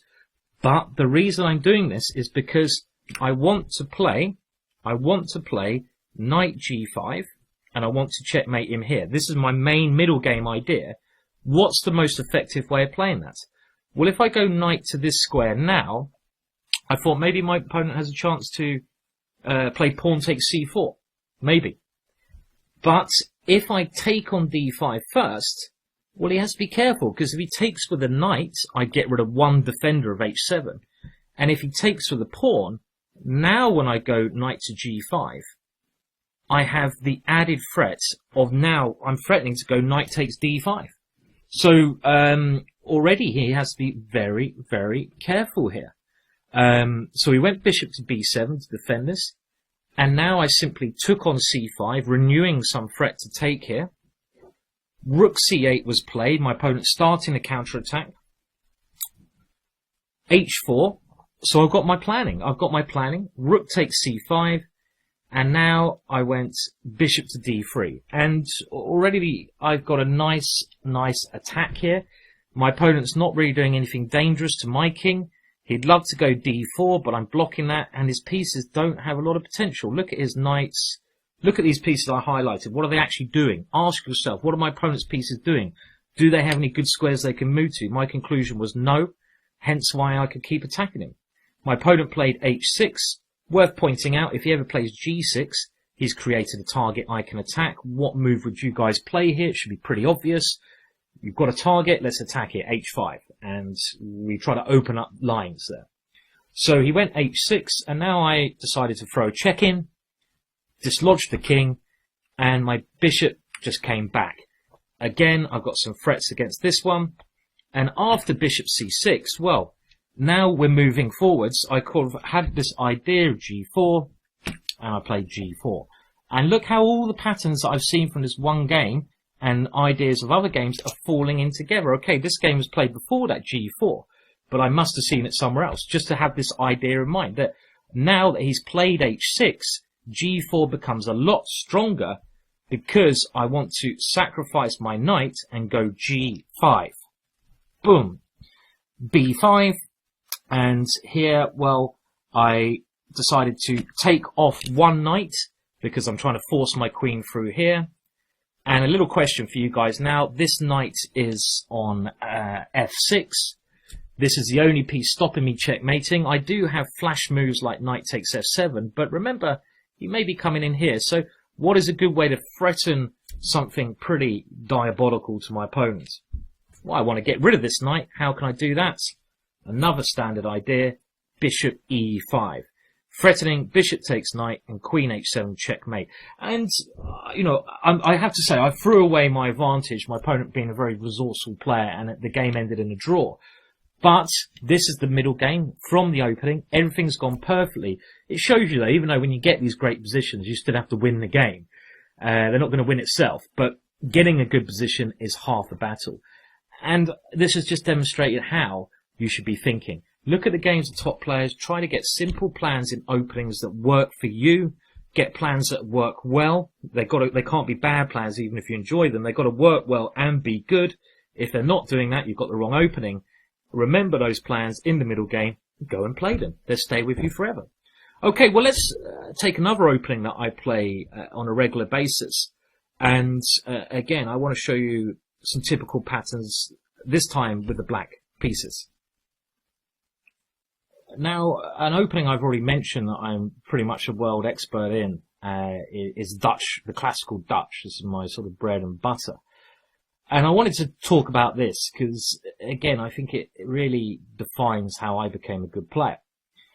The classical Dutch has a pretty bad reputation, even though the likes of Mikhail Tal, Botvinnik, Alekhine, other great players have played it. But as I mentioned before, you even if you play openings, I mean, they got to have a good foundation, so they can't just lose a pawn. But if they have a good positional foundation, and I think the classical Dutch has, and it's been played by great players, you're not going to go wrong. But you've got to fit players openings that suit you. And we've already mentioned how this opening does suit me. And even though it's not, really at top level ever played, it's worked wonders for me, absolute wonders, and it's brought me so many brilliant victories against top players. And here's one now, played in 2002 against a grandmaster in the Budapest Congress. And I just wanted to show you again how after the opening I knew exactly what to do and why and how I was able to do this and how I was able to win the game and how you guys can do that in your own games. In the quickest and simplest way possible. So the opening, the classical Dutch, is where you go F5. Well, the Dutch is F5. This is my response. And what I've done throughout my life, I played F5 against knight to F3 on move 1. I played F5 against C4 on move 1. And against D4, I also go for F5. But I generally play E6 first because I don't mind the French defense. And then I go F5. So I've got one opening. Look how lazy I am. I've got one opening. I can play against 3 things. And again, if you haven't got much time, do this. Don't pick an opening against everything. Learn as little as you can. You know, I mean, another thing you could do, for example, I've mentioned before, if you want to go really lazy, just play G6 against everything and learn it well, because then you don't have to learn anything else. You know, we've mentioned the black line. Pick simple openings. It will save you so much time. You know, don't go for learning a particular line against everything. You can do that later on when you're really developed as a great chess player. Now, okay, so let's have a look. So the classical Dutch, as I mentioned in the other chapters, so we won't go on it long, is where I go E6, and then I go D6. So this is the opening I like the best. My opponent played B3, and I already know from experience of playing this a number of years exactly what I should be playing here. Now, the next 2 moves, I would say middle game ideas, and they have an idea behind them. Now, there's lots of ways you can play this, but knight to E4 is one of my personal favourite, and I think it's one of the best ways of playing this position. Why? I'm slightly more cramped as black. My opponent has 2 pawns. When you're more cramped, you want to exchange off pieces, generally, some pieces, because you're more confined. It's like, you know, if you're stuck in a shed, a boiling, let's say a greenhouse. If you're stuck in a greenhouse with 20 people, and you're stuck there for a couple of hours, the more people you get out of the greenhouse, the more you're going to be able to relax. It's the same in chess, you know. And that's one idea. And the other idea is I want to find good squares to all my pieces. My bishop wants to come to F6. It's beautiful on that square. Now, in the Dutch, you don't worry too much again about this guy. This guy you want to get out later on. This guy sleeps. He's a lazy so-and-so. He stays in bed until the afternoon. But when he does get out of bed, he works blooming hard. So I only try to move this one after I go E5 and F4. And I know this from, again, patterns experience. What do I do with the knights on B8? Well, I'd like to go knight to C6, but you have to be very, very careful, as I mentioned before, that white can't go D5 against that move. So, knight to E4, I know is the right idea. And then I know the next plan is bishop F6.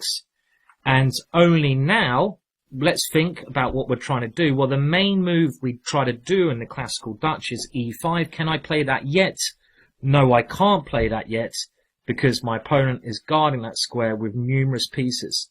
How can I do a good developing move that helps that? Well, now I can play knight to c6 because if my opponent plays d5, what should you do here?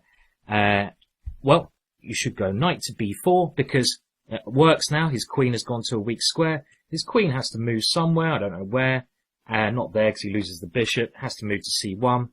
And here, I'd probably just play at some point e5. This is the structure I want in the Dutch. I want both of my pawns there. That's my dream-like structure. So I know exactly what I'm going for in each game. I've just got to work out the best way to get it. My opponent played rook d1, and he's trying to stop me playing e5 because then he would take, and his rook would be lined up against Her Majesty. So what do? I move the queen out the way, queen e7. My opponent plays knight c3, and now I can get my move in at e5. But first of all, let's just swap off that knight because the greenhouse is getting warm. And what's the main idea in the Dutch, and this is a middle game idea, the main idea is e5. And now, once I've got this in, I always feel so relieved. My personal opinion is as soon as black plays e5, black is probably better, at least equal. No matter what the computer says, I love this kind of position because I can start attacking on the king side. My bishop is going to come out here to g4. I've got what I want. Now, my opponent took on e5, and now he played e4. And again, in this position, I always have a move I enjoy playing here. I have to be careful because if I don't play the right plan here, and this is the middle game, how do you meet e4? You need to know how to meet typical ideas that your opponent will play. How can you learn this yourself? You need to look at the top games, the top players in these openings and work it out. But here, how do I meet e4? I have a rule. I always, if I can, try to meet e4 with f4 because this is my way to try and weaken my opponent's king and just to get my pawn storming over there. My opponent took on f4. He played e5. My bishop came to g5. Now he does have a good center, but he's weakened his king, and later on this gives me great attacking potential. Let's have a look how the game develops. b4. Now, as I've said, I know I don't bring this piece into the game too soon. I want to clear out the snow in front of it first. It's like, you know, your car is trapped because there's been a big snowstorm. Get the snow out the way, which is my e-pawn and f-pawn, and then look how strong the Sleeping Beauty becomes. Bishop g4. It flies into the game. My opponent played queen e4, and now I'm just doing something very simple. I'm thinking, what's my opponent trying to do? Well, he might try to go e6. What piece don't I like? Well, my bishops seem okay at the moment. I don't like my knight now. I'm not going to take that pawn. It seems too dangerous with his queen coming to b7. Where should that knight go? Well, the best place for a knight is in front of your opponent's passed pawn. So I maneuver my knight to this square, and eventually, as we're going to see, well, my knight, I'm playing normal moves here, nothing extreme, and then my knight comes in there, and my queen, now, I'm playing very quickly here, also will come in, but my opponent allows a little tactic. Look how strong things become. Bishop c2. Well, it's all over. I'm already winning. Look how all my pieces are alive. My rook's alive. I'm winning the exchange. My knight is coming to f4. My queen's coming to h5 at the right moment. Everything is beautiful in my position. And again, I've known about what I should be doing. So what are you guys learning from this in the middle game, even if you do not play the Dutch defense? Well, what I'd say is, really, I mean, look, this is move 25, but I know exactly where to put my pieces because how have I learnt this? I've learnt this by looking at the games of top players. I've learnt this from my own mistakes. I've learnt in the past that when my opponent has gone e4, if I take on e4, I can sometimes get a very uncomfortable position because my e5 pawn is weak. So I've learnt from that. I've had a couple of losses in this.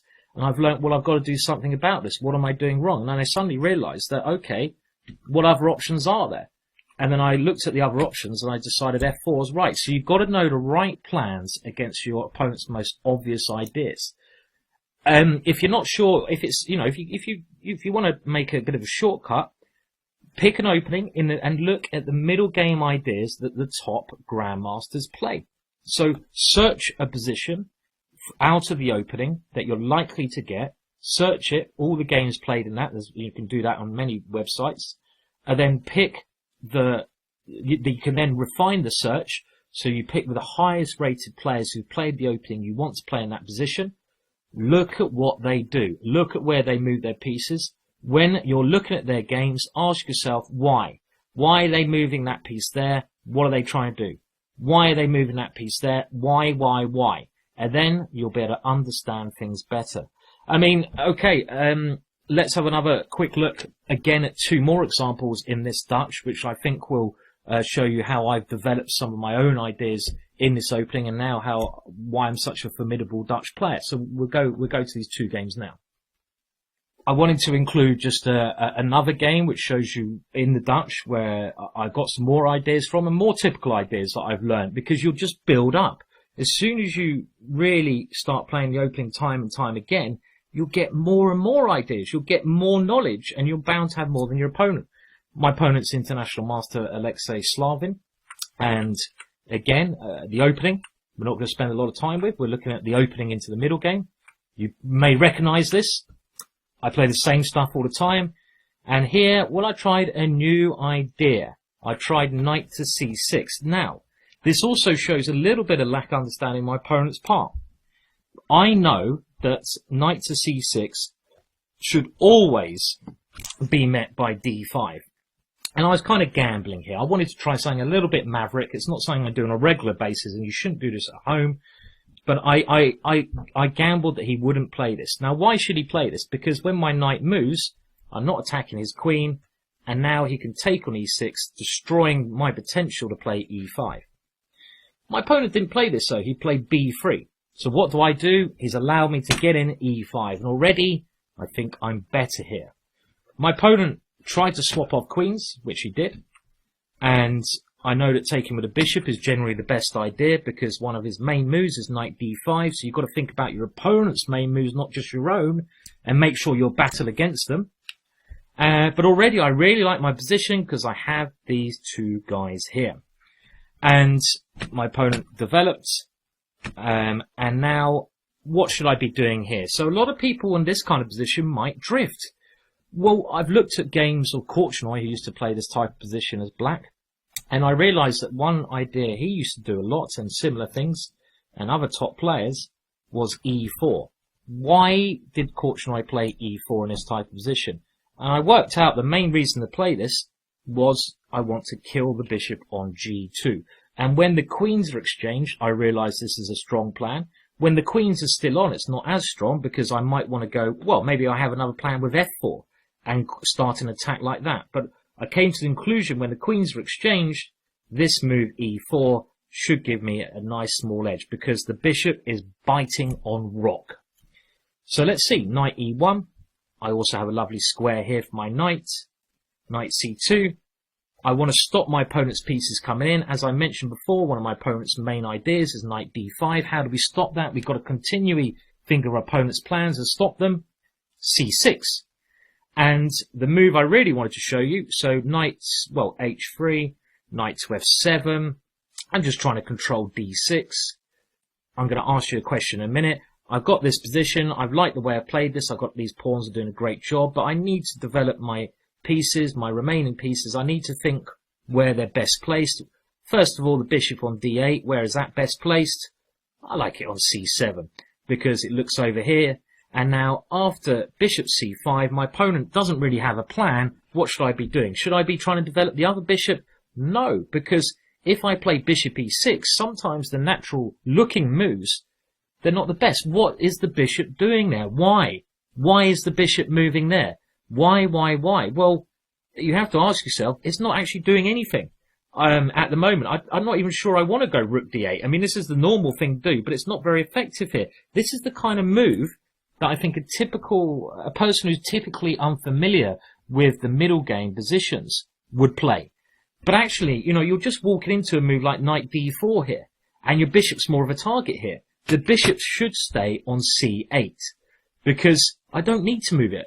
There's a much better plan here. Can you think of a good plan in this position? And it's a plan, again, I've known from years of experience. Again, a plan I've seen, a plan I enjoy playing. Think Harry, think H-pawn, H5.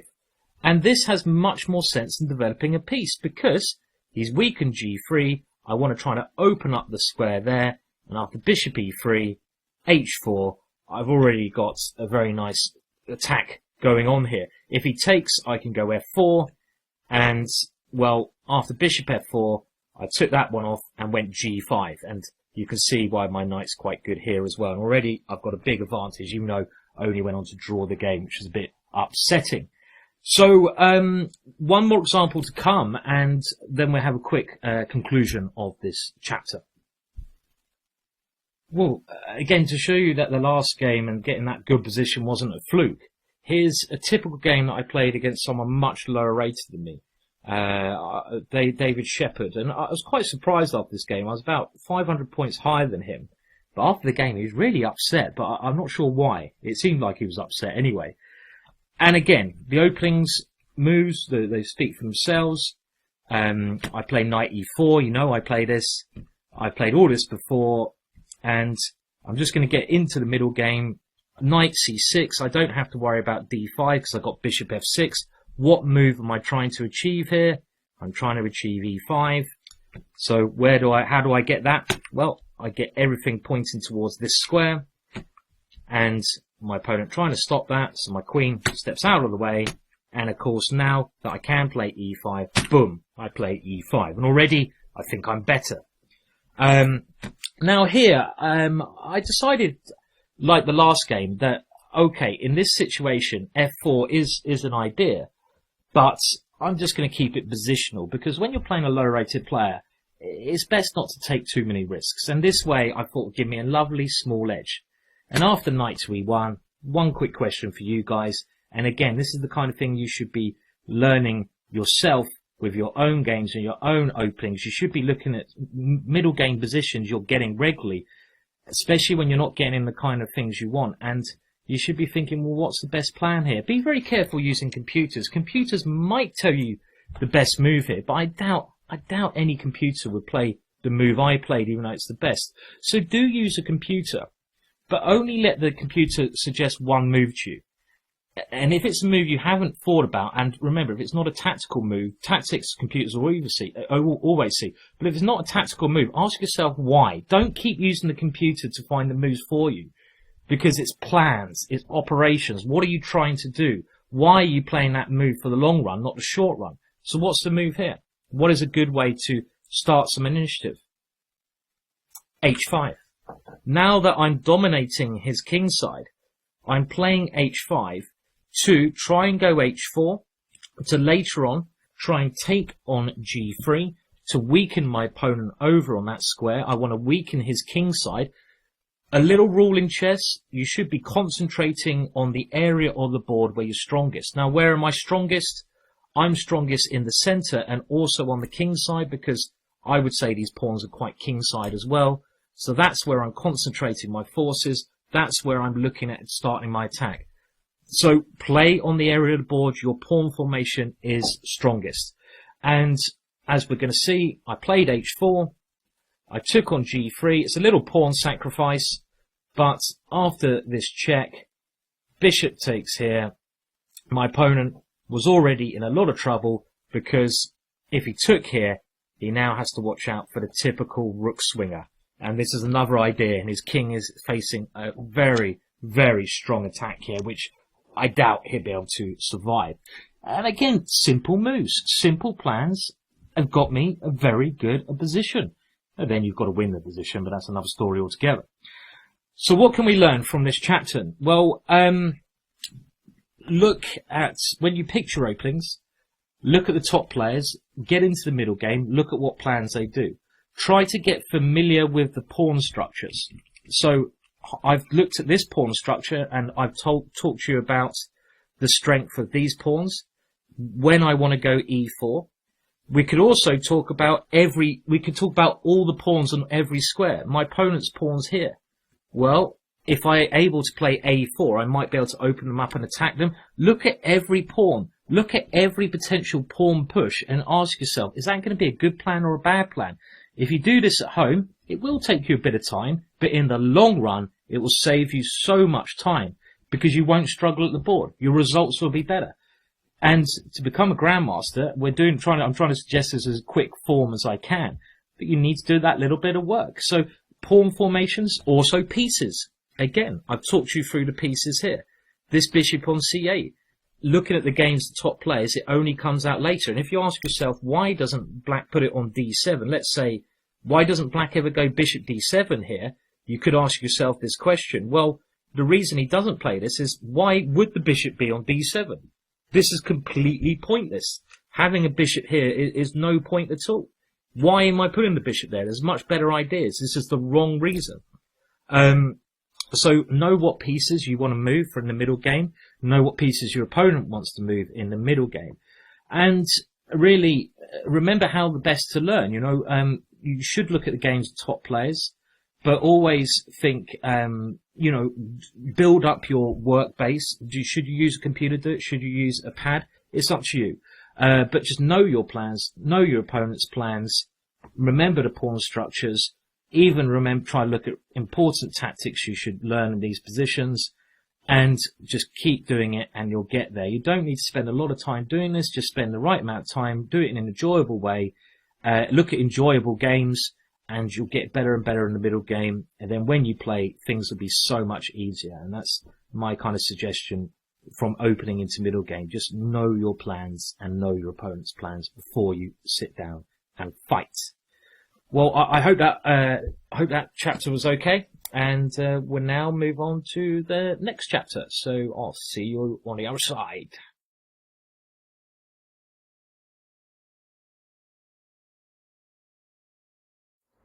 So a bit like the last chapter, this is about finding the right plans in the middle game. Now, this is, again, one thing throughout my experience of teaching for 20 years. Lots of players, they get lost. They don't know exactly what they should be doing in the middle game. They don't find the right plans.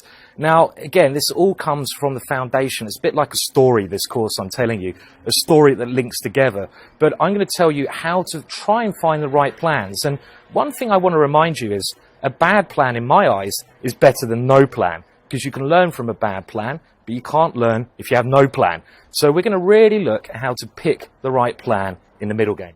Hello, and welcome to next chapter. And this chapter is, again, a continuation of what we've been looking at so far. And really, we're looking at middle game ideas. I think middle game is one of the most important parts of chess.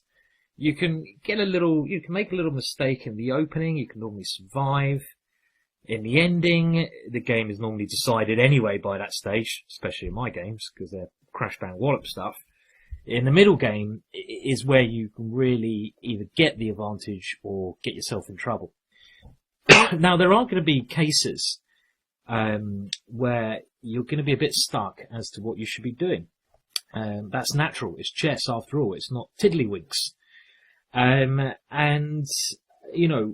Finding the right plan in the middle game is key. And having the right opening, as we saw in the last chapter, will help you on the way. But, it's not always going to be the case where you're going to know what to do. So this chapter is going to give you hints as to what you should be thinking in the correct way, and thinking, I was going to say in the laziest way possible, in the way that we can save energy and get maximum results for the least work. Now, I have a philosophy that a bad plan is better than no plan. So one thing I don't want you to do is ever be in a position where you're not sure about what you should be playing, and you just play a move for the sake of playing a move. That is terrible. At least have some idea in mind of what you should be trying to achieve when you're in a certain situation. I mean, there's some basic things that you can always think of. First of all, the position is compromised, I would say, of two main features. There are other things, but two main things. The pawn structure and your pieces. Now, the pawn structure is the skeleton of your position, so if you're ever stuck for an idea, look at ways to improve your pawn structure. Simple. Look at ways to destroy your opponent's pawn structure. And another thing you can do is look at ways to improve your pieces, especially your worst placed pieces, and look at ways to destroy or make your enemy's pieces worse. So there are always things you can do. There are always plans you can try to do. Now, again, a thing that's not talked about much in chess, which I think is very important, is timing. And this is sort of a third kind of thing to link in with that. In certain situations, you're going to have time to do everything you want to do. You're going to have time to maneuver your worst placed pieces. You're going to have time to bring your pawn structure together to make the pawn break. You're going to have time. Now, when are you going to have time? Well, you're going to have time in more closed positions.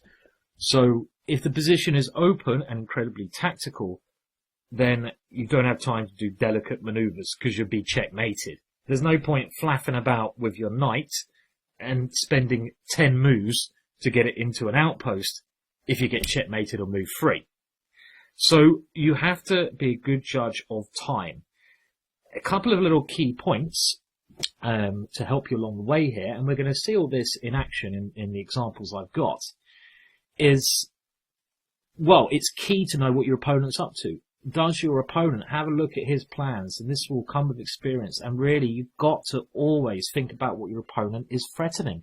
Is he threatening anything? Is he threatening tactics? Has he got a deadly positional idea which will really do damage to you? If he has, you've got to deal with it. You don't have a lot of time. You've got to be always on your guard about what your opponent's doing. I have a strategy here which I think will help all of you. And it's basically called guard and attack. Guard and attack. Like fencing or other martial arts, I'd say. And what that means is, in chess, you have to be aware of your opponent's ideas and stop him. You have to always be doing things, moves, ideas to try to stop your opponent fulfilling his game. Guard. So remember this. Guard, protect, stop his ideas. But then, you've got to, when you have a chance, push your own ideas. So you've got to attack. Not attack in the typical sense of going for checkmate always. What I mean is you've got to even slightly improving your position, even slightly improving your pawns. You've got to do this, so you've got to improve and stop. Improve and stop. This is what chess is about. If you can stop your opponent's ideas whilst improving your own ideas, there come to a point when the tactics will work in your favour, and of course that's something else you need to work on. But this is what this chapter is going to look at. It's going to be looking at all these ideas linking together. Now, the next game was a very big game for me. I was playing the British Chess Championships, and I think it was round 4. I was on 3 out of 3. My opponent was on 3 out of 3, and my opponent was Grandmaster Christopher Ward, who's won this competition previously. I had black. I knew that if I'd won this game, I'd have been in a great position to win the tournament. In the end, unfortunately for me, I came second in the British Championships. But this was a key game, and it was a very interesting and toughly fought game. Now, I want to go over some of the key moments, but because we've had the theme of the Dutch defence running through, I think by showing you the opening, you'll understand some things that we've touched upon in previous chapters. So my opponent played d4. He always plays d4, and I played my normal opening. Like I said before, I play this all the time. This was 2004. I was born in 79. Don't know how old that makes me. I'm not doing the maths while talking, but you can probably work it out. I've played the Dutch all my life, always, so I know the ideas. We've been there. We won't go there again. Now, I played the Dutch, and we got the standard position. Here we go, as we've all seen on numerous occasions. Now, the thing that had worked against me, 2 years previous to this, I'd finished writing my first book on the classical Dutch, and being the idiot that I am, and which I still am, I give all my secrets away. I want to write the best book, or I want to do everything as best as I can, meaning that I don't hold back. And my opponent had brought the book a couple of days before, And he found one line which I gave as maybe a bit better for white, and of course he played that line. Typical. I should have, that was a bloody idiotic mistake on my part. So, knight e4, queen c2, knight takes knight, queen takes a5, and now my opponent simply played a3. And I actually gave this little move in my book as being an annoying little move, because it's in anticipation of my knight coming into this square. It's stopping any ideas of that later on, which is one of my main ideas. And maybe white wants to go b4. Now, nowadays, I think a very simple and good way to meet this move. And this is a typical strategy, and maybe you know this or not, a4. Because this one little guy here, my a pawn, controls these two pawns. This is a structure that's very advantageous to me. Now, of course, I knew this, but I wanted to follow my recommendation, my book, just because I'm a man of my word and I'm a man of my principles. I wouldn't do that now, because after this game I realised I drifted into a position I didn't want. But this is the improvement, and one of the main reasons this is good is because this square here is now a potential outpost of my pieces. I mean, knight c6, knight a5, knight b3 is certainly a sort of sequence of events I'd like to play. If my opponent ever moves his b pawn, talking about pawn structures, I would take on, pass on, and he's broken his a pawn away from the pack. Like a gazelle being hunted by the lion. That little pawn there is being left on its own, and the lion, which in this case will be my rook on a8, is going to try to hunt that little guy down. So that's the way in future I'd play. But at the time, I played knight to c6, and the idea of this, of course, is to try to get e5 in. My opponent played d5, and I played bishop to f6, queen to c2, and now we see the crafty point of this, which I did write about in my book.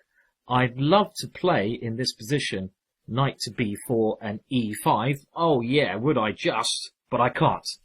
Instead, I have to let my opponent do this positional exchange of taking on e6, which I'm uncomfortable with, because I don't like this structure as much. So my opponent has tricked me in the opening. This will happen.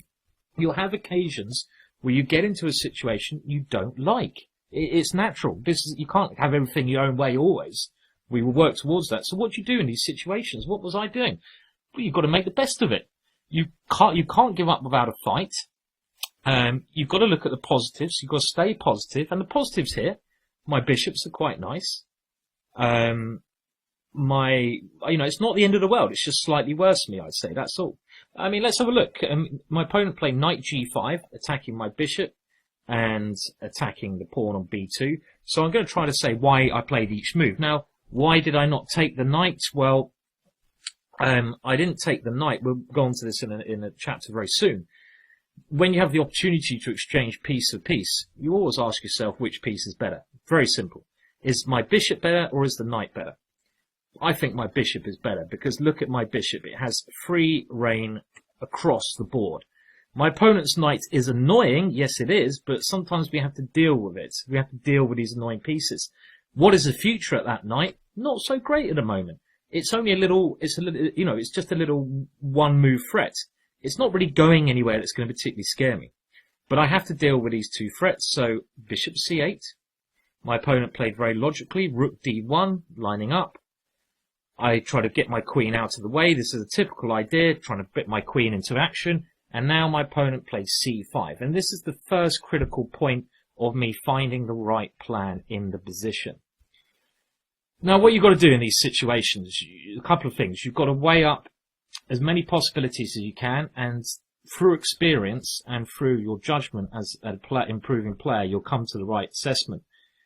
Now, my opponent's played a pawn move. Whenever a pawn move is played, the situation generally changes when he's fighting against your pawns, when you have conflict between the two pawns. Because you're going to have a transformation of the position is going to occur when the pawns meet. So you've got to remember this. When the pawns meet, as two foot soldiers do, the whole army stuck behind them is likely to transform. So you've got to work out what transformation you would like to go for. Now, what are my options here? Well, my options are I take on c5, I allow him to take on d6, or I try something else. So another thing we'll come to, which is the same in positional chess, and this time confrontation, remember this, and in tactical chess, as you look at the options before you play a move, you evaluate them and you go for the best option. I mean, it's common sense, isn't it? So option number one is to take on c5. My opponent would probably go queen takes c5. I didn't like this because his one dominant piece. What is his one dominant piece? This is something I want you guys to start thinking about this position. What is his dominant piece here?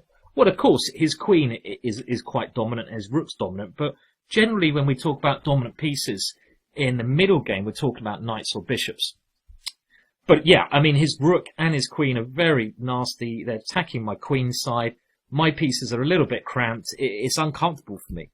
And I didn't like this position. But his most dominant piece, and I hope you found that, and this is something he's unleashed a while back, is his bishop on g2. So throughout your, throughout the middle game, if you're not sure, you've got to just think, what are my opponent's best pieces? What are my opponent's worst pieces? Remember, restrain and then go forwards. Restrain and go forwards. And in this situation, rather than thinking about my pieces, my opponent's pressurizing me, I've got to turn my attention to his pieces. Yes, I will be thinking about my pieces later on, but I've got more urgency happening to me. Remember the timing, what I said. Time is critical here because he's confronted me with a move. Now, this bishop on g2 is such an annoying piece. It strikes down across the board, and it really dominates that file. It stops me doing a lot of things. It stops me moving my bishop on c8. It stops me ever moving my knight into the middle. It's just such a strong piece. So I was thinking about this, what came to the decision. Now, like I said, the three options, take on c5 or not. Option number 2 is allow my opponent to take on d6, but this is also horrible because, I mean, if I try to grovel and defend the d6 pawn, my opponent simply takes it, and at some point I will have to take with a pawn. And look at this pawn here. This is what we call an isolated pawn, which is a bad pawn. It doesn't have any neighbors next to it. What I mean is, again, it's that isolated gazelle.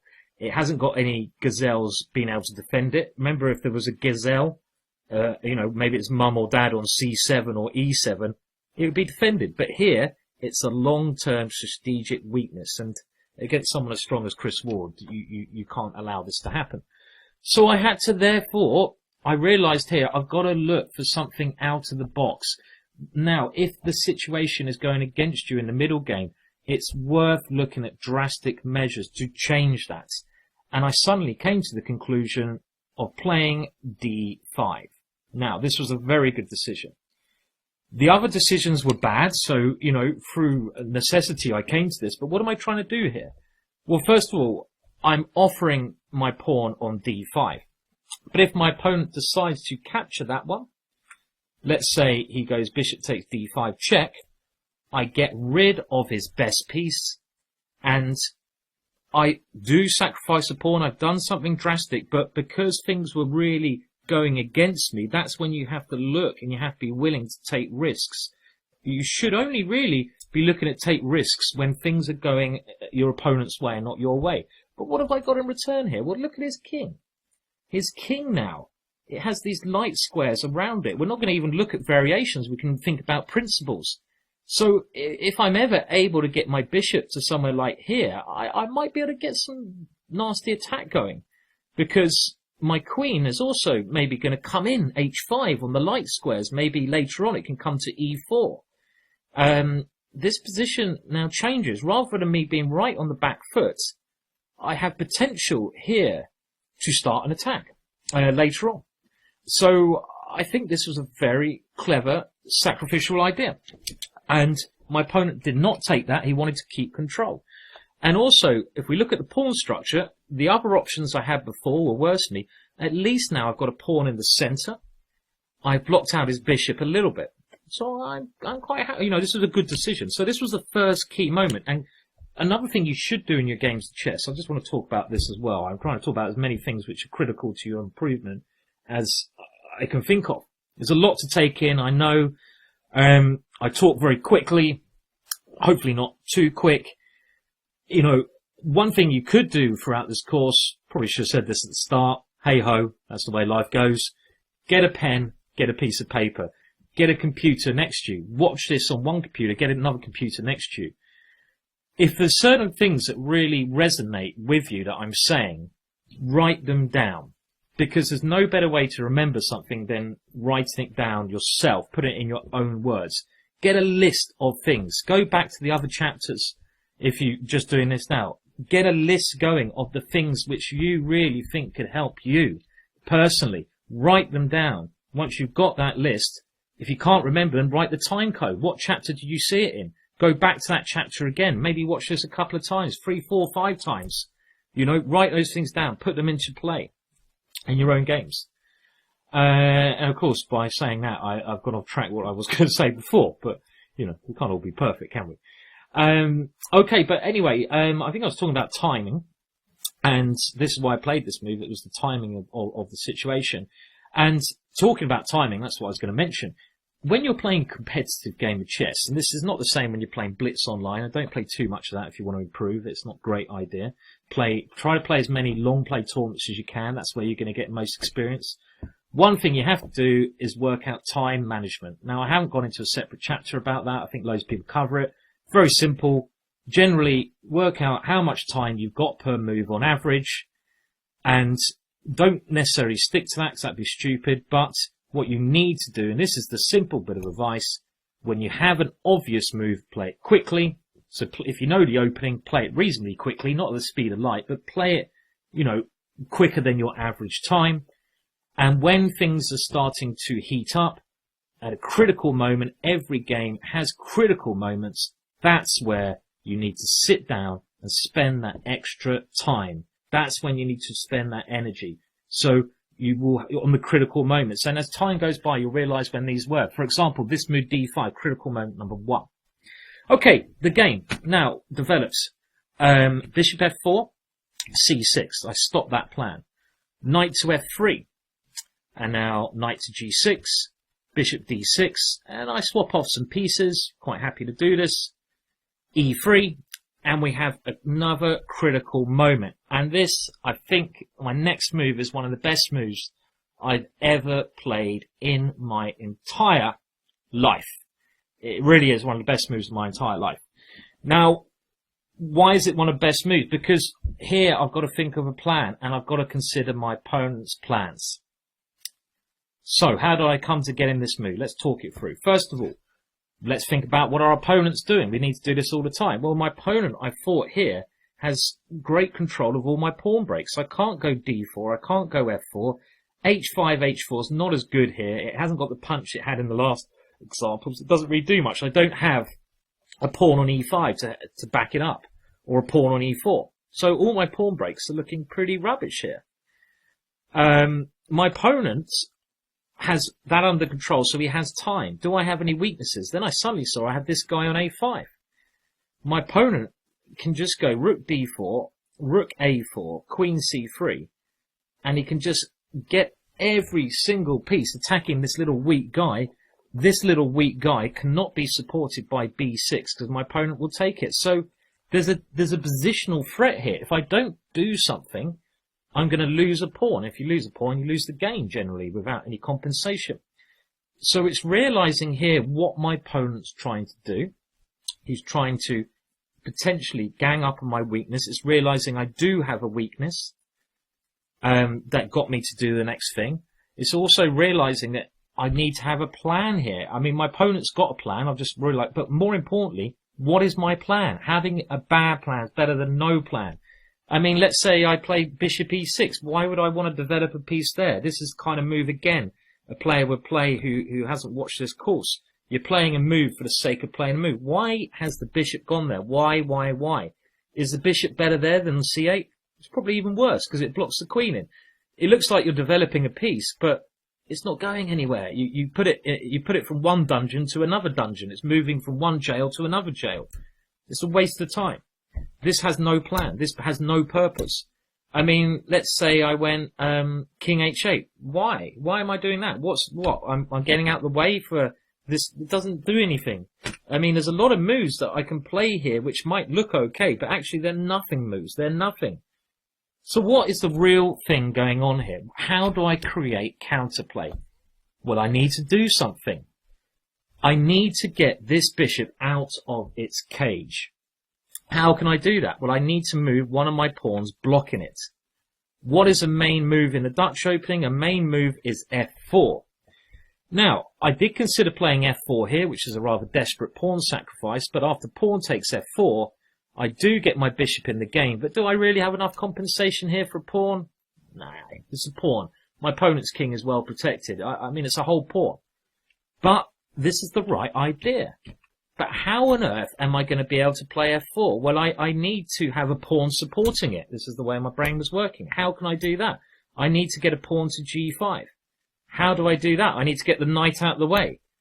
Do I want to go knight e5? I don't think so, because swapping more pieces, it seems to even help my opponent, because this knight on f3, okay, it has d4, but as we will see, I think keeping the knights on was a wise decision. This is still quite dodgy for me, because, I don't know, maybe I can play this. This is the second best thing to do.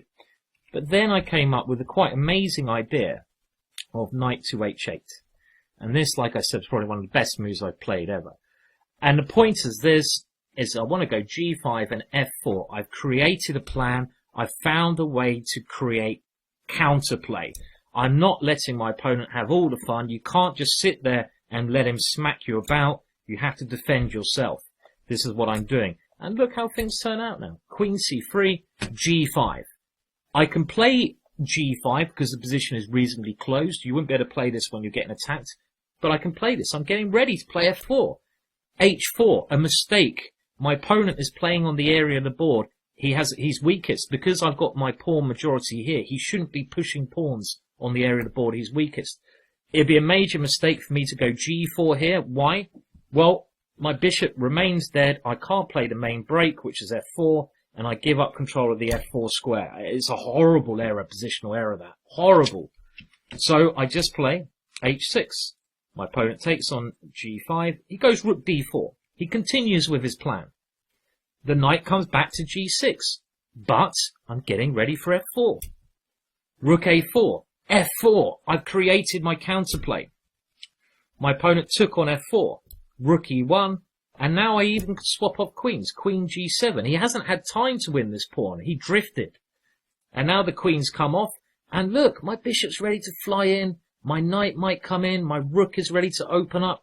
Out of nowhere, I have all this play on the king side through one simple idea. The game continued. Knight d4. And now I play bishop d7 because I have a purpose. And the purpose is I want to get control of the open file. Only now do I move that bishop. Bishop f3, king f6. Trying to get my knight to e5, getting all my pieces. I'm looking at all my pieces. How can they get better? Have I got time to do it? Yes, I have. Knight b3. And now he's lost control of f5. Bishop f5. Another piece comes in. Okay, he wins a pawn. Knight e5, but all my pieces have come to life now. Bishop e2, and now rook to e8, threatening knight to f3, and I have a very nice initiative here. I even went on to create a very strong mating idea on the h-file. All my pieces coordinating, and it all came from this urgency in the position. When I drifted, I showed you how I got to this. I realized that there were two moments I needed to do something. I offered a pawn sacrifice because things were turning against me. And when things turn against you, you have to do something drastic. I offered a pawn sacrifice. And then the next moment was I was struggling to find a plan. I fought for about half an hour here. This was the second critical moment of the game. And I found that the point was I needed to go f4 here. And I needed to go g5. So that was showing you how you can try to find plans by looking at pawn breaks. If you're struggling for a plan, this was a pawn break. Look for pawn breaks. Look for pawn breaks that improve your position. Look at ways to improve your pieces. These are simple ways of doing that. Now again, I'm just going to quickly show you some snippets from other games, which also show you some brilliant plans in action now. Well, in chess, I mean, I think we unfortunately or fortunately have to have an ego in chess. I mean, this is one of those things, and I don't think there's any escaping that. Now, this game was a game I played against none other than world champion Magnus Carlsen, and it was played in Gausdal in 2005. So he wasn't world champion, can we say, by then? I mean, he was still very, very strong. He was 2550 rating, but he wasn't world champion. And I just thought I'd show you a snippet from this game, which I actually managed to win at the time. I wouldn't ever beat him nowadays, but I did manage to beat him when he was. You've got to get these guys when they're young. You've got to get them when they still struggle to look over the table because they're so small. When they get older, you're never going to get them. And we're going to dive to a position here, just from move 17. It's a middle game position. I played an opening I wasn't so accustomed to, and we're going to have a look at what plans I was thinking here and why they work so well in the game.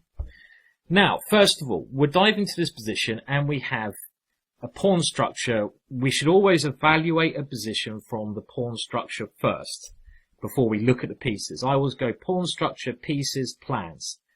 Now, pawn structure is good and bad for me. I have 2 pawn islands, what we call pawn islands, the pawns which are next to each other. That's 1. And then I have, unfortunately, this little guy over here. Magnus has 3 pawn islands. He has these 2. 1, that 2, and that 1. Now, in general, it's better to have less pawn islands than your opponent, but in this case, Magnus has a very simple idea of at some point pushing b4, getting a passed pawn, and trying to queen that pawn. So it's a very simple idea. So the next thing we've got to look at is, are there any weaknesses that his pawns may have created? You've got to then search for weak squares, and this is how you can build up a plan. Well, Magnus has a pawn on f6. Now, when you have pawns on one colour square, dark squares is the case here, it makes the opposite colour square to that, weak. So the light squares are weak. Okay, so I have a light square bishop. I can aim to attack those light squares. So that is now, we're formulating a plan. I can see a potential plan. I'm looking at my pieces now. Yes, I have a light square bishop. I have a knight. I always try to use your minor pieces first in the middle game, your heavy pieces later. So how can I use these pieces to attack the light squares? Well, I could put a bishop on d3, nibble away. I could even put my knight on h5, because then I have h4. I can even go queen b1, so I'm lining all my pieces on his weak and light squares. So I have a plan. I've thought of a plan. This is good. I've got something going here. So Magnus played g6, obviously, I played bishop d3, first, and he played g6. It's Magnus, isn't it? Even at this age, he had a phenomenal understanding of the game. Now, knight to h4, it doesn't have so much point. I'm not really going to sacrifice, and I'm not coming in there, am I? Losing its point. But I can go queen c2, because this may give me potential to sacrifice here in some position, and it's just getting my queen off the back rank. Magnus now played king f7, stopping any potential sacrifice. And what do I do now? It seems like he's controlling his light square weakness. And again, given time, he will move his rook to c8 or b8 and just start pushing his pawn. So I'm always aware of what Magnus is trying to achieve here. I'm always trying to stop it. So if I played a move without thinking here, and this is something I'm really trying to get across to you, a move that might be a stereotypical move, but a move that makes no sense, castles. If I castle here, which is normally a great idea, well, I'm not really doing, what is my plan? What am I trying to do with castling? Do I have anything active? I'm not doing anything on the light squares. My knight hasn't got anywhere to go. If I put my rook on the open file, so what? He can always meet that by putting his rook on the open file. I'm not doing anything. I need to do something. I need to have a plan. So you've got to realize what you're trying to achieve. And to do these things, look for the weaknesses in your opponent's position and see how you can attack them. How can you get your pieces lined up? G6 is weak. So what move do you think you should play here? And knowing me, knowing you, you should have the right idea here. H4, and this is without a doubt the best move. I have a plan. I'm trying to attack this pawn here. I'm trying to open up the light squares because they're still a bit weak. And now, after knight b6, h5, I've created some attack over here. This pawn on g6 will not be able to stabilize. If he moves the pawn forwards to g5, I can take on h7. If he tries to defend the pawn on g6, I can now go knight h4, increasing the pressure. Look how my pieces have come to life.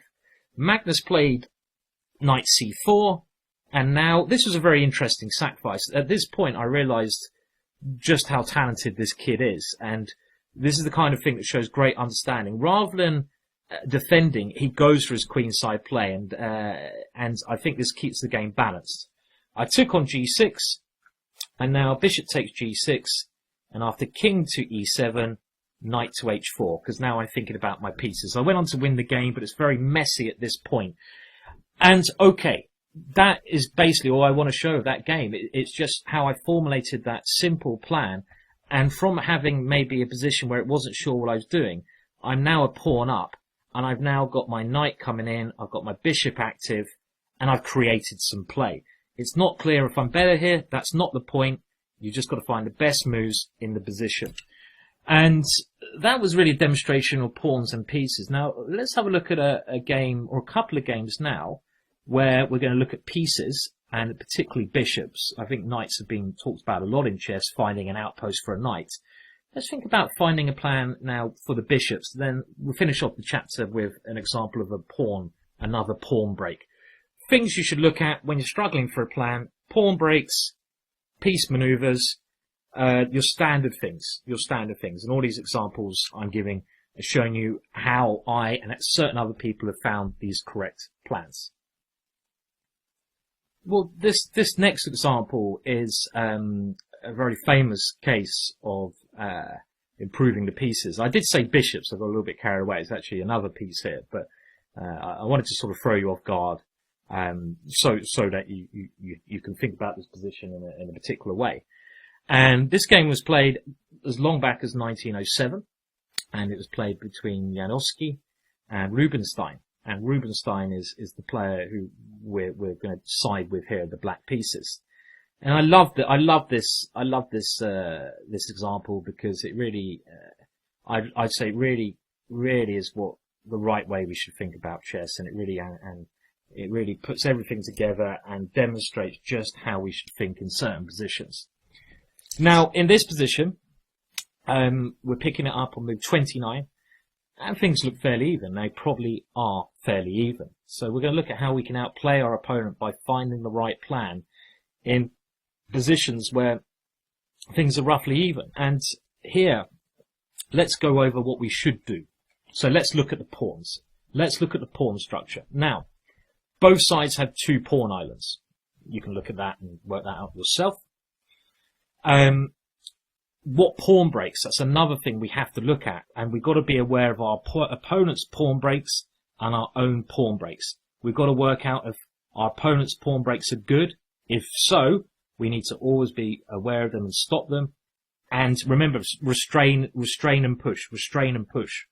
So here, if I was black, I'd be looking at the only pawn breaks I can see are c5 and f4, and to my eyes, c5 is a pawn break I need to keep an eye on. For example, if my opponent ever goes b4 and c5, that would be very annoying. He can't play that at the moment because I just take the pawn, but it's something I've got to be watching out for. f4 I'm not too worried about, because if he plays that, I'll take on f4, and then at some point, you can do basic calculation, he's going to have to take back the g pawn. And he's created a weakness then, because he's isolated this gazelle. He's isolated the pawn on f4. So at the moment, his pawn breaks are nothing to worry about, but just to bear in mind, I've got to be aware of c5. And again, it shows you to come up with the right middle game plan, you have to be aware of your opponent's ideas. What about my pawn breaks? Well, b5, I don't know, could be okay, but I don't want to be playing on the area of the board where I have less space. Remember, this is a key idea. I shouldn't really be looking at pawn breaks on the queen side. They could backfire. c6, I think d6 then could be a target if he bangs his rooks along there. And I don't really have any other pawn breaks. So it doesn't look at the moment pawn breaks or pawn moves the key thing. So then what do we look at? Pieces. So let's start with our opponent's pieces. Well, he has a nice queen on e4, and his rooks are sort of doing a bit of defensive job, but does he really have a plan here? Not one that I can really see, because his pieces are quite nicely centralized, but they're not really going to find any better squares here, are they? So I don't think his pieces can find better squares. There's nothing I'm immediately worried about. What about my pieces? Well, I like my rooks. My rooks are great here. They're doubled on a half open file. Obviously, you put your rooks on open lines, and I'm fighting against f4. So I don't mind my rooks. Now, my king, I don't want to start moving my king about. It's too dangerous. He's still got a queen on the board. What about my queen? Aha!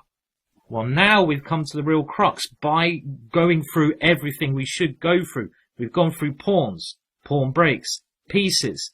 The queen is not doing such a great job, is it? I mean, it's kind of stuck behind the rook, stuck behind the pawn.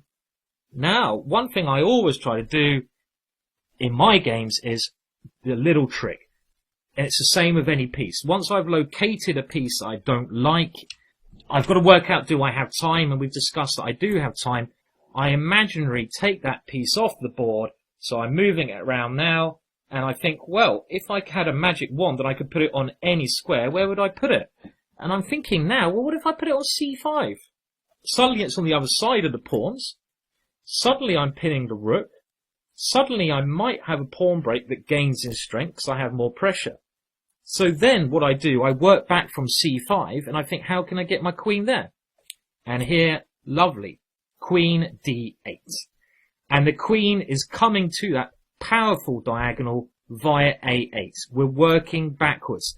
The only way it can get to c5 is a7. The only way it can get to a7 is by b8 or a8. So the only way it can get to those squares is by one of these two. We're working back. We're finding a route. And look how black got a great position from this brilliant plan. Queen g4. Okay, we always have to think, is my opponent doing anything? Has he got any threats? No. Queen b8. Queen a8 is the same. King g2. Queen a7. Rook e1. Queen c5. And all of a sudden, black has gained a slight advantage. Queen e4. And now the queen sneaks in even further. Queen b4. The c-pawn can't move, and this queen is now maybe threatening even to dive all the way in, but it's just lurking there. It's increased its power. It's in no danger. Rook e2, rook f6, just making sure that the rook on f8 can move now. It couldn't before because your rook was attacked. Queen d3, and now, well, king g8. I think this is kind of like, you know, this is the kind of move you're basically saying, well, I have all the time in the world. I'm getting my king nearer to the centre for the endgame. Queen c3, a5. And what black wants to do here is move the rook to a8, maybe take the queen and go a4, get an open file for the rook in the ending. White played a mistake. He took on this square, and now after c3, he got his rook to a8, and he has a slight but stable advantage in this ending. We've gone from middle game into ending with now an edge from an equal position. It is an edge because you have the open file. And black went on to win this game. And of course, it's hard work to win this position, don't get me wrong, but we're looking at middle game plans to improve stuff, and we have found one here. Beautiful example. Now let's look at another one. Now, a game here played in Moscow in 1960 between Verasov and one of the strongest players never to become world champion, person I met and didn't really know that well, I'll be honest, but I remember there was a funny anecdote, and this is, of course, David Bronstein. He came to Hastings tournament, and I was with a number of juniors, and he did a talk. He was a really nice, giving guy, wanted to help people out in the chess world. And he was doing a talk on a game he had in the King's Gambit. There's about 20 of us juniors there, a real honour. And he asked a question, the position. And he said, what move should white play here? And I put my hand up and I suggested a move. And the first thing he said to me is, "Why?" And I said, it looks good. And he got a little bit cross in a nice way. He said, "What do you mean? What do you mean? Why?" And I said, "It looks good." And I didn't have a good verbal reason. And you can see that that's one thing that I've taken away and that's got me strong since then. A little thing. You've got to ask yourself why, and you've got to be able to explain yourself what you're trying to do, what you're trying to achieve. You've got to do that. You can't just play moves that look good. Maybe as you get better, instinctively you'll be able to find these moves and not be able to explain it as much, but you've got to build up this basis. And this is something which, he helped me out with, certainly. Now, we're taking a game. Again, we're taking a middle game position. We're trying to find the right plan. Now, white played rook to d2 here. And let's have a look again. Let's do this. We're trying to keep to a formula that you can stick to. Pawns, pawn breaks, pieces, how to improve your pieces and stop your... I mean, when I say all these, I'm also not just including my pieces and pawns, I'm including my opponents. So pawns, mine and my opponents. Pawn breaks, my pawn breaks, my opponent's pawn breaks. If I have to worry about them, I should stop them. What pawn breaks do I have? Pieces. What pieces of my opponents are good? Do I need to try exchange? What of mine are good? Can I improve any of mine? And also creating threats. We've got to remember, especially when the queens are on the board, we've got to think of ways we can create threats. We're not going to win games without creating threats. So let's do that here. Pawns, very quickly. Well, pawns, there's not so much going on. We can tell white's a pawn up, so if we get to an ending, we'll probably lose. We're a pawn down. But it's opposite side castling, meaning that we should be looking for more aggressive options. Little clues here. Opposite side castling, queens are still on the board, so being a pawn down doesn't matter so much because we've got to play aggressively here. So I can't really see any pawn breaks here. b5 doesn't really help. No, there's no pawn breaks from opponent's got. There's no conflicts. There's no way the pawns can meet. Pieces. Well, my knight looks fantastic. It's hovering around his king. It can't be kicked away. I'll keep my knight there. And remember, I always go with minor pieces first. Bishop. Bishop is okay. But what Bronstein did now was a stroke of genius. This bishop is okay. It's causing a bit of mayhem here. But where is the key thing we're aiming to attack? It is the king. Because the king is the weakness here. It's even more weak. Aha. Pawns. Because he's moved the c-pawn. It's locating those subtle weaknesses. He's moved the c-pawn, meaning that he's created a weakness. Every pawn move creates a weakness, believe it or not. You weaken a square with every move. What does that weaken? It's weakened this diagonal. What piece works well on a diagonal? The bishop. So, bishop to e4. Cutting that king up and really cutting across that king in a brilliant way. White played a move maybe without a reason. Rook d1. It looks natural. You put both rooks on the open file. But why? Why? What's the idea of that? I can't see it. And now, what was the real idea of Bronstein's bishop e4? And I'm going to give you a couple of clues here. I'm going to tell you to pause the video in a minute. You want to increase the pressure against your main target. And here your main target is the king because it's opposite side castling and he's weakened it with his pawn move. You want to create threats against that king. Where is that king weakest? It's weakest on this diagonal. But you can't just play a move like queen f5, getting double power there. I don't see what that does. You're not creating a threat. That's a kind of a half move. You want to create a concrete threat that is either checkmate, game over, or winning material. How can you do that? How can you improve your pieces? Remember, the pawns, don't look at the pawns. You could look at your rooks. I mean, you could try to think of your rooks, but remember, we all start with the knights and bishops first. So, I'm going to ask you to pause this in a second and have a look at what plan. Remember, I'm not looking for a one move idea. In a middle game plans involve a series of moves. And verbally, what series of moves, what plan are you trying to do here? Pause now, please.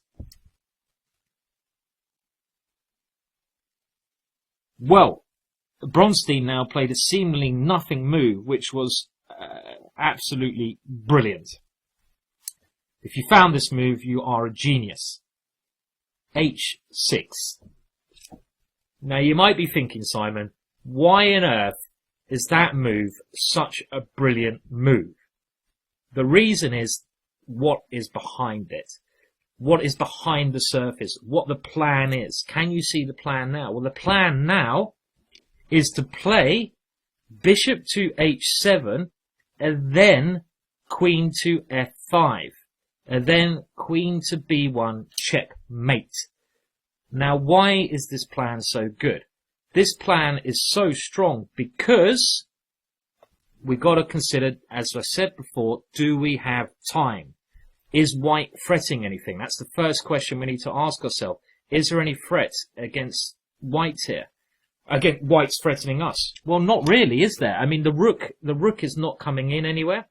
This rook, I'm just putting that diagonal on show. Well, his rook's not really coming in anywhere of a threat. Okay, he might try to win our pawn on c7. I don't even care about that. His queen is not doing anything. He hasn't got any threats, so we have more time. We have time to do these maneuvers.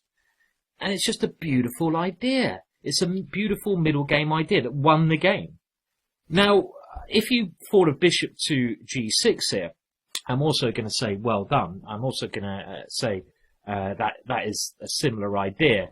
As you know, if you had the idea of going queen f5, I don't think it's quite as good because your queen only has one square to go to, which is f5. Now, white can't move the knight because we win a pawn, that would be good. But he can do a move like g4, which maybe, if you really, really found this move, really well done. Because that is, you've got to think of your opponent's best responses to your plans, and that takes away the queen square. And it's not easy here to get the queen on this diagonal. But still, well done if you found that idea. But in the game, let's have a look how it worked. h6, and now bishop to h3. White is trying to take away this square, and that's another move he could have played, by the way, after bishop to g6. He could have played bishop h3 here. But let's have a look. So h6, bishop h3, and now bishop to h7. And look at this, our plan is working. Look how this bishop has maneuvered around. It's located the weakness in the opposing position, so always look at the weaknesses. We've realized white doesn't have any active play, and now we're creating a deadly threat of getting our queen into b1. Poetry. Poetry. It works because a lot of our opponent's pieces can't move so well. Rook d7. White did throw his rook in. And now, well, I think Bronstein could have played queen g6 here. This would have been a good idea. This would also done the job. But instead, he decided to go rook e8 and just try to get another piece in, keeping this one, which is also, as you can see, very good. The king came to d2. How else do you defend the pawn? You can't move it because the knight drops. King d2. And now, one of the reasons I really like this, now that black has caused so much confusion and chaos in white's camp. I mean, look, white's had to move his king to d2. Who could have expected that from the start position? Bishop f5. The bishop simply comes back. And the point is that this is now, well, if, you have to, I mean, basically white resigned very soon, but you have to try taking the bishop, but now the queen is attacking the rook and threatening more deadly to come into c2 with mate to follow. And the other thing is, if the king runs away to e1, the knight will come to c2. So you can see that this is completely lost. So if we look at that again, over the course of not many moves, 5 moves, we have this seemingly innocuous position with nothing too much going on. And then what we've done, we've looked at the pawn structure. I didn't want to give it away straight away, just seeing if you got it. And we can see that this move c4, every pawn move creates a weakness. It's created a weakness on this diagonal. What pieces can we try to move? We look at our minor pieces. We try to get our bishop on that diagonal. How do we create threats? We've got to get our queen in front of the bishop. Do we have time to do this? Yes, we do. White's not doing anything. So I think that's a masterful show of how you can, you should be thinking in these middle game situations. And now we're going to look at one more case of finding the right middle game plan, and we'll do a little roundup at the end. The last example in this chapter is a game played by a very good friend of mine, Ivan Sokolov, and his opponent was Judith Poga, who really requires no introduction. Ivan's been one of the strongest players in the world for quite some time. He's always been up there. He defeated Kasparov when Kasparov was world champion, and he's a good guy. And we're going to look at a position here, and again, it's a middle game position, and we're going to look at and try to work out, Ivan won this game, how he came to find the right idea in this position, which maybe a lot of people would not find. Now, you probably realise throughout this course that I do repeat myself quite a lot. Now, I do this intentionally to hammer the points across to you, because I know a lot of you out there may just watch this course once. And, you know, if you do that, I don't really want my voice to stick in your brain like some kind of maniac, but I want you to remember the key things. And these simple key things, if you remember them, I'm sure will help you get better results. And that's what I want to do. I want to help you get better results. So here, what do we do? It's a middle game. No, actually, before I do this, how can you test yourselves on this? We're in an easy way.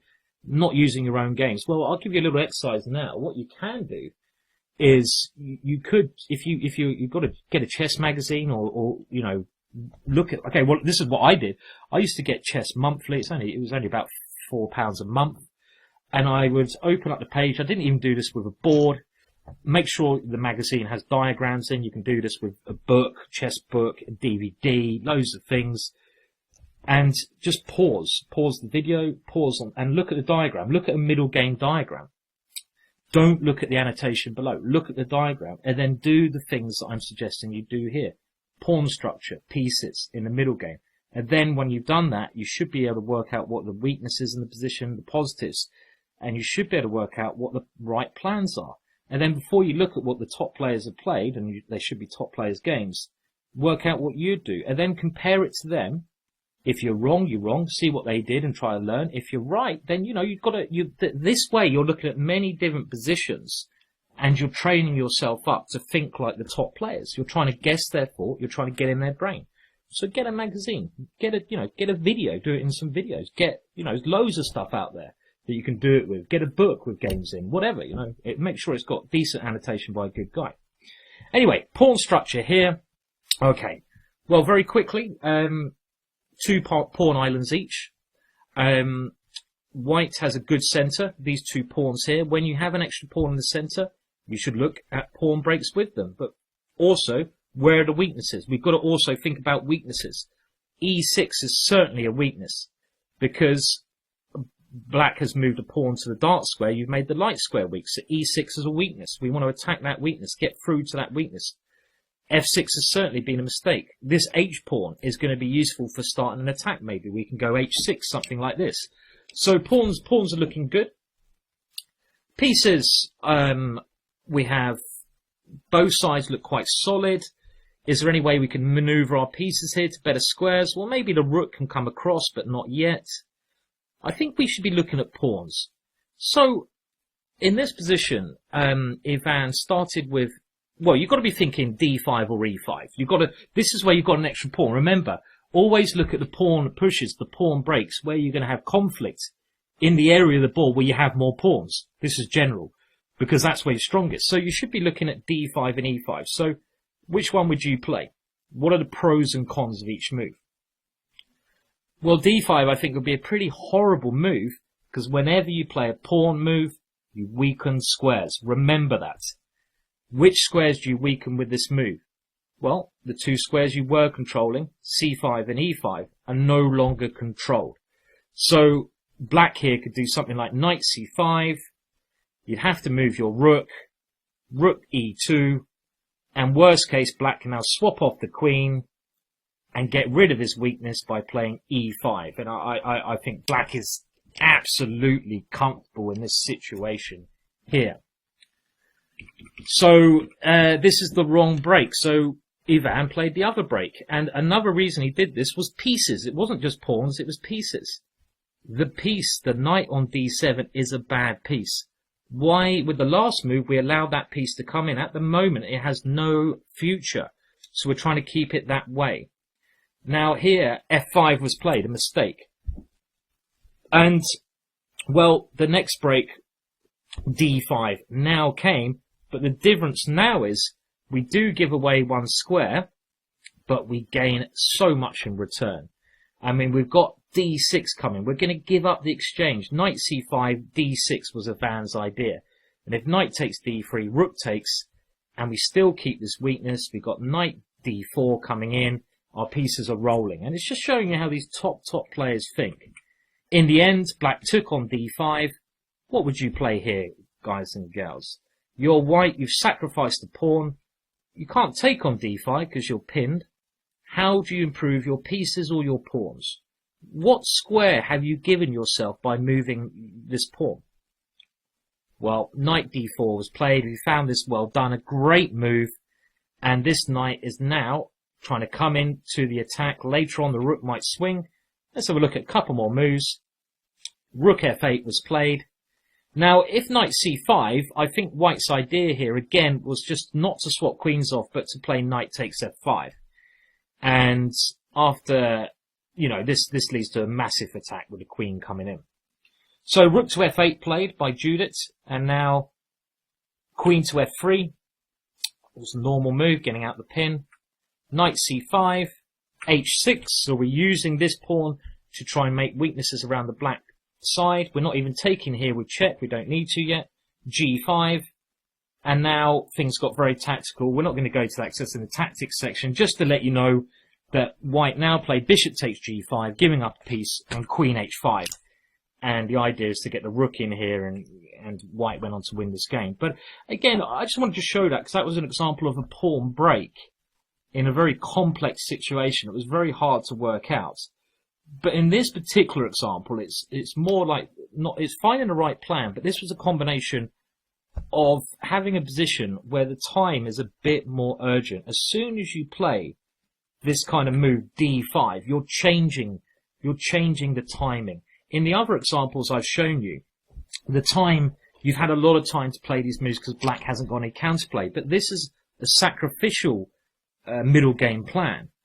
And you're doing this to start an attack, to get your pieces into better squares, and to liberate your pieces. And also, really, to still allow your opponent some counterplay with the knight coming to c5, but not enough. And starting an attack. So this will lead us into some of the things I'm most happy with in my chess, starting an attack and attacking chess, and how we go about doing that.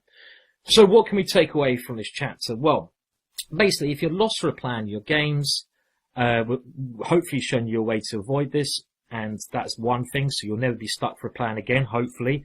Pawns, pawn breaks, pieces, better pieces, creating threats, these are all things you need to think of, but you've got to work out in this order. I'd say time first. Do you have time to maneuver? If you don't, if the position is very tactical, look for tactical solutions and threats. If you do have time, look at stopping your opponent's ideas, stop and push while you improve yours.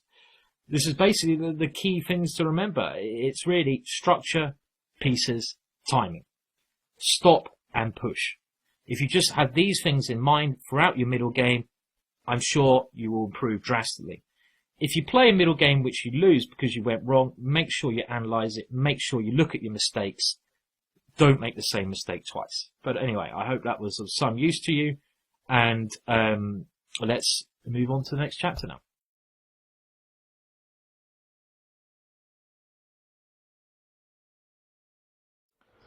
Well, this is one of my favourite chapters, and I'm known as a very good aggressive player. And in this chapter, I'm going to share the secrets of how and when you should be able to attack. So when you start an attack, how many times in your games have you started an attack that just doesn't work? Again, it all goes to having a good foundation. But also this chapter's fun. We want to learn how to rip our opponent apart in a very, should we say, chess-like, enjoyable fashion. So let's dive in to some examples of how and when we should attack. Right, so we come to a chapter that I've probably been looking forward to one of the most. It's something I tend to do a lot in my games, and that is basically learning how and when you should start an attack. So an attack against your opponent's king in this case, really. So with the aim of checkmating them. And, nothing, unless you're a magician or someone, nothing comes out of thin air. Everything comes from something. And it's the same in chess. You can't start tactical exchanges that are going to work in your favour unless you have a good foundation. You can't start a good attack unless the position is one which allows you to do that. So really, when you do go about starting an attack, you can't start it just in a weak way. It has to have a good foundation. Now, some little tips we're going to look at in this chapter are some nice attacking games.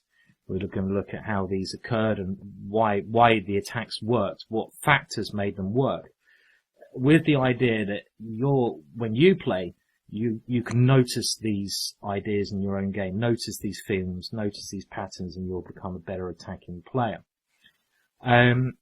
Now, again, I would say that attack really is a build-up of a lot of things. It's a build-up of strategic ideas. So it's a build-up of a good opening, good understanding, good recognition of patterns, which we've talked about. And again, like I say, this is really a story, this course.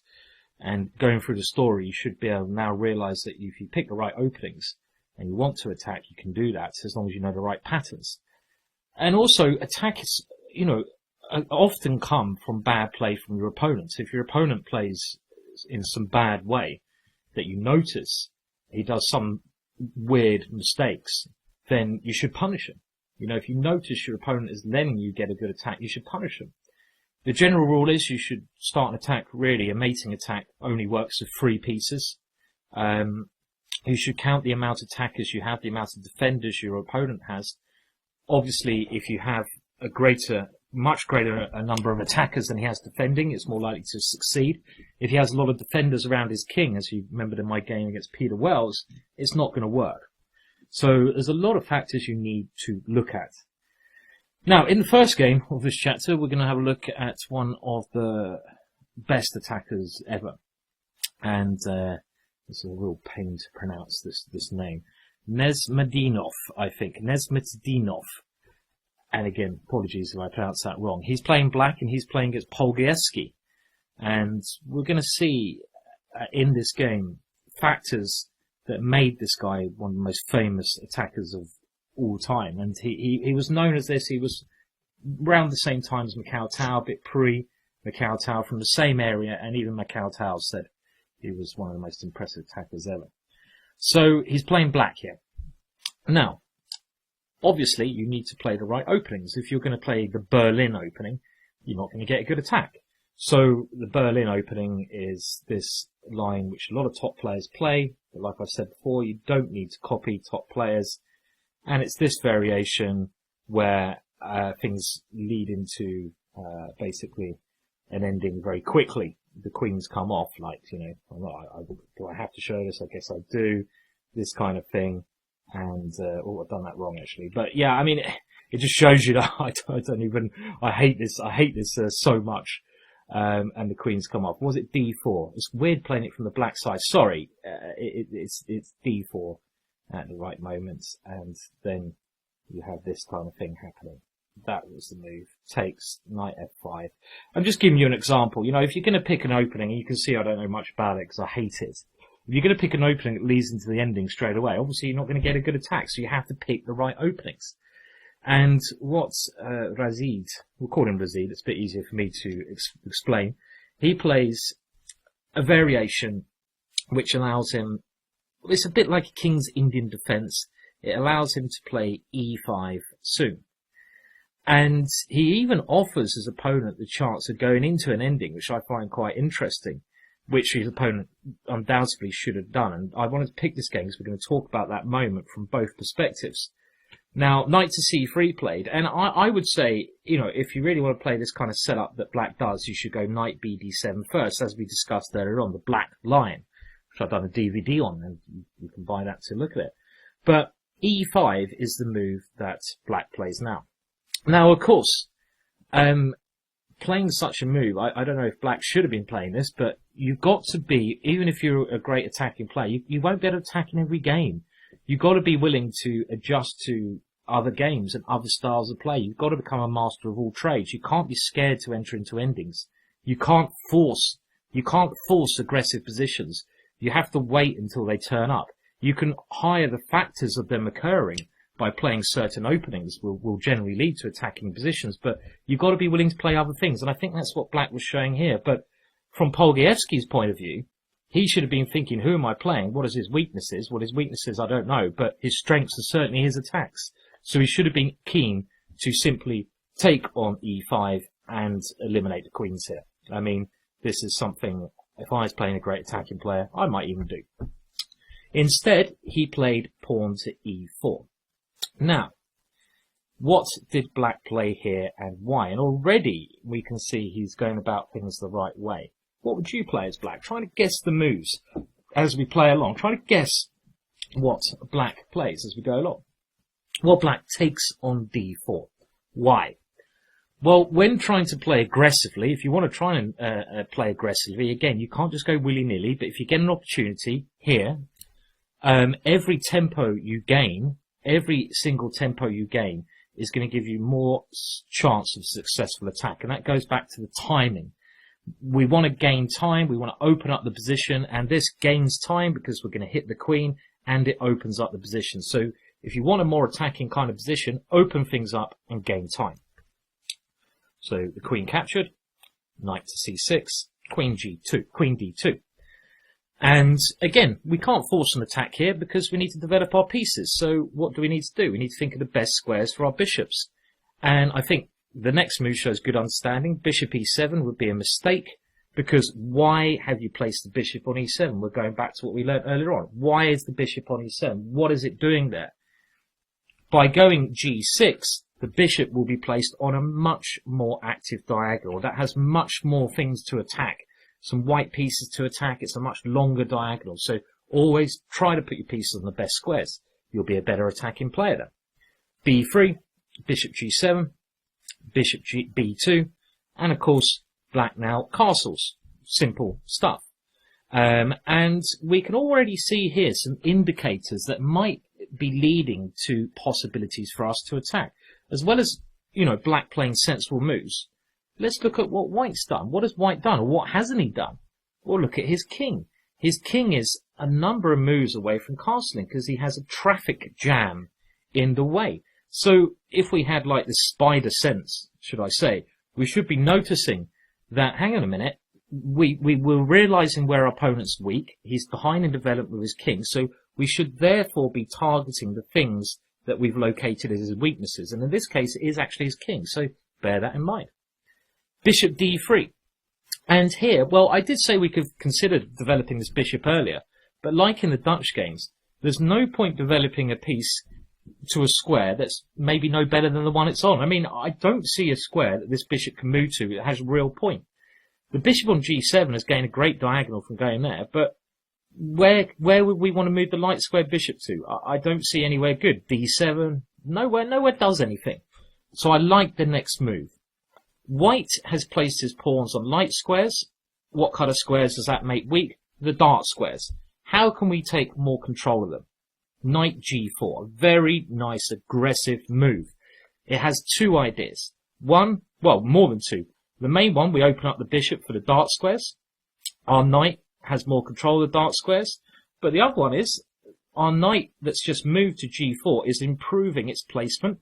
e5 would be a nice square for it. And also, we're allowing the queen, in some cases, to enter into the game. Knight ge2 was played. I think this is a mistake. The knight should have gone to f3 to stop Black's next move. And now, we are, of course, talking about when and how to attack. Well, this is the perfect opportunity. We have good development. Our king is safe. Our opponent's king is not castled. We can aim to create threats already in a safe manner. So we can aim to attack without taking too many risks. And this is the perfect way to attack. If we can attack by refraining and pushing, by creating threats without too much risks, let's do that. And now queen to h4 does that. It stops White from castling, so we're thinking about what we want to stop because we go queen takes h2 checkmate. We're creating a threat against f2. And already our position is becoming very comfortable. Knight to g3 played, stopping the queen's entrance point. And again, what would you guys play here? So try to think what you'd play here. What would you do? Now, if you're trying to build up an attack, now you've built up a safe position here. You've got a little bit of pressure against white's king.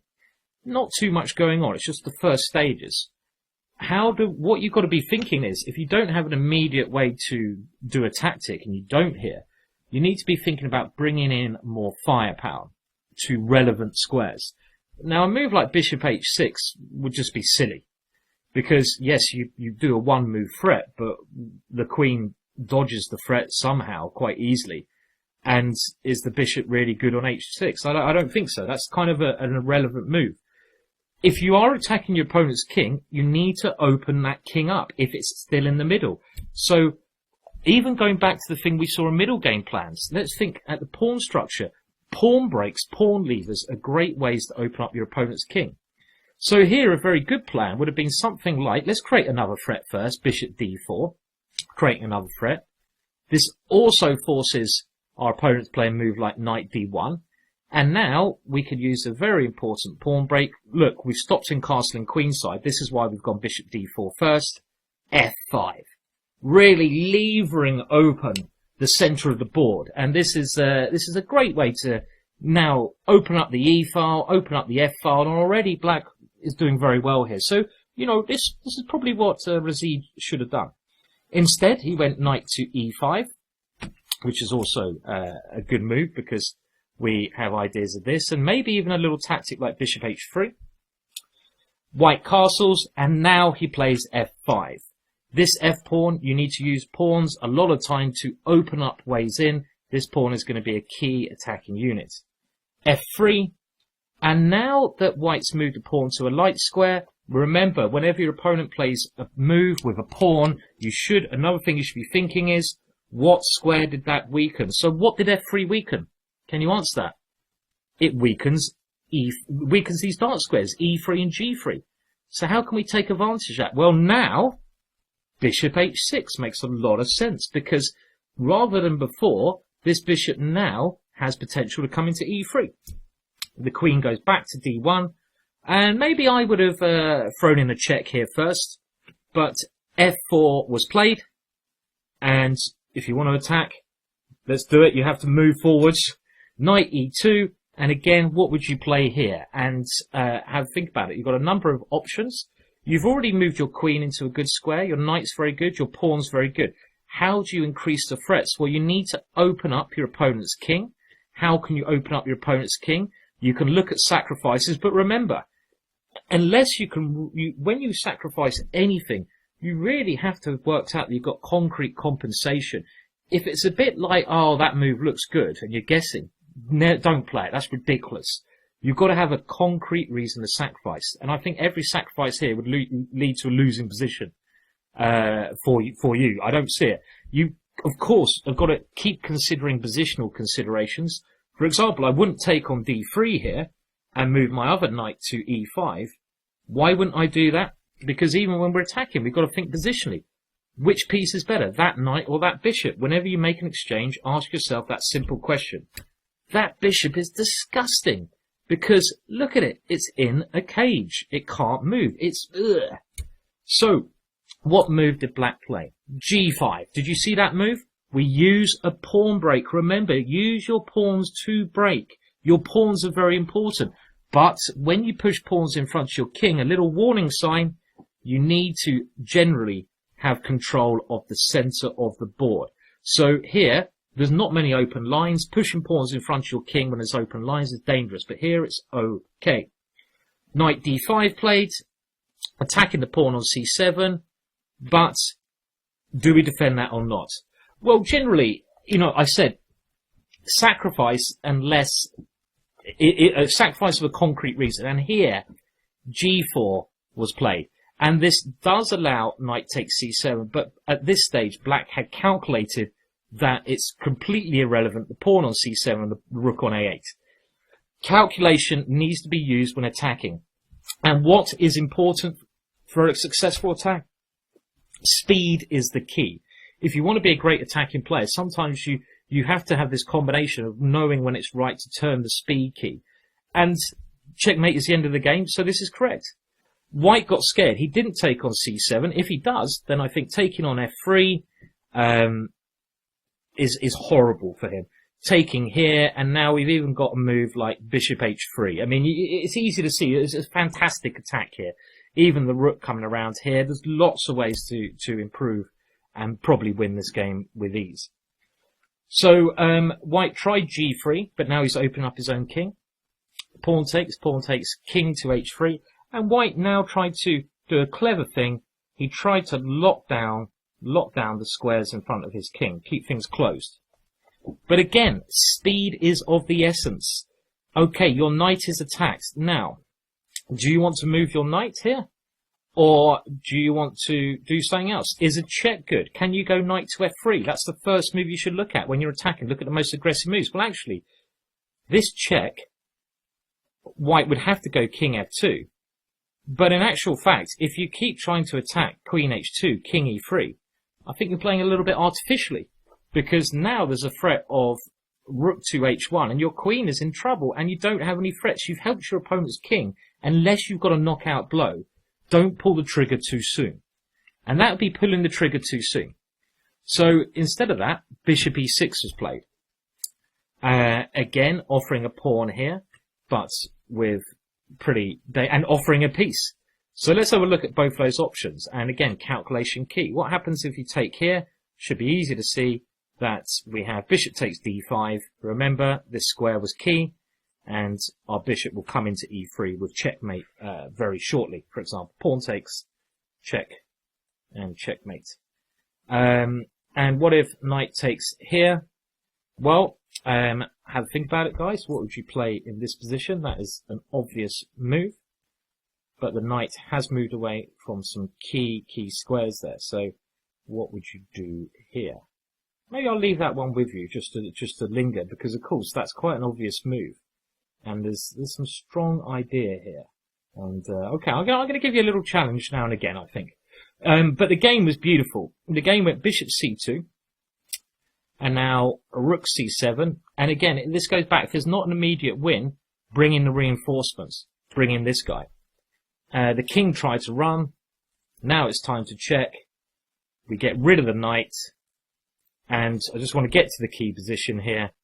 Rook to h1 was played. And in this position, a little test for you guys here. We built up the attack. We played very energetically. Yes, it looks like we're in trouble. And if black didn't have a continuation here, black may be in trouble because you're going to lose your bishop or lose your queen. So you need to have seen this in advance. Black did. White's king is clearly in danger here. And what is the best move here? So try to solve this. This is just a little tactical puzzle. Black to play and get a big advantage. So pause the video now.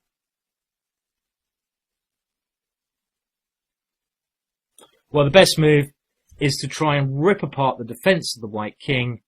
If you saw rook takes f4, congratulations. This is one of the most amazing moves ever played. Leaving your queen on pre, but trying to open up lines towards the king.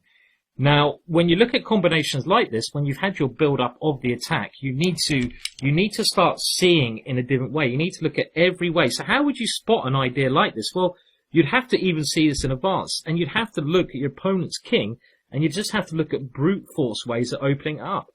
Then you'd have to look at every sort of capture and check that is relevant, and by analysing the lines here, it becomes clear that this move is very, very strong.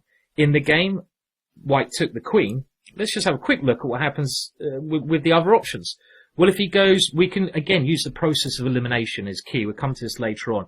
We eliminate each of white's move one by one, and then we can double check this move. So we go over the variations one more time. If every line is good for us, we play it. Let's do it here. Knight takes f4. Why is that bad? Well, we simply have knight takes c2 check, and that's nearly checkmate. White has to take that, and of course then we're a queen up with the attack, so we're winning. So we can eliminate knight takes. Pawn takes f4 is possible, but it's the same thing. We force our way through to this position. Bishop takes f4 check, and knight c2. And again, this is the same thing. We get this position, we're queen up, we're winning, so this is all right. So then the only other option is rook takes here, and surely we have some big discovered check here. Well, we do. Rook f3, forcing the king more into the open. And now, well, I have to say black played a slight error here. So let's see if you can improve on his play. Maybe you get to this position. Maybe instinctively you feel there's a win here. And there is an amazing win. What would you play as black? I think the move black played was still good. But it's a very strange position. So again, pause now. Well, the most amazing way to win is by brute force. c5 check, only one option. Pawn takes c6. Now, it might look here that black has no good follow-up, because if you go knight takes c6, the white king sort of runs into a position where it has a couple of squares to escape to. But there's an absolutely amazing idea here. And the amazing idea is, well, I mean, the other thing is if you take, let's have a look at it one by one, how you can come to get this. If you go this knight takes king c4, and the king has the b5 square, and it's kind of escaping here. I mean, it's still dangerous, but also this queen's coming in now. But it's an amazing idea. And again, I think you come to these ideas in such complex positions through calculation. And seeing that white only has one square here, well, if you go b5 here, it's going to be checkmate. Unbelievable. There's not a good way to stop knight takes pawn checkmate. For example, rook takes bishop, checkmate. Ooh, unbelievable. And you can look at some lines yourselves. Again, I'll leave you to enjoy this position. You can pause it now if you want to, but that would have been a lovely finish. The way that black finished was also nice. Bishop g7, preparing a deadly discovered check. And now a4, in trouble to find a move. And now c5 check. And simply here, pawn takes. Okay, I mean, this is another way we could have looked at before with c5 as a check, as a game, and black now is completely winning. So, I mean, that was a build-up of attack through simple measures, and then only beautiful creativity, and one of the most beautiful games ever. I had to show that game. Now, again, you can't create beauty. The reason I wanted to show this game is you can't create beauty like this unless you have a good foundation. And by going through how black built up, he noticed the key things here. He played with speed. He took on d4. Remember when he took here? So he took on d4. He played normal moves. He put his pieces on the best squares. And only now did he realize that this king is a target. He's located the weakness, so it's time to bring in the pieces and attack it. But he hasn't risked much here. It was only later on through pure calculation that he created this. So calculation is a key thing we'll look at later. Now, let's have a look at a couple of my games, just to basically show you how I've been thinking and how I've fought during similar cases to this, and how I've created some nice attacking games as well. So this game sort of shows me in a bit of my youth. Well, I say youth. I was younger, 2004, and I was playing Mazes, who's the grandmaster from Latvia. And in this game, I called the forwards game. I kept going forwards. And I was kind of forced into a situation where I had to attack at all cost because the other options were bad. And, you know, this is another thing you can do. Sometimes you can go desperado if your pieces are right, if you've got some reason to do that. And even if it's not computer-like correct, by placing so much pressure on your opponent, they can fold. So there are times and places you can throw everything at your opponent and attack. So let's just go through this game. So I was white, and my opponent played the Budapest Gambit.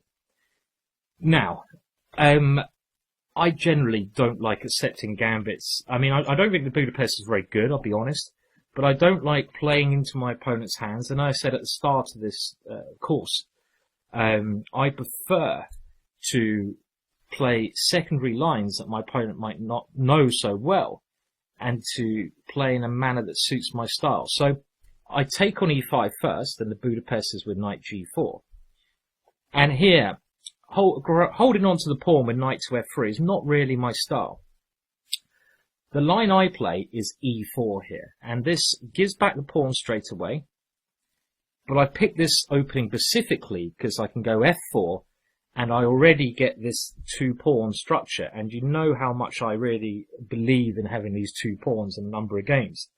I love having these two pawns. They're often a good basis for an attack, and this way I'm the one attacking. So this way I'm the one forcing my opponent backwards.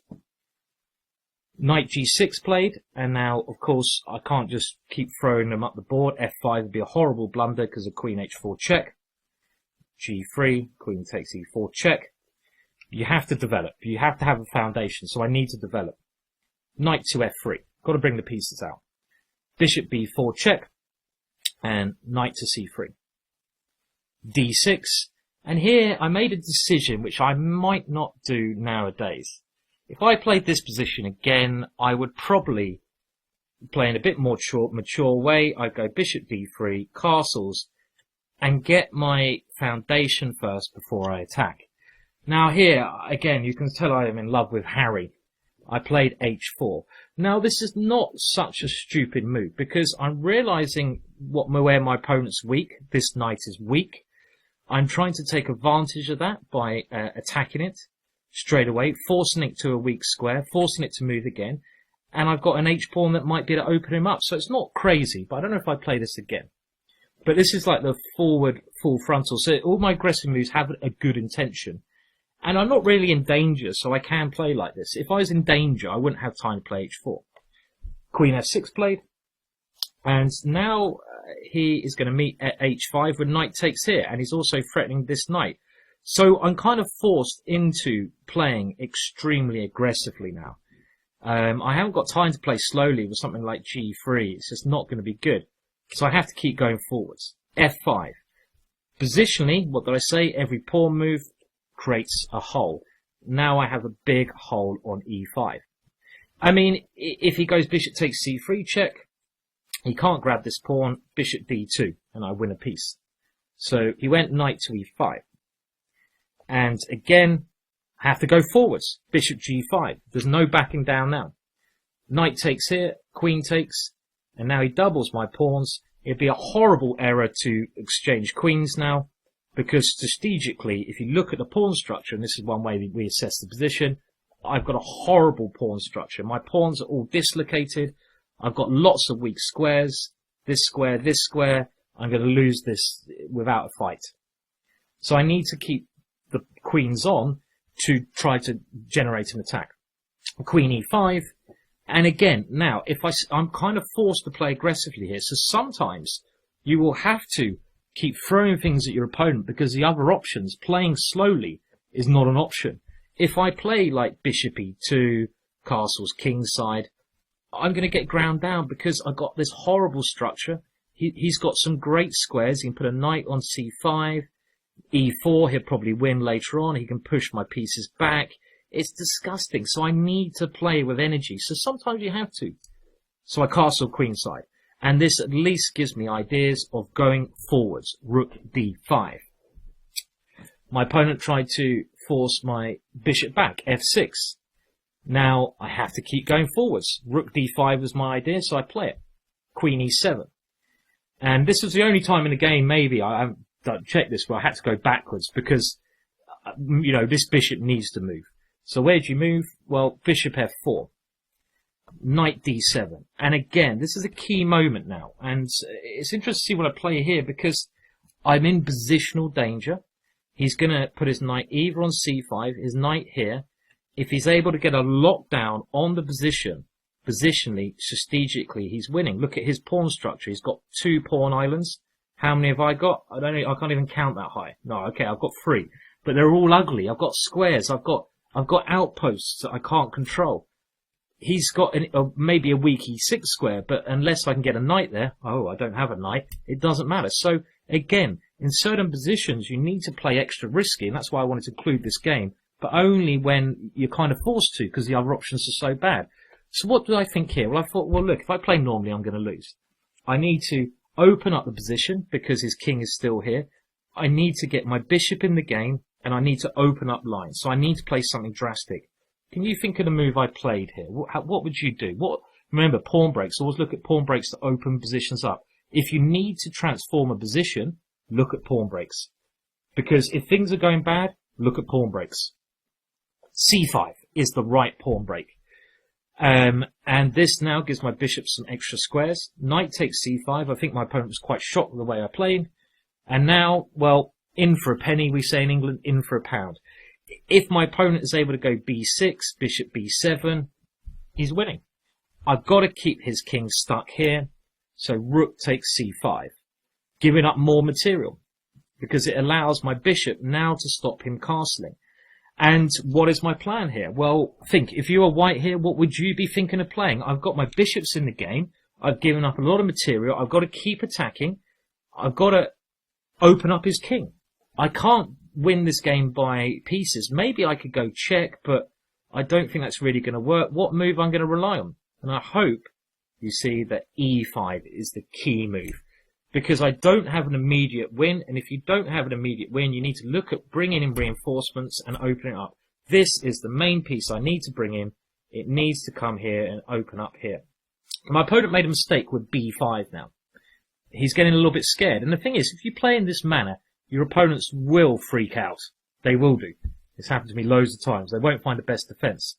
So now I just, rather than taking this with check, this would be wrong. Because after bishop d7, what have I done? I mean, okay, the material's not that important. I've allowed him counterplay here. And, you know, I don't want to swap pieces off, because the more pieces that get swapped off, the more nearer to a lost ending I get.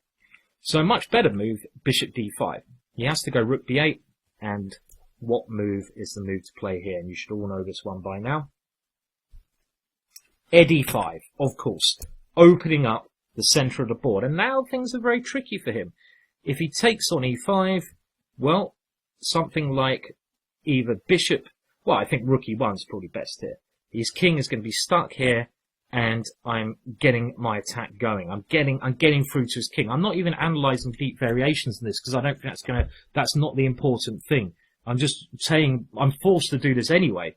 So we don't need to analyse deep variations. In a game you would, but not thinking about the concepts that get you there. So he played rook b6, trying to defend with his rook. Of course, rook e1. King d8. And now what I always do, if I've got an opportunity to repeat the position once, I do. Show him who's boss. And here, okay, I've repeated it once. How can you make progress? So let's think. Now we've got all our pieces in the right square. We should be looking at crash, bang, wallop. Is there a way to crash, bang, wallop? Well, if I take here, queen takes e1, let's eliminate that. I don't want to play e6 because that will close the structure. I mean, look at this. If I play that, how am I supposed to open things up to his king? I'm probably worse here. So, queen d1. I look at the target. The main target's the king. I bring my pieces to line up against him. Playing with my pieces. I'm just playing with my pieces in the centre. Black tried c4 to desperately start a counterattack, but now it is time to open it up, because another point having the queen here, it guards my rook. I've got a number of tempting discovered checks, but don't be tempted by fake gold. You know, I, of course, have to look at all these checks with the bishop, but, I mean, is this really that good? If I check bishop d7, and remember, if I don't want to do this, not all checks are good if that helps my opponent escape, so a much better move, the threat is stronger than the execution. Just taking on f6, keeping those checks alive. Queen a3 check, king b1, bishop e4 check, and now, well, this is the move I had to see, meeting a check with a check. If I have to move the king here, queen takes c3 would be checkmate, but bishop e4 is that little bit of calculation I saw in advance, and the rest is quite easy now. Bishop d7, pawn takes here, and, well, I say easy, it's not so easy, but I've got my bishops coming to these two squares. Rook e8, and now bishop takes h7. I'm just going to try and queen. Rook takes e1. I do queen. Rook e8, and now queen d5. But, you know, the end wasn't so important. It was that build-up and that aggressive play. And really, that game was an example of, you know, finding the aggressive moves that worked, but only because like the other options weren't so good. And generally, you shouldn't be in that position where you have to attack for the sake of your life. But if you do, you've got to go for it properly. But remember, you've got to attack with at least some foundation and some reason to. But saying that, I really did enjoy that game. I play like that quite often. Well, to finish this chapter, I want to show you another lovely attack, but this one from more recent times, 2017 Reykjavik Open. And this is not one of my own games. It's actually a game of a lower-rated player. With white, we had Firat, who's a grandmaster, I believe, from Turkey. And with black, one of the chess bras, you may have heard of them, Michael Kleinman. Only 22.89. But I wanted to pick this for a couple of reasons. Number one, it's a beautiful game. Number two, it shows you just how a lower-rated player, if they play in the right way, with the right spirit and the right ideas, can create something beautiful. And that's something we all want to do. And I think it's a really nice game to demonstrate when and how attack should work and for what reasons. And after this, we'll do a conclusion for the chapter. So the game started, and we're looking at this from the black perspective, with black, of course, picking an aggressive opening.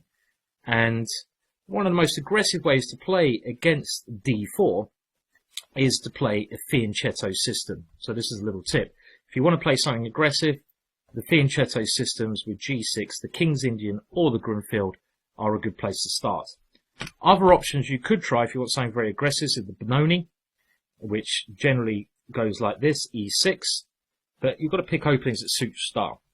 But the Grunfeld is probably one of the most, at top level, I would say, people think this is validated. It has good validity. People know its sound. It's played at, it's played by a number of top players. It's really got a good base. It's been proven to be great. Kasparov's played it. Fischer's played it. So it's not just a good opening. It's got that background to it. And why do you play this way? Because you give up the centre, and the point of the Grunfeld is this d5 move. And one of the main ideas of the Grunfeld is you give up the centre, but you aim to attack it from the side. So this is not really going for the king. You can't just go for your opponent's king in pretty much any opening that's going to be entirely sound. You've got to wait until later on. Don't be fooled into thinking you can. But what this is doing is creating a lot of tactical pressure from the sides towards the centre. For example, the old main line, or probably the main line still, is this. Takes, e4, and we swap here. And we've got a battle of two ideas here. White has the centre. He's going to try to use that to do stuff with, maybe build an attack, maybe something else. And black is going to, in this case, attack that centre from the side. So he's coming at that centre from the sides. Bishop g7, c5, knight c6. He's really trying to hit d4, get active, he's got a clear plan. And I think in chess, another thing I'd always give you tips to do, always pick clear plans. Don't try to get clever. You can do that maybe as you develop. If there's a simple plan, pick the simple plan. There's no point getting fancy. Pick the simple plan. Simple is good. Just go for an idea. Try to have one idea in mind before you play the game even. If you play a certain opening and your opponent plays a certain variation, you should have one clear idea in mind. And this is really what this whole course is about. In every position you get into, to save yourself time, you should already have an idea about what you're going to do, and also what your opponent's going to do. Then you get this head start. Now in this game, after d5, we had knight to f3, and this is the so-called Russian variation. Bishop g7, queen b3. And the Russian variation is basically this queen b3 is what makes it the so-called Russian variation. When you're looking at openings, you do need to work on them. There's a lot to learn. But I always pick sidelines. One reason I don't play the Grunfeld is because there's too much theory to learn. I think there's better openings, less theory.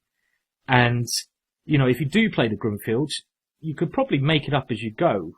But there's some openings, like the Open Sicilian, you probably need to spend more time on. And again, then you've got to think about whether you have that time to spend. But here, to be a good attacker, what did we see from the first game? It's about time. We've got to gain time. How can we gain time here? Well, let's bring that queen into the center of the board, because later on we might be able to gain time by attacking it. Maybe e6 and b5. Maybe this queen is a little bit weak. Yes, we have given up the center of the board, but we're trying to gain time to attack it. We castle. White's whole point is to gain the center, e4.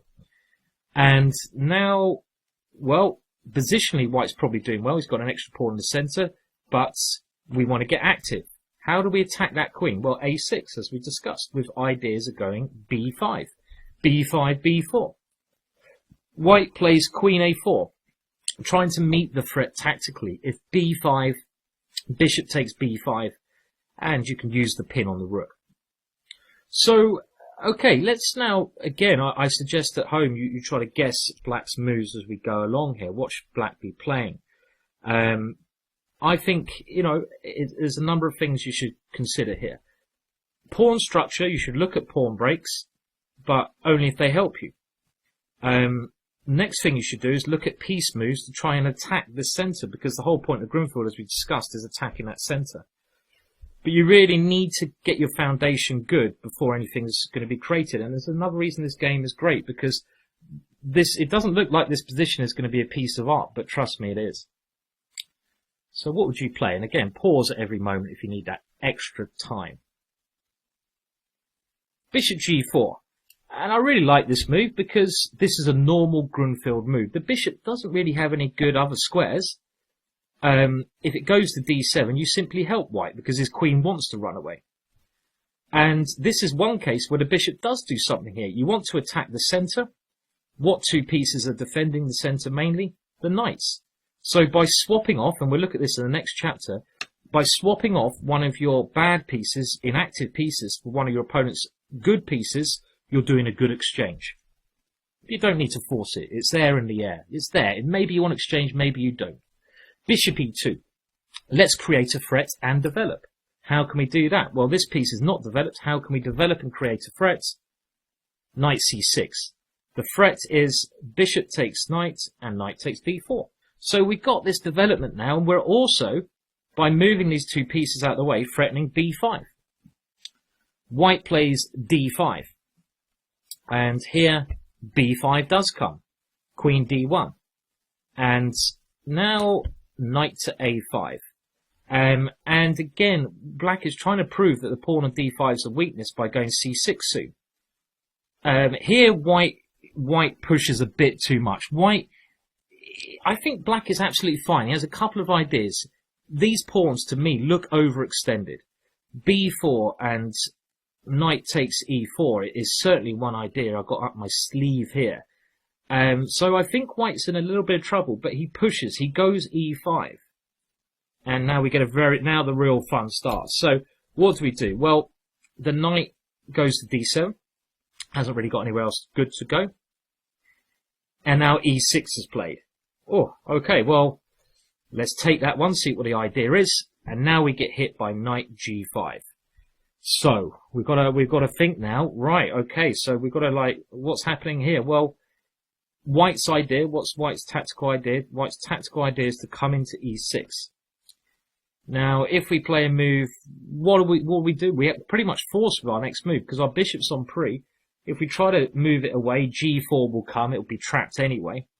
So we've got to do the first move. So let's not spend too much time here. Time management. Let's take there. But now we need to think. Now we clearly need to think. Because there's a big disaster just waiting to occur on e6. Either the knight or the queen coming there. How do we deal with that one? Well, knight c5. Looks natural. We have to try and at least cover this and get our knight to a more active square. Knight takes e6 played. And this is where we have some key moves. And this is really the most important part. So I would suggest you pause now, put yourself in Black's position and really try to find out what the key idea is here. So do pause now. Pause the video. Well, okay, let's look at the factors. Now, I said from the middle game we should look with a pawn structure. But I also said that depends on the time. I think it's quite clear the way this game is going. It's an open position. There's so many open files, open F file, open D file, potentially pieces everywhere. This is a position where positional things are not so important. This is a thing where timing is important. And obviously there's clues all the time to this. So we can't think about improving our pawn structure here. That's ridiculous. We're getting mated or lose material. We've got to think in concrete ways to gain the initiative. Now, what's wrong with White's position? Always do our opponents before our own. Well, his king is bad here. His king is on E1. Now, can we take advantage of that? We can. If he can castle, it would be good. And also, let's look at our options. I mean, if we go knight takes E6, he can get castled. He takes here, and he gets his king castled. And I don't know, maybe black is okay here. But certainly now White can breathe a sigh of relief because he's got his king castled. So it's moments like this in games where real champions and real players who show class seize the moment. They realise that their opponent is one move away from castling. They look at the options. It looks like the only option is knight takes knight, but if you do that, White is able to castle. Now, I've given you clues. Are there any other options? Even if we have to sacrifice material to gain an initiative, let's do that. There is. We want to get our queen into the game. We can't do that because of this knight. Remember earlier on we said we could swap our bishops for these knights. Bishop takes c3 check. And the point of this is queen takes d5. And if you saw this, well done. This is very, very good and active play. Now, really, White is forced here to take on f8 because if he suddenly decides to play in another manner by taking here, well, he's going to be at least one pawn down. You know, he's a pawn down here, and at this level, this is given up. You might as well, in a bad position, and White might have a bad position here, it's too complicated to say, but if things are going, you might as well play the line that gives you winning chances rather than just vague drawing chances and losing. You've got to take the challenge. You've got to play in the most bravest fashion. Knight takes f8. And again, it's time to think here. What do we play? Because if we play rook takes f8, White can castle again. We don't want to allow him to castle. So we're building this attack for a natural build-up, but we can't allow him to castle. Now, there's two ways of stopping that. Knight d3 check or queen takes g2. Which move do you play here? Pause if you need to. I need a breath sometimes. Well, I think the much better move here is clearly queen takes g2. You know, knight d3 check probably helps White because he goes king f1. You don't have a follow-up, really. Yeah, well, you can go rook takes f8, but if you did go for this line, I don't think you're thinking of White's best defensive moves. And here, he's either got bishop e3 or just f3, and there's no way through here. There's no way through. You have a little bit of play with your knights, but you should have considered the other variation, and the other variation wins a pawn and just keeps that king right in the open. This is not so clear. Queen takes g2 is a great move because White's only left with one option. He has to go rook to f1. And let's just get that up. And now, well, even if we go rook takes f8, our position's better than next time. But there's an even better move than rook takes f8. If you find the move played, you're a genius. Well, you're not. Well, if we do it logically, not really, because what's the key points of this? Well, the key thing is now the king is really trapped. And what pieces are doing a good job? The queen and the knight there are quite centralized. Can we win with our centralized pieces? No, we can't. There's no good checks. There's nothing we can do. So the next thing we should do when attacking is look at our pieces which aren't working and see if we can bring in our reinforcements. Can the knight go anywhere to threaten anything? Nope. If it goes there, it gets taken. It doesn't do anything on c4. Can our rook go anywhere? Well, we could take the knight, but actually, rook d8 is a fantastic move because now we're threatening this knight check here and some horrible discovered check. This is a brilliant move. Queen takes e7 was played, and the knight did jump into d3 with check. King e2, and it's black to play and win now. You can try to work it out if you want. I think the next check is quite obvious because At the moment, there's really only one check. We should be trying to look at ways to force that white king into a more exposed square. This check, f3 would be met by queen g2 check, and this is going to be mate. I'll let you work it out. Pause the video if you need to work out how it's going to be mate here. Hopefully you'll get there. And after king to d2, this is also checkmate in an incredibly beautiful way. And certain combinations of pieces, especially queens and knights, they work very well together. Queens and knights attacking are phenomenal. And it's black's playing checkmate here. And you know what? I'm not even going to tell you the answer there. I'm going to leave you with this one. And pause the video now to work that out. It might take you a while, but look at all the checks. Look at all the ways to force. Well, also think about what white's trying to do. White is trying to scuttle away to c2 and away. So even when we're attacking, we have to think about how we can stop our opponent getting to where he wants to go. So the key to this one is stopping the king coming to c2. If you can see how to do that, if you can see how you can stop the king coming to c2, then the rest, I'm not saying easy, but you need to obviously improve your count. But we all do. You need to just look at the other variations. Don't mean to be rude there. This one was just beautiful. Or maybe I'll show you at the end, but okay. Well, what can we learn from this chapter? Well, the thing is, really, when you're attacking, you've got to have a good foundation. Pick openings which give you that. Attacking is really, building an attack and launching it is all about noticing weaknesses in your opponent's camp, weak king, or weak pawns, weak squares, where you can get in. And it's all about time. Do you have time to attack? Must you attack? Are your pieces in a good enough position to do that? And I would say, in order to improve, again, I always think looking at the games of top players helps. I mean, look at the games of Shirov's best attacks. Search that on the internet and look what he does in each of those games. Maybe jot down some notes which you notice he does, and you can then use them. Calculation and tactics is key, so you really need to improve your calculation and tactics to do that. And just to show, the move here was knight to b4 check, and I'll let you work out the rest. But thanks for viewing this chapter. We've got loads more to go through. Hopefully you're finding this all good and you're learning stuff as we go along. I hope so. I always get worried that you're thinking you turned off by now. Well, if you have, you wouldn't be hearing this. But you're like, oh, this is right. No, don't do that. Please don't. Hopefully it's good. And well, thank you for buying the course as well.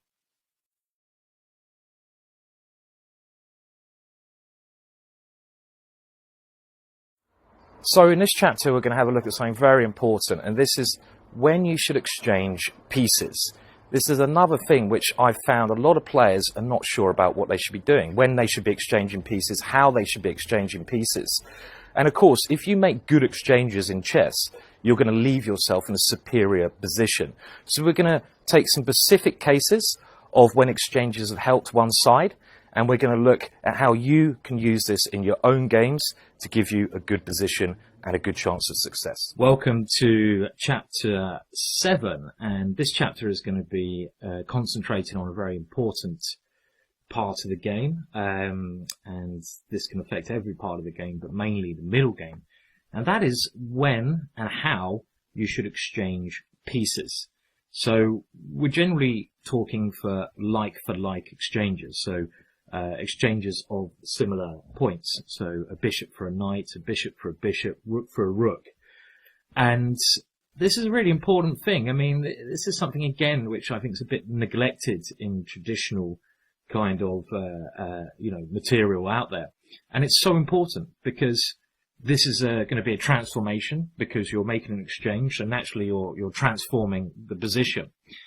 And when you're transforming the position's obviously going to change, so you need to work out whether it's going to change for the good of you or the bad of you. And now we're going to look at how we can make it change for the good.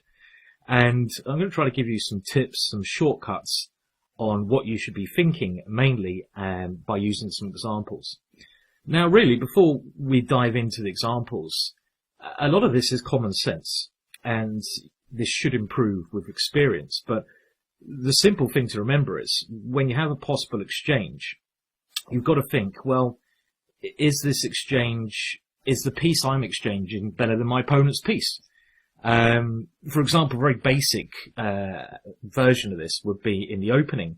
let's take the Spanish, something I'm not an expert in at all, but let's take some line.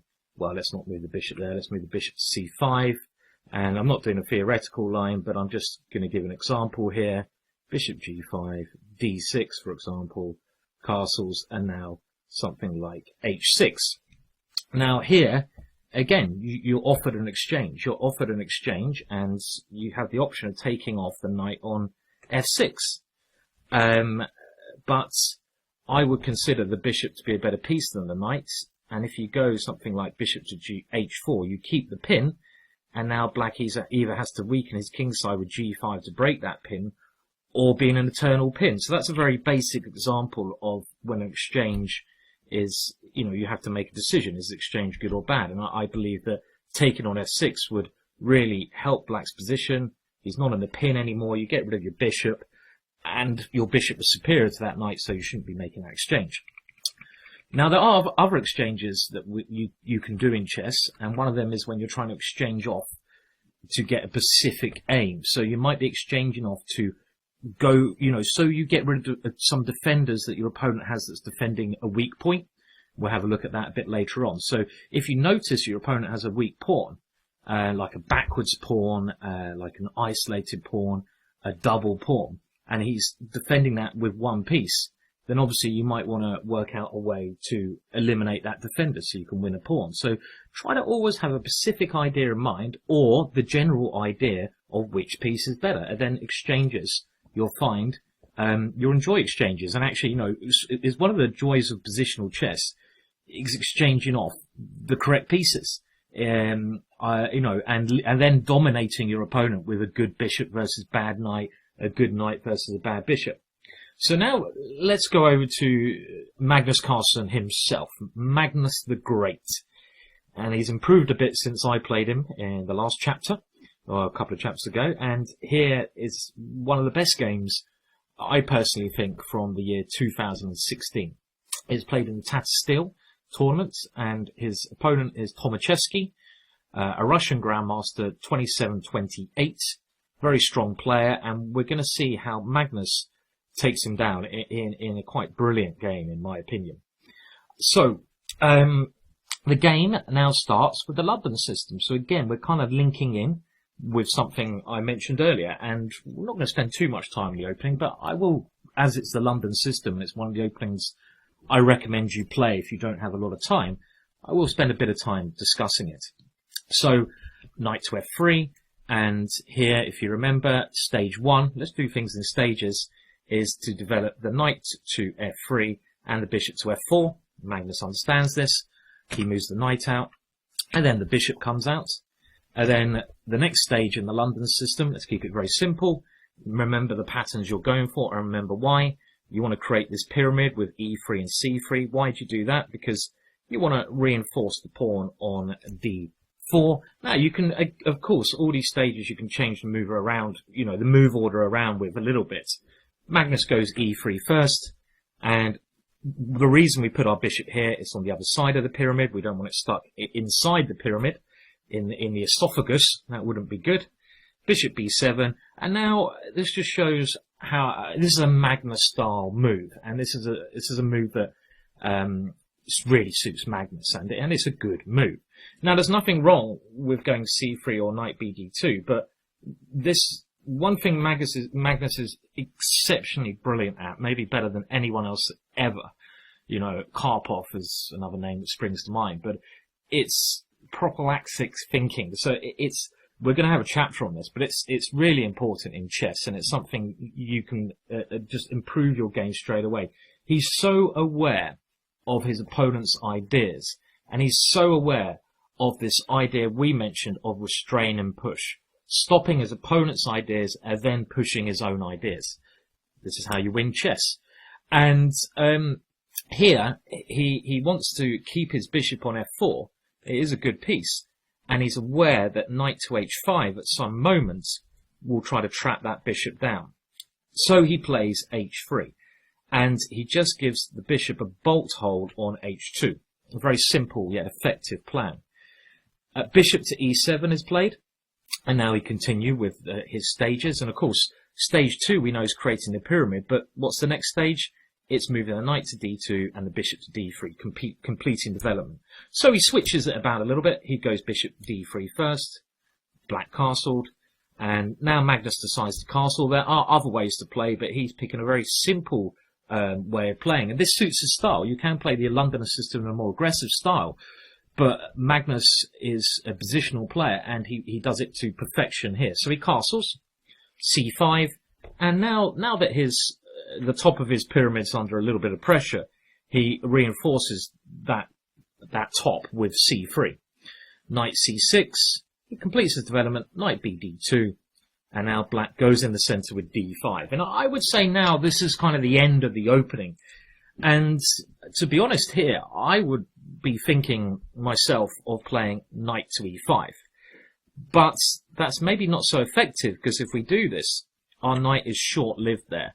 Black might be able to go knight d7 and make some exchanges. Now, one thing already that we can see Magnus does in this position, which is something I've learned from this individual game. Well, we've looked at how we assess a position. We look at the pawn structure. We look at both sides' pawn structures. We look at both sides' breaks. And then we look at the minor pieces next, so the knights and bishops. Well, the pawn structure, white has a very solid pawn structure.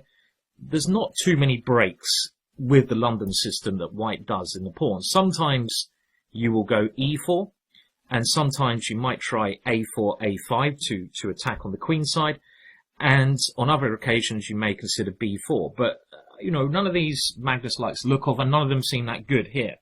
Now, what are black's pawn breaks? Well, we would love it for black to play c4.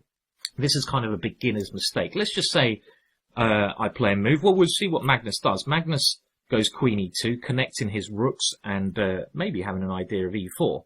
Now, c4 is a big positional error. And this is the kind of thing, again, lower rated players might be tempted to play because it attacks something, but it loses a lot of the potential in black's position. Black, at some point, may want to take on d4 at the right moment.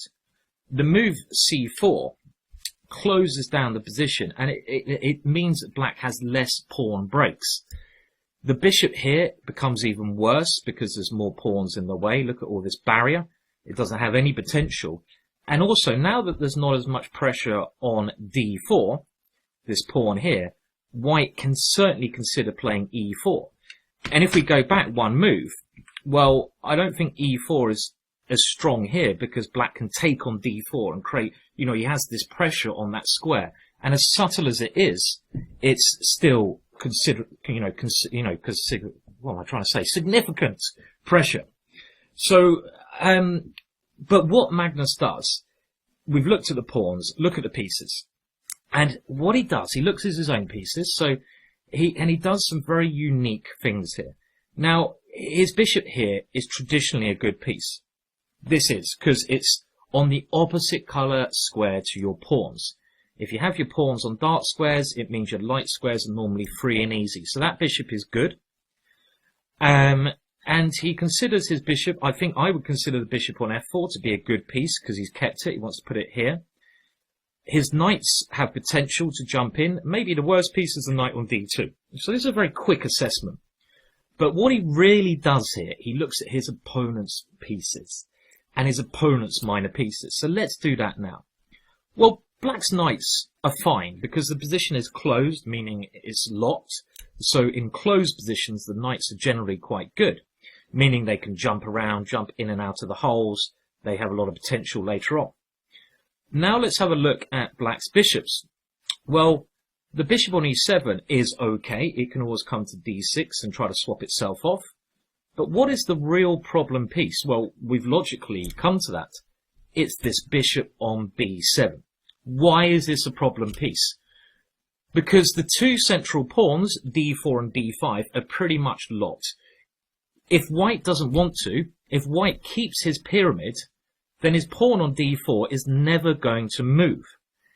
And now that black has played d5, he's put a blocker in the way of his bishop. He's put another cage on the bishop. So you've got to be so aware of your opponent's moves and what pieces become bad. And this is something you should be doing constantly depending on the timing. Of course, if there's a lot of urgency in the position and there's tactics that are more relevant, you don't have time really to consider these things. You can still look at exchanges, but exchanges to create tactical sequences that help you. But here it's not tactical, it's strategic. So this bishop on b7 is bad. Now you might be thinking, okay, it does control e4 a bit more. Well, okay, it does, but is that so relevant? I don't think so. Not unless black gets a knight into this square, and he can't do that at the moment. And even then, the bishop will still be bad. So now let's look at how Magnus really takes advantage of that in such a clever way. Well, black goes bishop d6. He tries to exchange off some pieces. And now a very clever move. Magnus has a couple of options, and again, he thinks about if the exchanges are going to benefit or do the opposite for him here. Does he exchange on d6 as one option? Does he try to move the bishop to avoid the exchanges as option number 2? So think of your options. And option number 3 is, does he allow the exchange? So have a think about what you would do here if you were white of those 3 options. This is the way you should be thinking in the game. You have an option to exchange, or not exchange, or allow the exchange. Think of each of those 3 options. Try to conclude by positional considerations which one of those you'd go for. And I suggest you do that now. We're going to do that for this game, for the entirety of the game. We're going to look through this game at these moments and try to think like Magnus. So pause if you need to. Well, option number 1, exchanging on d6, I think helps black because he's able to take with his queen and he's gained control of this important central square. Controlling this square is one of the key ideas in the London. And that might really help him because he might go e5 next, and then he's putting pressure on d4, and if we move our pawn on d4, his bad piece will become freer and freer because he might be able to play d4 himself later on. These are all considerations you need to do. But generally, taking on d6, mistake, because you lose control of e5. Now, moving the bishop to g5 doesn't help. H6, and the bishop doesn't want to exchange itself on f6. This is probably the worst option because, again, you've lost control of this square, and look what you've left your opponent with. You've left your opponent with this very powerful bishop. Why is it such a good bishop? Because of what we mentioned earlier. Where are black's pawns in the center? They're on light squares mainly, meaning that this bishop has a good range, so you don't want to allow your opponent with a good range sniper. You can't allow the sniper at the top of the turret to live there forever. You've got to get rid of him. So it now comes to what Magnus does, and he decides, right, well, I need to keep control of this one. So if I retreat my bishop, he'll just take it anyway. So I'm going to improve my position. How do I do that? I move my rooks into the center. Rook to e1. A great move. And the idea of this, it just slowly improves the positioning of the rooks because the center may open at some stage, but we don't risk doing that until we have all our pieces in the right place. Maybe we play e4 at some stage when the rook will be ready. Maybe our opponent will take on d4 when we maybe at some stage take with e-pawn and our rook's better. It just helps slightly. Maybe we want the f1 square for our worst piece and we've located that as a knight. Maybe the knight wants to move around to the king side. It just helps the position. And of course, he wants black to take on e5 when we do double our pawns, but sometimes doubling is good. And this way, look at how good the rook has become. You've opened up the e-file, you have pressure on this line, your knight now has complete control of this square, our bishop is fantastic, and we've left black with this bad bishop. So we want this to happen. So now Tomaszewski goes knight to e7. He's trying to bring this knight around to pressurize the bishop. Magnus now brings his other rook into the center. And here Tomaszewski goes knight to g6, trying to ask the question. So what do you do here? You have a number of exchanges. Do you now exchange bishops? Do you try to find a way to keep the bishop there? Do you exchange the knight off? There's so many exchanges. And think why. Always think why you're doing exchange. Look at key squares you want to keep control. Why are you making that exchange? What are you trying to achieve? What bad pieces are you trying to leave your opponent with? Sometimes you have to think outside the box. So pause now. Well, here I think Magnus plays an absolutely fantastic idea, which is outside of the box. I mentioned that the bishop on d3 is a good piece, but he decides to capture on g6. And this is really, I think, a fantastic idea and something I don't know I would have played before this game. Why? He wants to leave his opponent, he's thinking about his opponent with this bad bishop. He wants to swap off as many pieces as he can to leave this bishop here. And he also wants to keep control of the important square in the London system, e5. The knight on g6 was defending that. He wants to control that, and that's exactly what he does. Now, black takes on g6, and what should you do here? What would you guys do here? So also think about what black might be trying. Maybe black is now going to play knight here. That's a little bit double-edged, though, because you'll be able to double the pawns. I'm not sure he wants to do that. But what do you want to be doing here? You've got to have a plan. Remember, some plan is better than no plan. So what exchanges can you make? What pieces do you want to take control? Pause now and see if there's any exchanges or any exchanges you want to play in the future that will help you. Well, now a very simple plan. We just get rid of the bishops. Why not exchange? Because the more pieces we exchange as set for this guy, the worse this guy is going to be. Just exchange off all the pieces. Keep it simple. Simple is good.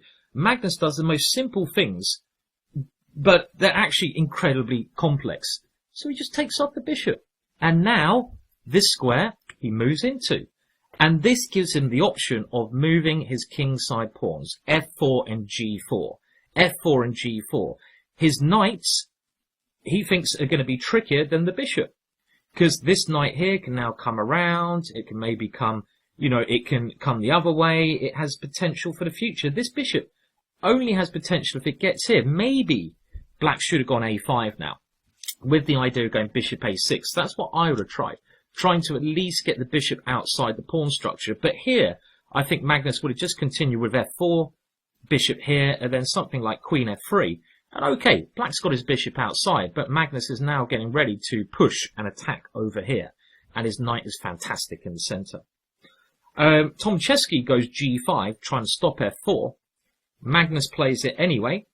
And now, after takes, he plays a brilliant concept. Now, he could play pawn takes f4 when he's probably a little bit better, but he combines now his positional sense with tactics. And this shows you that you can't just be a master of one type of game if you want to be a great player. You have to combine every type. And he goes rook to f1. And this is a fantastic idea because he wants to attack on the f-file. He wants to play rook takes f4, meaning that he has another route towards his opponent's king and start an attack. Now, black went knight d7 in the game. What happens if he takes on e3? What do you think Magnus's idea was? And it's quite a tough idea.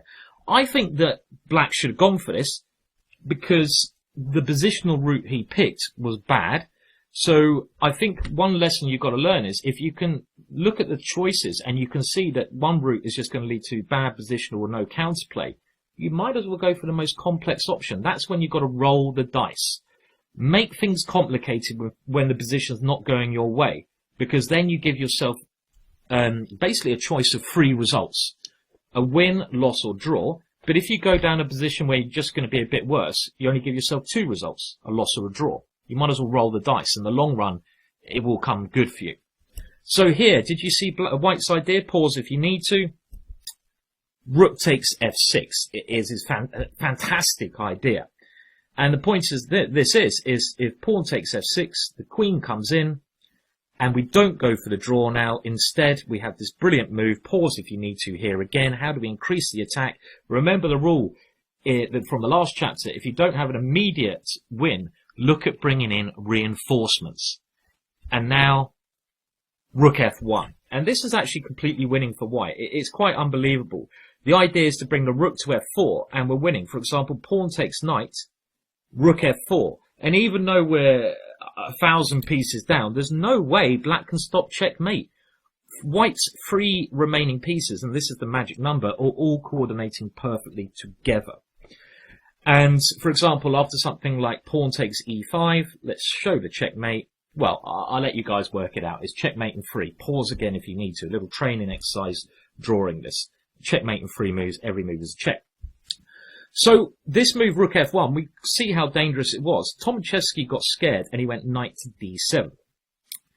Magnus flew in with the queen anyway, yet again offering the pawn on e3 when he would have played something like rook to f4 and rook to h4 with an attack. Tomaszewski went back, begging for a draw, but now Magnus improves his piece. His queen comes to h4. And now if he ever takes on e3, well, the sacrifice rook takes f6 becomes even stronger.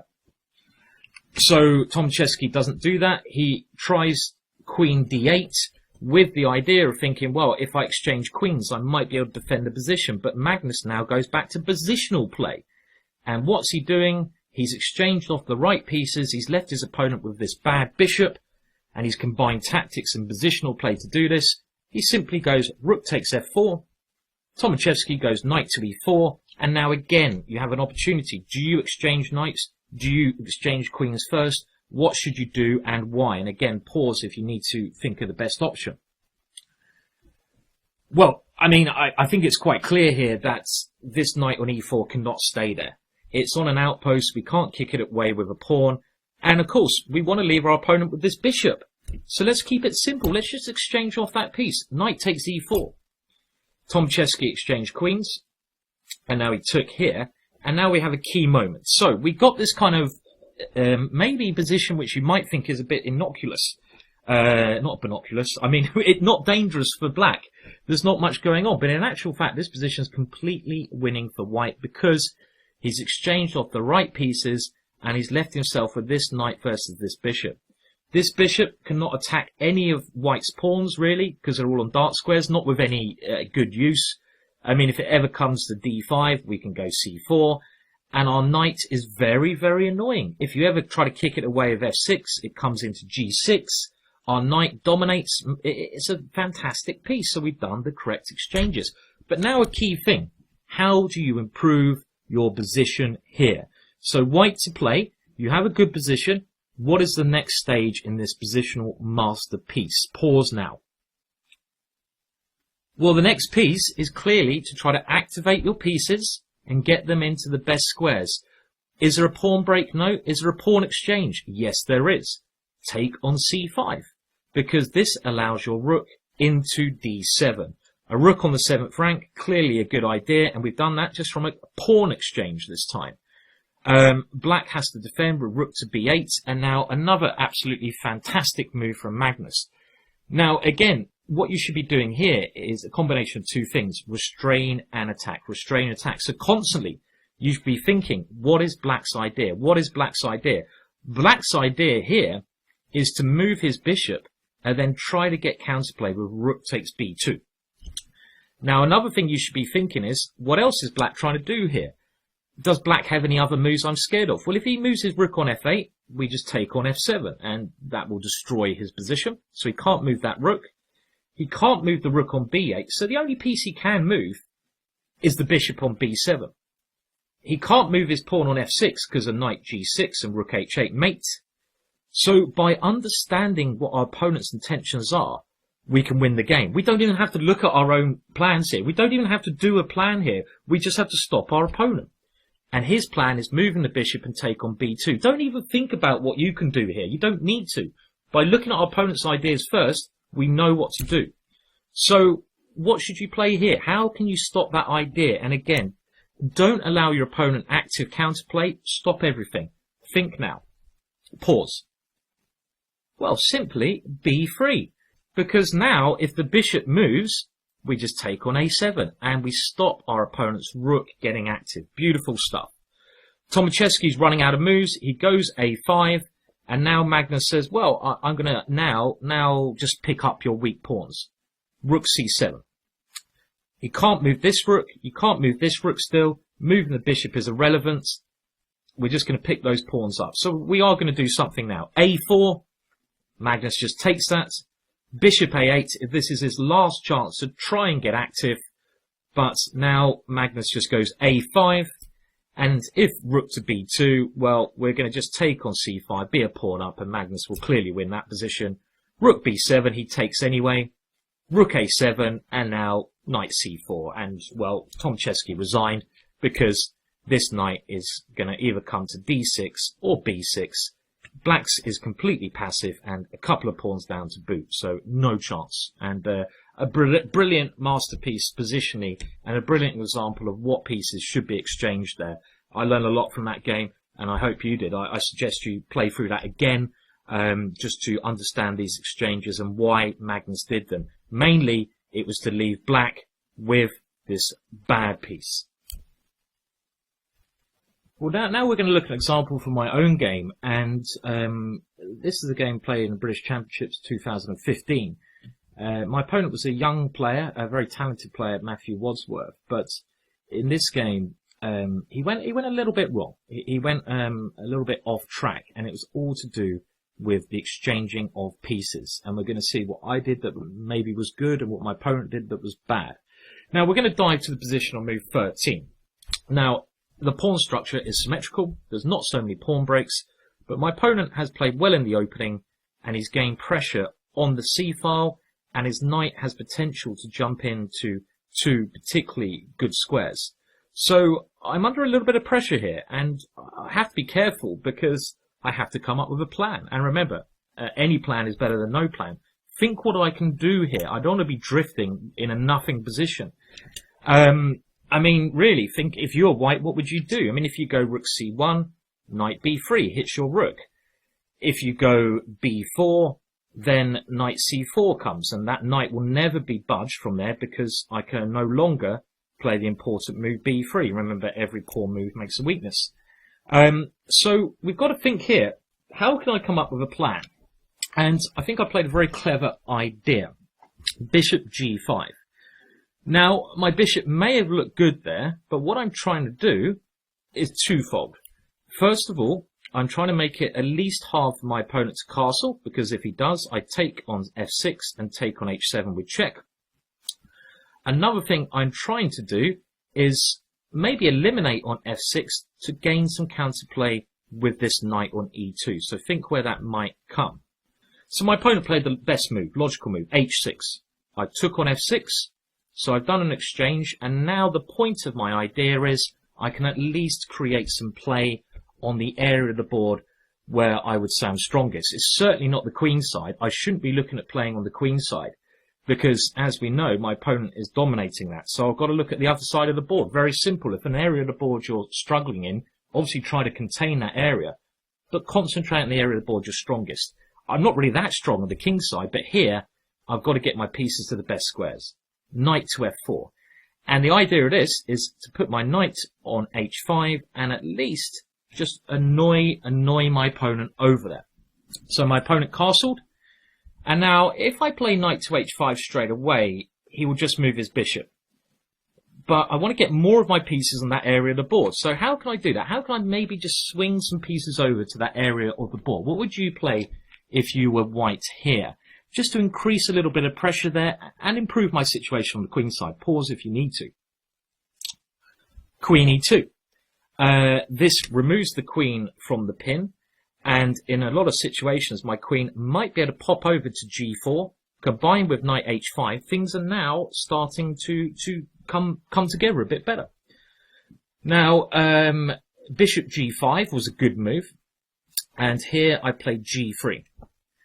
And I think it's an equal position. I mean, I don't know, maybe black's even, he's certainly not worse, but now a very bad mistake from my opponents. Let's think, should he take on f4 or not? Should he take on f4 or not? What would you do? What would you do? Would you capture on f4? And think of the reasons why you would and why you wouldn't. Because this is an opportunity to exchange pieces. Is it good? Is it bad? Well, my opponent did take on f4, and I would say this is a mistake. Why? Because it releases the tension too soon. It's an impatient move. Am I really threatening anything with this knight now? Is it really going to go anywhere? No. I mean, if it goes to h5, it's not really doing much there. You can even go g6, and it will have to come back again, and then maybe you can even put the bishop on g7 later, and the bishop's going to be a good piece, I think. So don't do exchanges just for the sake of it. Try to keep the tension. All top players will keep the tension. And if you don't need to exchange, if it's not going to run away, just keep that option there. Because as soon as black exchanges, I take with the g-pawn, And now I've got a new plan. I've got a plan to attack on the G file. The structure has changed. It's a positional transformation. And this is a case of an exchange that makes a transformation in the pawn structure. And we've got to always think a lot about these. Whenever we change the pawn structure, we need to really evaluate very carefully. And has this helped me? Yes, it has, because this is a case of double pawns being good. I've got more control over a good square here. I've got control of the G file, and look what black's doing. What is black's worst piece here? Think, what is his worst piece? His worst piece is his bishop on d7, like in Magnus's game. I hope you located this. I hope you realised this when you were thinking about the position. It's trapped in behind the pawns, and he's slowly swapping off all of the pieces to leave himself with this bad piece. This can't be the right strategy. So let's see how the game goes. I'm going to go f5 was played. He's trying to block in my bishop. But now, as soon as he plays a pawn move, you've got to think, which square has my opponent weakened? So which square has he mainly weakened from that? And what do I want to do with that square in the long run? In the long run, I'm already formulating a plan here. Well, he's weakened the square e5. Now, ideally, in a dreamlike world, I would love to swap off my bishop for the knight. This is an exchange I'm already thinking of here. Why? Because then I leave my opponent with this terrible bishop here, which is trapped behind the pawns. And where does my knight want to go? If I get my knight to e5, oh my words, that would be fantastic. So he would never be able to swap it off. The reason I want to get rid of his knight is, if my knight goes to e5 now, he might better go knight c6 and get rid of it. But he won't be able to ever swap it off if I get rid of my bishop for his knight. And my knight would be like a massive spider in the center of the board there, weaving its web all around his structure. So let's see how things continue. Well, king h1, and now he went knight c4. So I'm already thinking, okay, well, that's allowed me to make an exchange. I take on c4. Now, what should he do here? Should he take with a rook, keeping the open file, or take with a pawn, changing the pawn structure? Well, my opponent took with a rook. And again, this is the kind of thing that if you put it on a computer, the computer won't really tell you ever these things. You'll never learn from a computer, because the computer doesn't tell you these exchanges. It actually thinks rook takes is as good as pawn takes. But positionally, no, it's not.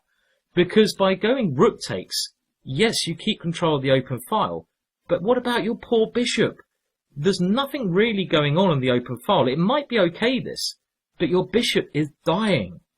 By taking with the pawn here, this is much more worrying, because now the bishop can go to this brilliant diagonal. Okay, I can play f3, and I think the position is still about even. Maybe a little bit better for me, because I can go on the g file, but you've got to give your pieces as much potential as possible. So rook takes. Now I pressurize on the g file. Bishop e8. My opponent would love to get his bishop into f3. Not going to happen. Rook g3. King h7, rook g1, and we dance about here. Now, there's no rush here. So I play h3, which is a good move, because I'm trying to move my king to h2, getting it off a light square. Maybe later on it will be checked. I want to give my king a little bit more protection. There's no rush. If there's no rush, do every small improvement you can. Queen c8, c7, and now I went rook c1. So, a question for you here. Why did I go rook c1? What am I trying to achieve with this move? And this is the question I want you to figure out. What pieces am I trying to exchange, and why? What am I now trying to do with rook c1? What is my main idea? Pause if you need to think about that. Well, my main idea now, think about what pieces I want to remove from the board, like for like. I want to remove basically all the heavy pieces. So I want to remove all the rooks and queens, because then, pretty much I want to do that, because then I'll be left with my knight versus his bishop. Why do I want that? Because my pawns are pretty much all on dark squares, so his bishop can never attack my pawns. My knight has a lot of potential to jump to some good squares. His pawns are on light squares, and that's not good, because his bishop's going to be trapped in defending them. So this is what I'm trying to do. I'm trying to exchange everything positionally on the C file now. This is my positional idea. B5, rook G1. A6, this is a lazy move because it allows me to exchange. My opponent should have gone queen C8 and rook C7, trying to stop the exchanges. But after a6, I can now get my next plan in. So how do I now aim to exchange off as many rooks and many queens, everything on the c file? How can I do that here? What would you do? Pause if you need to. Knight to a2. And this has the idea not of taking on c4, because again, I don't want to allow his bishop into c6.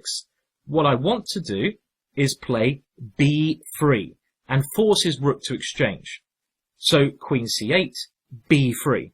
Rook takes rook, and now the rooks come off. Queen d1. So again, I'm going for what I want. I'm making the exchanges to get down to a position where his bad piece is playing against my good knight.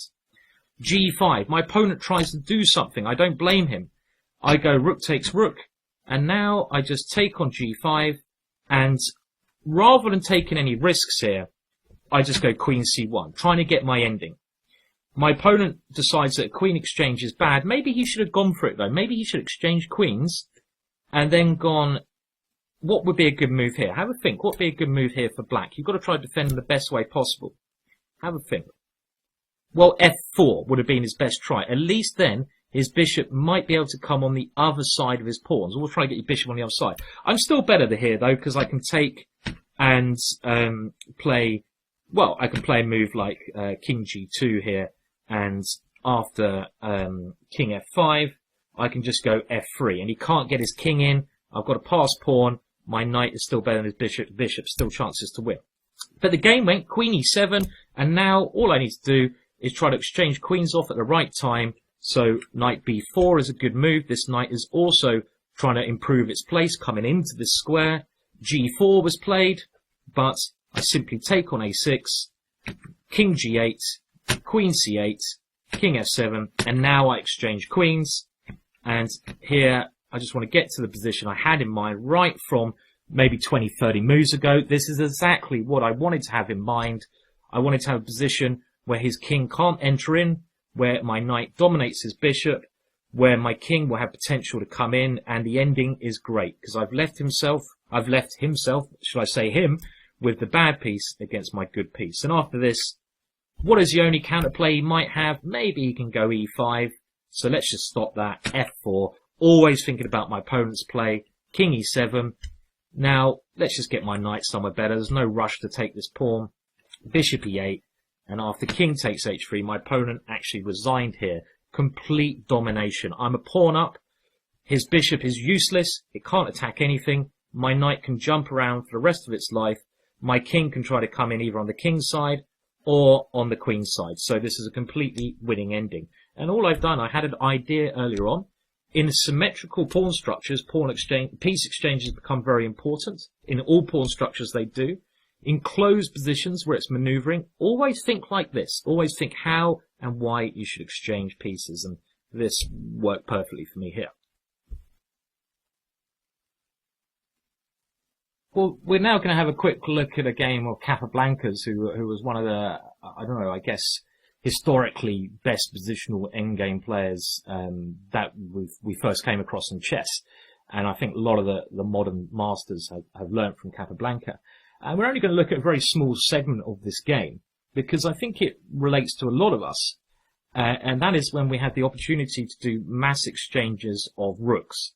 And I know myself, this is something that you've always got to consider, and not always exchanging rooks is the right idea. I've often found that keeping the rooks on, even moving them off the open file can work well if you're controlling that file and you've got another way you want to use those rooks. But here, it's white to move. And white played rook takes d7, h6, rook takes d7, and now rook takes d1. So, we have an opportunity to exchange rooks, and maybe to exchange queens. We want to win this game. Why? Let's look at the pawn structure first. Well, the pawn on e5 could be weak, actually, and these queenside pawns could be weak. So you've always got to locate weaknesses that you can attack in your opponent's, position. Are our opponent's pieces good? Well, the bishop and knight don't really have any potential. The bishop's not very good. It's blocked in. What about our own bishop and knight? Well, our bishop's not great, but our knight is the winning piece. This knight has potential to attack this pawn. And how are we going to do that? Well, very simply, Capablanca realized that if he swapped off all the heavy pieces, so the rooks and the queens, he has this great idea of knight a4. Now, if he doesn't do the exchanges, white will always be able to defend b2. So it's realizing what exchanges you're trying to make to get to your opponent's key weaknesses. And this is what you've got to think. Does exchanges help you? If you see a pawn weakness and something's guarding that, try to exchange off the defender of that, as long as you're not allowing your opponent to attack any of your weaknesses.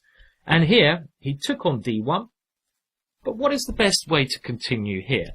Do we go queen d5, trying to exchange off, or do we have another idea here? What is a better idea than that, even? So pause to think how you would play this position as black.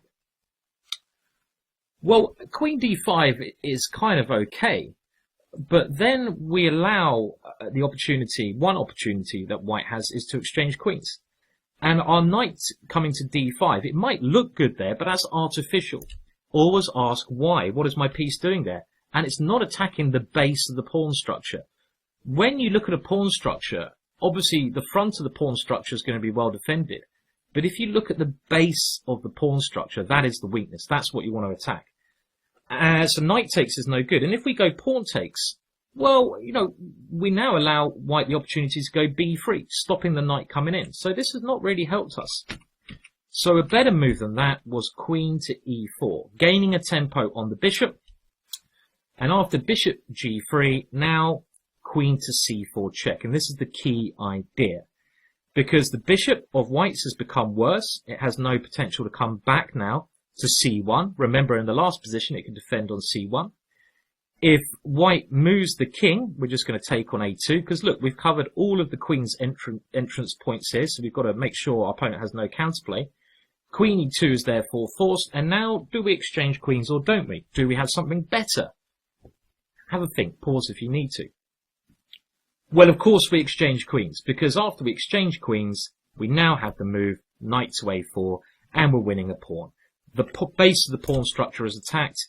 If the b pawn moves, we take on c3, we win that pawn, and this led to a pawn up, and Capablanca went on to win this game in very good style against one of the top female players ever, Vera Menchik. But this was a very nice exchanges in the right way. He located the weakness. He realized what pieces to exchange and when. The timing was important, and it gave him a one game.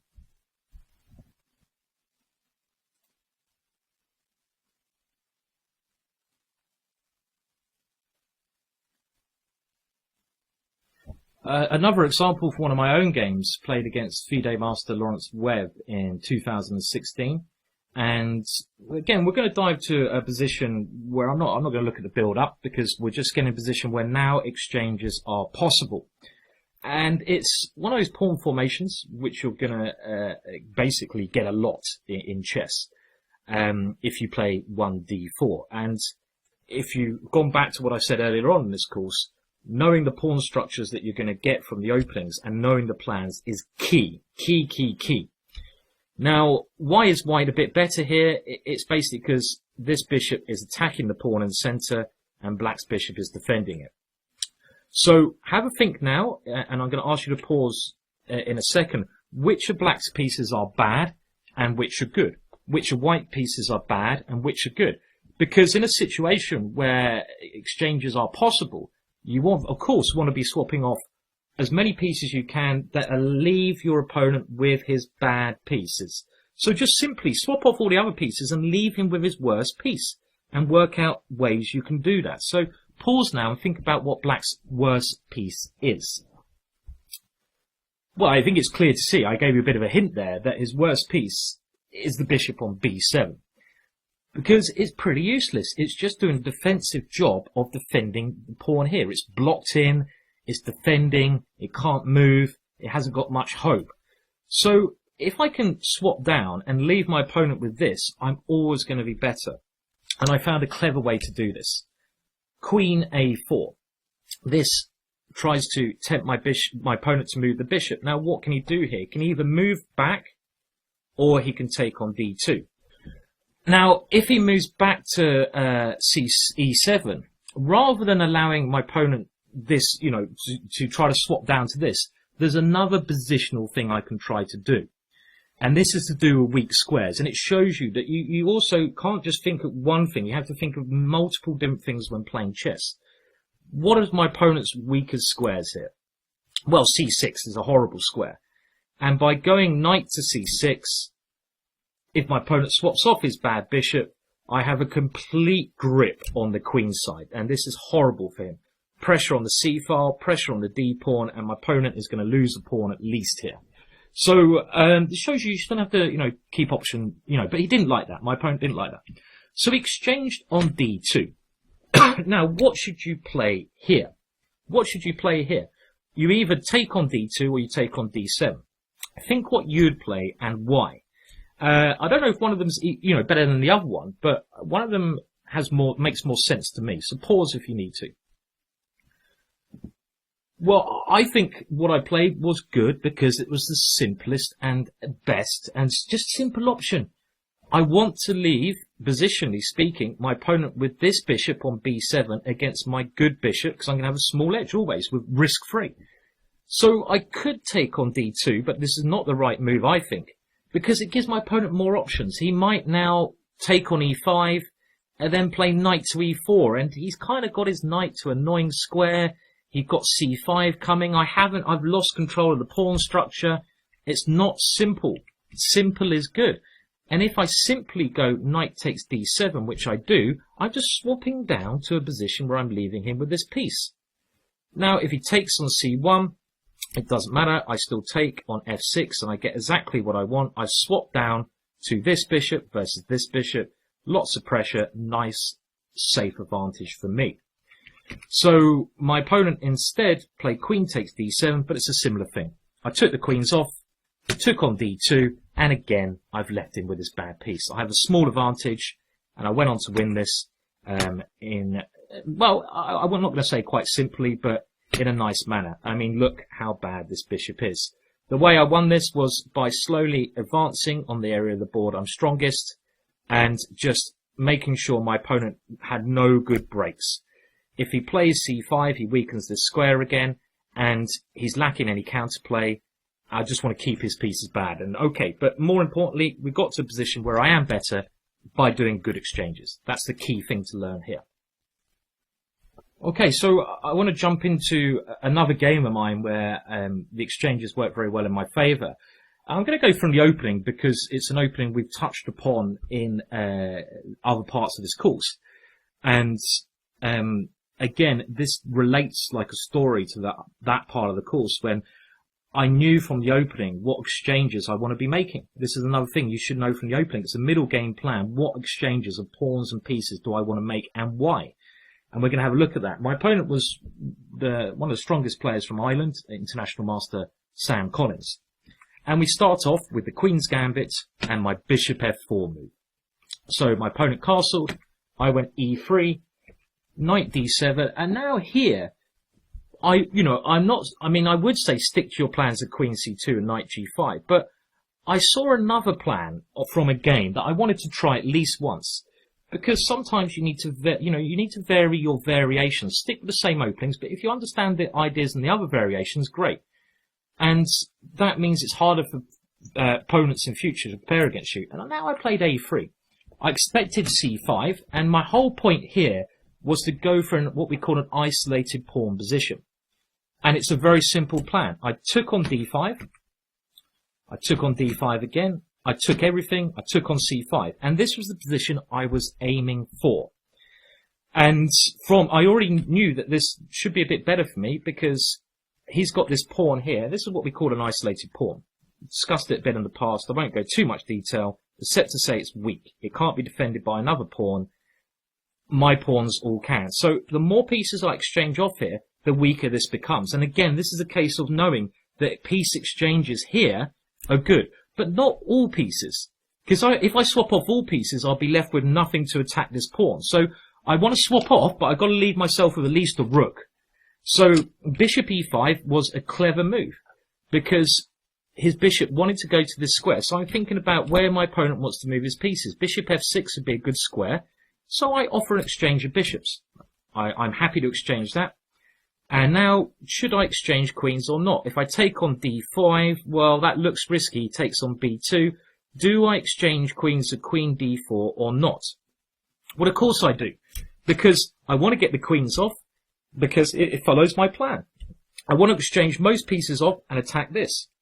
He does exchange queens, and already I've got a fantastic position here. I have no weaknesses. Even though I'm an aggressive player, I do play positionally, as this game shows. I've left him with d5, which I'm now going to try to attack. Bishop d7. So what is my next stage of this game? Well, I don't think I want a castle here, because it's getting near an ending. I want my king in the centre. And also, maybe he's going to try to get counterplay on the c file. My king on d2 is the best square, because it stops the rook coming in. But if I go king d2 straight away, he has knight to e4 check. Let's just play f3. We're stopping knight to e4 check. My opponent played a move I think is a bad move. Rook e8. It's one of those moves I said before, which looks natural, but it's not. It's artificial. Yes, you attack a pawn, but you're not really understanding what my plan is. And my plan is king d2 anyway. Is your rook really good there? I think there was a better way to get counterplay from that. He now played rook to d8. And now I had the option of going bishop to d3.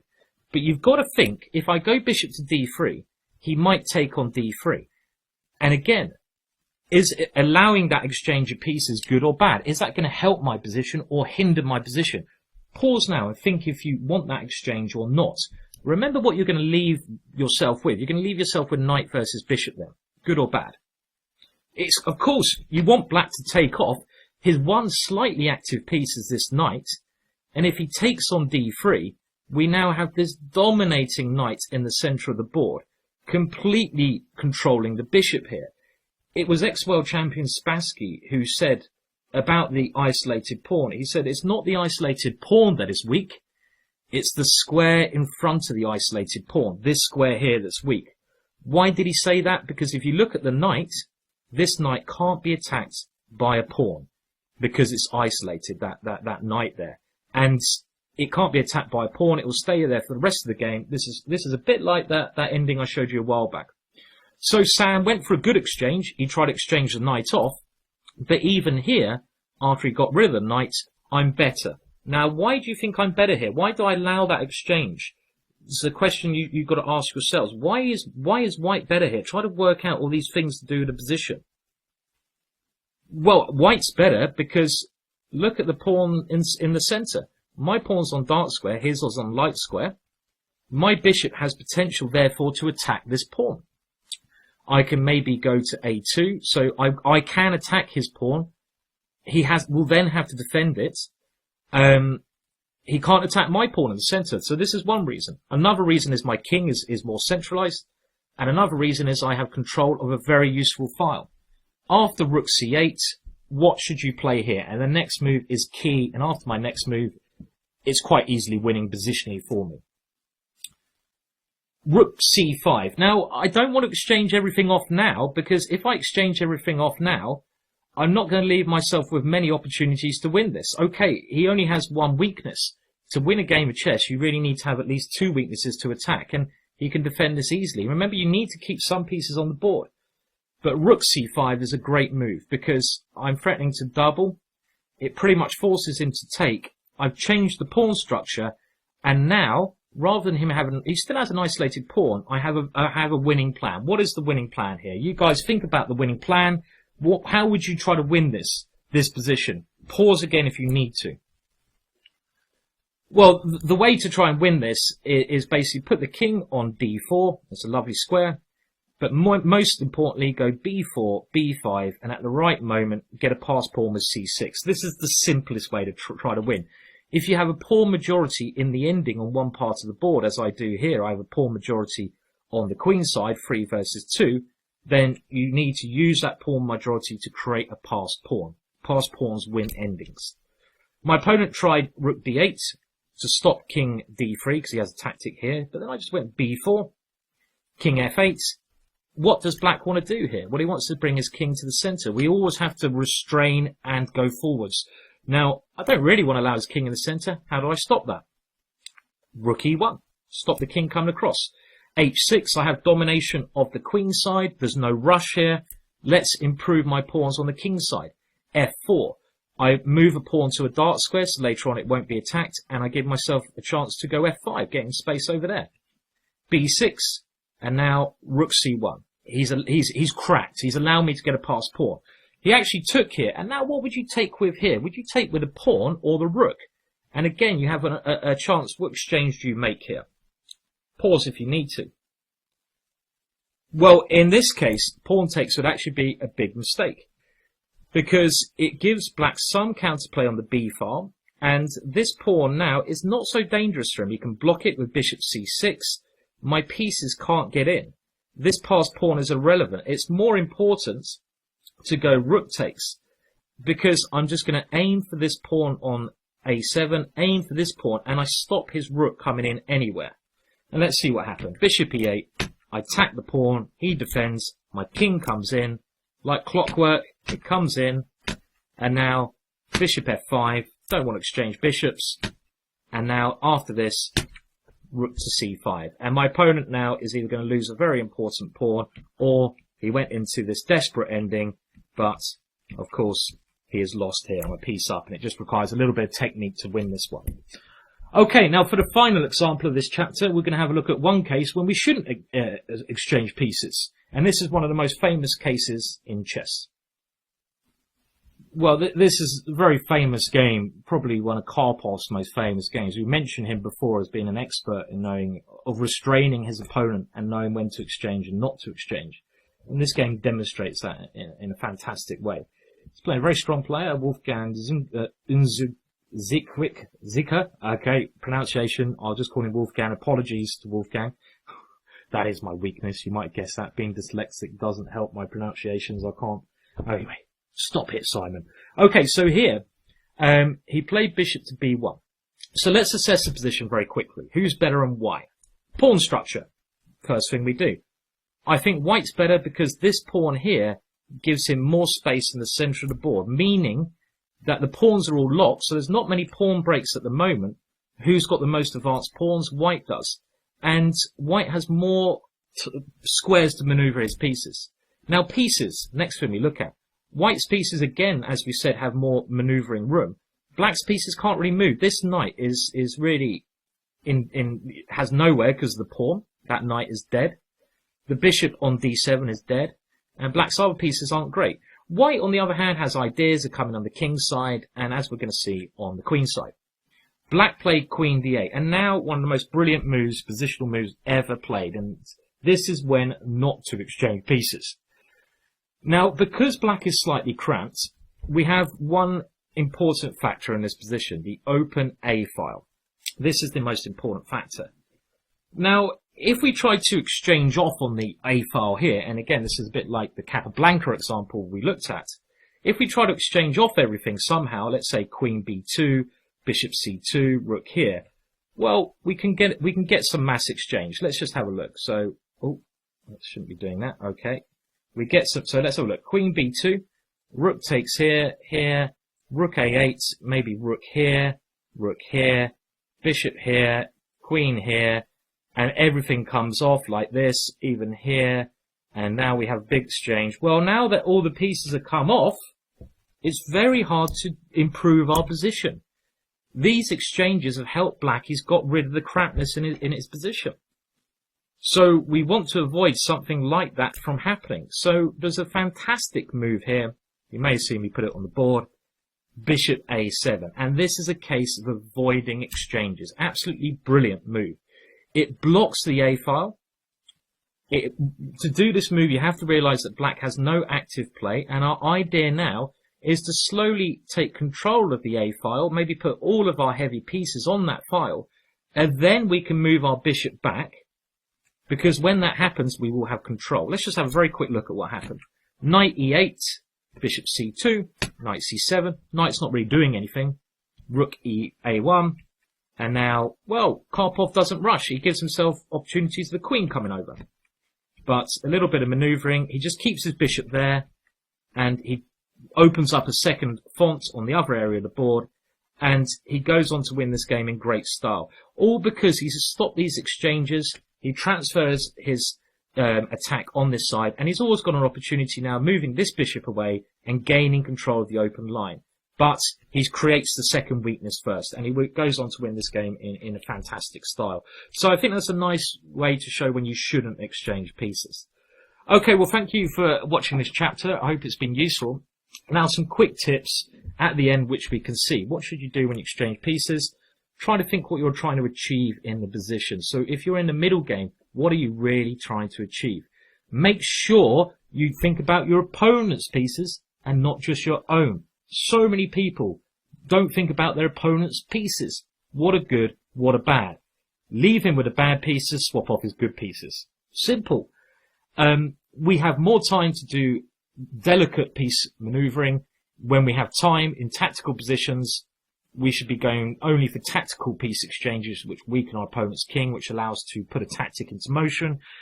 And I think you agree, some of these examples here are very nice. I mean, they're some of my favourite kind of chess. Even though I'm a tactical player, I love these positional domination. You know, you put a plan into place. I love it when a plan comes together. And they work really well. So I think this is an important chapter to really get to grips with.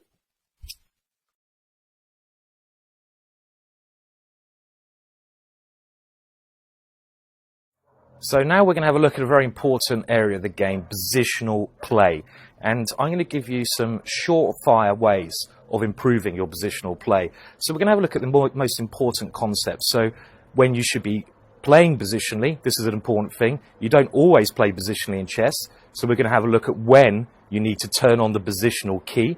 We're going to look at some important things like outposts, when you should be using these, and general positional ideas. As a chess player, you can't just be a tactician. You have to be good at every area of the game if you want ultimate success, and positional play is one of those very important factors. Welcome to this chapter on positional play, and basically we're going to have a look at little things that might help that can improve your positional play. Now, you know, throughout this course, I've given you like advice and, you know, basically snippets on how you can do that yourself. So, you know, exchanging the right pieces, everything you do should be positionally motivated. Even when you do tactics, tactics are not going to work unless you have a good position. They're just going to fail. They're not going to work in your favour. Basically, tactics are the accumulation of loads of small and good positional maneuvers that you've done, successful tactics. So even if you class yourself as a tactical player, you have to have that good positional understanding. Now, really, to save yourself a lot of time with positional play, a lot of it's common sense, and it's knowing about the weak squares, weak pawns, good pieces, bad pieces, which we've discussed throughout this course, and keeping an eye on them. But I think the one golden thing to remember, and the thing that will save you a lot of time, is to remember basically about time. I say it will save you time in learning, so you don't have to, like, you know, always think positionally minded. The first thing you should always do in any position before you think about these maneuvers is just ask yourself the question, do I have time to do this? You know, what does the position demand of me? Should I be thinking about more drastic things? Do I have time to do this maneuver? Do I have time to target that weakness? Because often you will see a weakness and it will remain in your mind, but there's more important things to do. So you really, you know, with the position, so you really need to categorize what the priority in the position is. Is it your king's safety? I mean, really, you've got to go for the most demanding things first. So if an attack is coming your way, you need to really be on guard for that, and you need to defend against the attacks. If you get checkmated, you lose. Nothing else matters. The same goes if you've got an attack you can do against your opponent. If you can checkmate your opponent, great, nothing else matters. So positional things don't matter. So positional things are to do with time and whether you have enough time to do that. So what I've done in this chapter, you know, I've given you some, I think, some important things which I've learned, and I've taken it from some games, some of my own games. And I'm just going to explain to you how, you know, grandmasters and top players use positional chess to get the results they want. So let's start off with a classic game. And I thought we'd have a look at knights, because knights hop about a lot. They're very tricky little pieces. And we'll look at a Nimzovich game from 1927. So this Nimzovich game, I have to say, I don't think black played particularly well in this game. And you actually find a lot of the historically old games, one side actually tends to play pretty badly. But we get this a lot. If you only encounter sort of high level positional stuff when you get to IM strength, maybe FM strength. But, I don't want to be rude, but below that, I've won a lot of games from just doing simple things. I mean, one thing I've won a lot of games from is just doing moves that are logical. A great bit of advice here, and this is a secret bit of advice that you might want to try. It depends on your style. But before we move on to this game, I just want to mention this one guy who's considered one of the greatest positional players of all time, and certainly one of the best defensive players ever, Ulf Andersson. And Ulf Andersson was a grandmaster from Sweden, and I had the honour of meeting Ulf on numerous occasions, and got quite friendly with him. And Ulf played in the same team as me when we played a tournament abroad. And I remember something he said to me, which, if you want to really improve your positional play and you find you're making a lot of mistakes and things are going wrong, this could be a bit of good advice for you.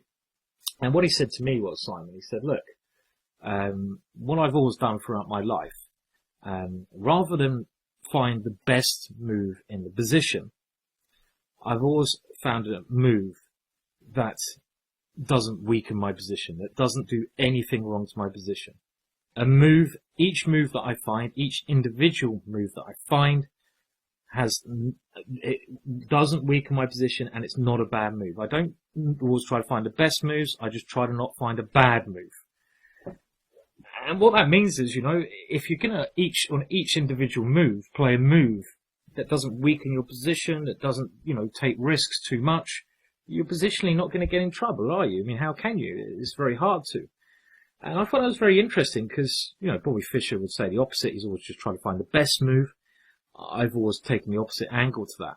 But if you're finding your positional players wrong, this is just a quick bit of advice to you. Just think about each of your moves and look, if you make a poor move, make sure it's not weakening any squares, otherwise don't play it. If you're playing an exchange, make sure it's an exchange which is not going to positionally weaken you. If, just every little consideration you do, make sure it's not a bad positional move. And maybe that will work. So maybe you could try that. Okay, but let's have a look at this game now. So Nimzovich was white, and he started with e4. And we'll go through the opening reasonably quickly. e5, knight f3, knight c6, and the 4 knights. This is an opening which I said I recommended at the start, maybe, because it avoids a lot of theory. And now, one of the main moves, bishop b5. And here, black plays a rather passive response, which is going to give him a bit of a negative game. d6. Ulf wouldn't be particularly happy with that move, because Ulf would say, well, that's not that, that is weakening my position, because now, where's my bishop going to go? If we think about Ulf in this game, let's just think about him for one game, see how we get on. This bishop is now bad, and you've imprisoned it, so positionally, that's not good. And also, you allow white to gain some space. d4. And now the bishop goes to d7, and here Nimzovich has a choice to make. So there might be an exchange happening on d4. Do you try to take on c6 or not? What would you do here? Because generally top players don't like exchanging their bishops for knights, but these rules are just there to be broken. Well, here Nimzovich does exchange on c6, and I think this is completely the correct decision. Why? Because we have 2 pawns in the center, we have space, we're going to get castled very quickly, and it's about time. It's what we're talking about, time. You don't always go for the correct positional thing, as timing is the most important thing, and every tempo and position as sharp as this, because it is quite a tactical position, because there's a lot of stuff happening in the middle, and neither king has got safe. Time is key. And this is not really, Ulf wouldn't mind this move, because he understands that timing is a positional idea as well. So taking on c6 gains time. Bishop takes c6, and now queen d3, simple move, defending the pawn.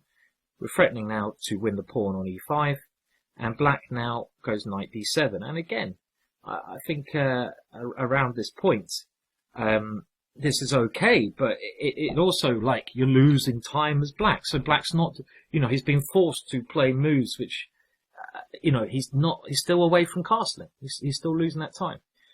Now, d5 is of course the first move you think of, but then if you see knight c5 as possible and the bishop goes back to d6, you've released the tension. And this pawn on d4 is very good. A little key thing that positional top players do, they only release the tension when it gives them a definite edge. Does d5 really help you? Why are you rushing to play that move? You're only going to rush that move if you're worried about black taking on d4. If you think that's going to worsen your position, then you play d5. But in actual fact, after bishop e3, pawn takes d4, bishop takes d4, this has helped white's position. So what white's done here, this is another little positional thing, he's allowed black to make a mistake. You've allowed black to make a move which has given away the centre, which has allowed your bishop to a good square. So another thing you do, just by playing simple moves in chess, you give your opponent the possibility to make mistakes. And this is a key positional thing, and a key thing in chess. Allow your opponent the opportunity to make mistakes. If you're trying to force the issue all the time, then you're going to be the one who makes mistakes. You're not going to give your opponent the opportunity. And lower rated players make mistakes. Even higher rated players do. Even Magnus Carlsen does. So this is a key thing in positional chess. If we're going to go with the Ulf Anderson thing, don't make a bad move, white hasn't, our opponent is most likely to do that. Because we're not trying to do anything drastic. And here black plays a bad move. Black should play a move like knight c5. And just try and get a little bit of activity here. But instead of this, he plays f6. Now, this is such an ugly looking move. His idea is to go bishop e7 and castle, but it's so slow. Now, whenever your opponent plays a pawn move, look at the squares, it weakens. So, this is probably a decisive mistake already. What square does this weaken? What important square does this weaken? Well, e6. This square here is weak. So this is something we can always think about targeting now. I mean, already I'll be thinking of how can I get a knight to that square? Can I go boom, boom, boom? Can I go my other knight in that way? Here, here. You should be thinking like this. But as well as this, part of positional play is stopping our opponent's plan. So all of these things we should be thinking of at once. So if we can stop our opponent castling, his king will be stuck there. But this is just an ugly move. Ugly, ugly. So Nimzovich now played very clever. Knight to h4. And the reason of this is he's found two good squares in front of his opponent's pawns for his knights. He's looking at his worst placed piece at the moment. He's not even bothering to castle. What? I mean, castling is not a mistake, clearly. But if you just play these slow moves, you're not making the most of the position.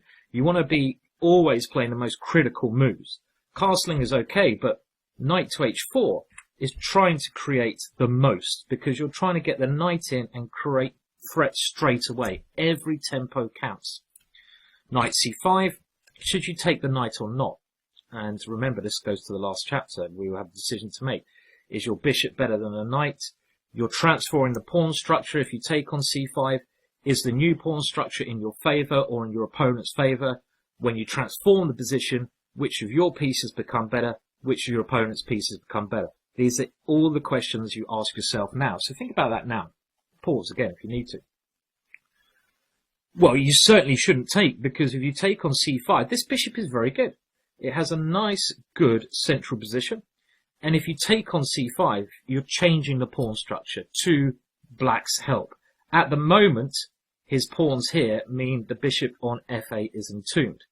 By taking here, yes, you double the pawns, but that's not always bad. You've got to take it case-to-case example. And now the bishop has a lovely square on d6. If the queens come off, black is probably better. And this is just helping black, clearly. So, queen came back to e2, threatening some check on h5. Knight came to e6.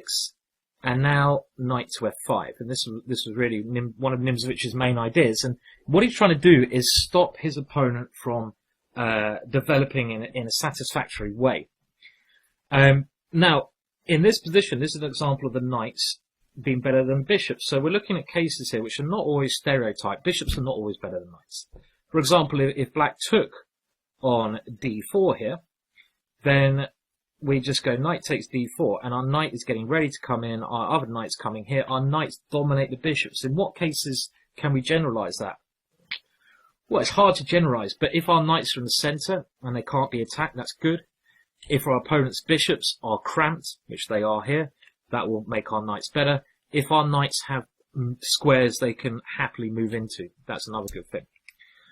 So the game continued. Queen d7, trying to castle queenside, and now castling is a good move. And also this is a waiting move. It's a kind of move that White's playing where he's saying to Black, well, what are you going to do? Are you really going to castle queenside? Because if you are, then I can target all my area at that. So it's a developing move and a useful waiting move. And what we're doing here, it goes back to playing what Ulf Andersson said. Ulf Andersson told me, you play a move, it might not be the best move, but it's a move that doesn't make, it's not a mistake and it doesn't make your position worse. That's what you're doing here. You're castling and you're allowing Black the opportunity to show his hand. Black goes b6. Not really sure what that does. So how can we improve our position here? And how can we make a move that doesn't make our position worse? Well, now he's made a little target to attack. So he might still want to castle queenside. So let's make it tough for him to castle queenside. Because if he can't castle queenside or kingside, we're just dominating the position. So what can we do to maybe put him off castling queenside? What would you play? Pause again if you need. a4.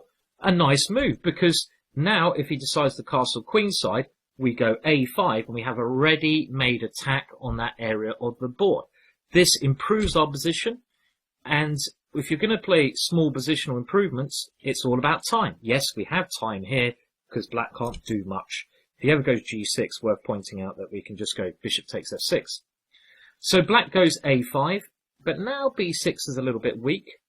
So what should you play here? So you've done some good waiting moves, and maybe it's time now to think how we can actually pile the pressure on. So what would you play? Knight into d5, of course, and the knight goes in front of the pawn. So this is not your traditional positional game, but it's a lovely build-up, I think, that involves a lot of different things. And the point is, these knights are so strong, they dominate the bishops. We might be threatening ideas of bishop takes f6 here. So that's why, and if Black castles, we might go bishop takes b6.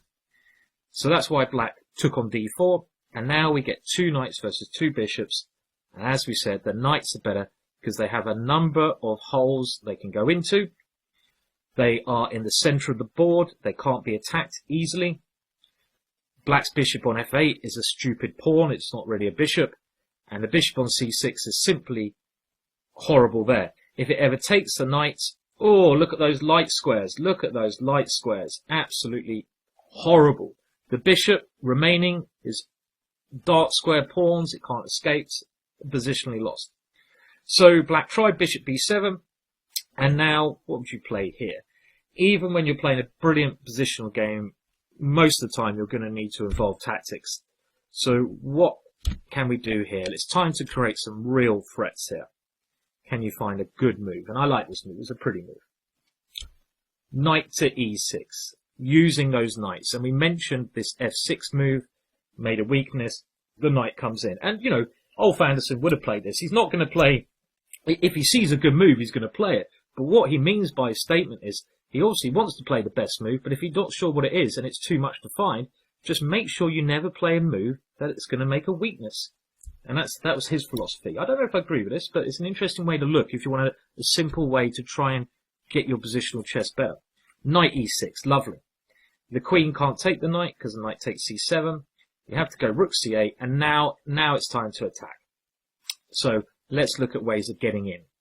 I mean, we can't leave our knight there now because it's threatened, so we've got to either move that knight away or attack. Checks, captures, queen check, and already Black is lost. If queen to f7, knight takes c7 check will win, as I'm sure you can see. And the only other option is g6, and now just knight takes f6 check, king moves, knight takes d7, pawn takes queen, and look at those knights. We take the bishop, and of course, Black is completely lost here, and he resigned in the game. It's quite simple play, And what the major things to take away for this game? Well, it was a simple opening, and black played this rather negative move d6. It was a bit too slow for the position. When your opponent plays a slow move, look at ways of taking advantage of it, especially in the opening. If he plays a move you're not expecting, which you think, hang on a minute, that's a bit odd, look at ways to opening the position up. d4. And again, here, after bishop d7, taken on c6, timing. And then, as soon as black played this horrible f6 move, we just have to think long run about trying to get our knights into the better squares. The knight on f3 here, it doesn't have anywhere really to go now. That's why Nimzowitsch moved it into f5. So, very nice game there from Nimzowitsch, and I thought it was a little bit of a different way to start. Now, I just want to show you, let's jump to something a little bit quicker now, just to mix it up a little bit. I just want to see if you, I'll give you a little challenge for the next one. So, let's move to a game of Judith Pogos. So, this is a game from 1990, and it's basically Judith was playing black here, and white was a good player, and it was white to play. White has a pawn on h5 under threat, so white played g4. And this is just a little question for you guys here. Now, it might look like white is doing okay, because bishops, and again, I'm going to give you a couple of little tips, and this is why I wanted to include this, of positional considerations. If you're watching this now, like I said a couple of chapters ago, one thing that might help you is to have a notepad and a pen, and when you hear something that really you think could be useful to you, write it down, and then you can have this list, and you can go over these, and you can try to find your own examples of what I say. That's when you're really going to get better, because improvement is something that you need to do in an active sense. So I'm giving you kind of little secrets here, trying to make you work in the right way, save you a lot of time in your improvement. But the best way to improve is to go away and do it yourself. Find examples yourself. So if you find something I've written which is interesting, go and search for games where that has actually taken the place, and try to use your own sort of things. Because then when you actually go out there and search yourself, or you look at examples yourself, you play through examples, or even make examples, you're actively doing it, so you'll remember it a lot more. Now, the general tip I was going to say is that in middle games and endings, generally when there are pawns on both sides of the boards, which we kind of have here, the only difference is white would really, in some respects, like the D pawn to be on the B file, in some respects. Now, Bobby Fischer had a famous ending in this, but generally when there are pawns on both sides of the board, the bishop is better than the knight. And we've got the pawn structure. We'll talk about the pawn structure. We should have done that first, but we'll talk about it in a minute. I want to say the most important thing generally. Why is the bishop better when there's pawns on both sides? Very simple. The bishop is a long-range piece. It can dart to both sides of the board quickly. The knight is a short-range piece, so the knight can't get over and it can't control both sides of the board. And this is very common sense. So normally in an ending, especially, because it gets purer and purer, what I mean by that is only a bishop versus knight. If you have pawns on both sides of the board, the bishop outplays the knight. On the other side of that, if you only have pawns on one side of the board, which piece is better? Well, the knight is a short-range piece, and the bishop is a long-range. So the knight is better than the bishop, generally, when you have pawns on one area of the board. So just little tidbits. But here, if we go back to the pawn structure, white hasn't maybe got the pawn structure he wants, because these pawns could be good, but they could be weak. He's got 3 pawn islands, 1, 2, and then the third one over here. And these pawns, well, they could be dangerous if he can get the D pawn going and the king coming in, but at the moment, they're a little bit open. So what brilliant move did Judith play now, and why? Let's imagine you're black here. Now, do you play, there's a couple of things. Look at open lines, giving you some clues. Look at other things I mentioned. I don't want to give anything more away, which I might have given away already. Maybe not. Maybe I'm tricking you. Haha. So pause if you need to. What would you play as black, and why? Remember, why? Well, without a shadow of doubt here, the best move is B5. And this is this is a very good move which hands Judith the advantage from a position where she could be worse. If she didn't play b5, we've discussed why she could be worse, especially as she has some pawns on dark squares here. If you played rook e8, no, that's not a good move because you're playing true stereotypical. You're not seeing right into the depth of the position. The rook does go to an open line, but we've always got to think of our opponent's best response. And king f2, what is the rook doing there? It's never coming in. Your opponent's king has come into the centre, and maybe at some point white will even swap rooks off, and we've talked about that earlier. Maybe even d5 will come. Probably d5 is even better. This rook, it doesn't help you. But b5 has a particular idea. We're trying to control a square, and positional chess is a combination of many things, but you've got to control squares. And we saw from Nimzovich, if you can get a knight into the centre of the board and keep it there, it's going to be better than the bishop. And this even goes for endings. And here, well, white took on b5, and now it's white on the back foot. Bishop e5, knight d5. Which piece is better now? Well, the knight in the centre is one case which it could outplay the bishop, and here it's on an outpost, can't be knocked away. It stops the rook coming into c7, and it's a great piece. Now the game continued. Rook c1, good move. Now the rook has ideas. f6, and now b4. Judith has a plan to try to queen a pawn. Rook c5, very good move. White has found the right defence. White has activated his rook and stopped a5. Knight c3, a3, another good move. We can't allow that knight to take there, of course, and we can't allow black's rook to come in. Knight to e2 check, and now we get an ending. So we take off, and here rook takes d4. Now let's just give you a little test of your endgames here. White to play. White has just lost a pawn here. What would you play here as white and why? I think this should be a draw. You just need to be quite accurate about the position. So we'll come to the ending a bit more depth, but positional chess often leads to endings, so this is something to bear in mind. Pause again if you need to. Well, here, I think the key thing to remember is black is a pawn up, and we're going to get to a rook ending. You need to know this. Let's say these pawns are removed from the board. There's two questions you need to ask yourself if you're white. Question number one, you've got to deal with a passed pawn. Where do you place the rook? In front, beside, or behind the pawn? That's question number one. Question number two, the person who has the extra pawn, Judith, who's black, where's it best for her to have her rook with the extra passed pawn? Behind, beside, or in front? So there's 6 questions you've got to ask yourself there. And I'll tell you the quick answer. And again, you might want to write this down, but we'll go into it a bit later on. If you are defending against the passed pawn, generally the best place to have your rook is behind the passed pawn. So you want to have it behind. And that is all you need to know. Let's not even complicate the other two. If you are attacking with the passed pawn, the best place to have your rook is behind the passed pawn, funnily enough. The second best place is next to the passed pawn, and the worst place is in front of the pawn. So taking all those things into consideration, what white should have done now was put the rook behind the pawn. And maybe take on b4 first, rook takes b4, and now get behind. Check. This also forces the king to the corner, because if it goes to f7, we can pick the pawn up. And now we put our rook behind the passed pawn.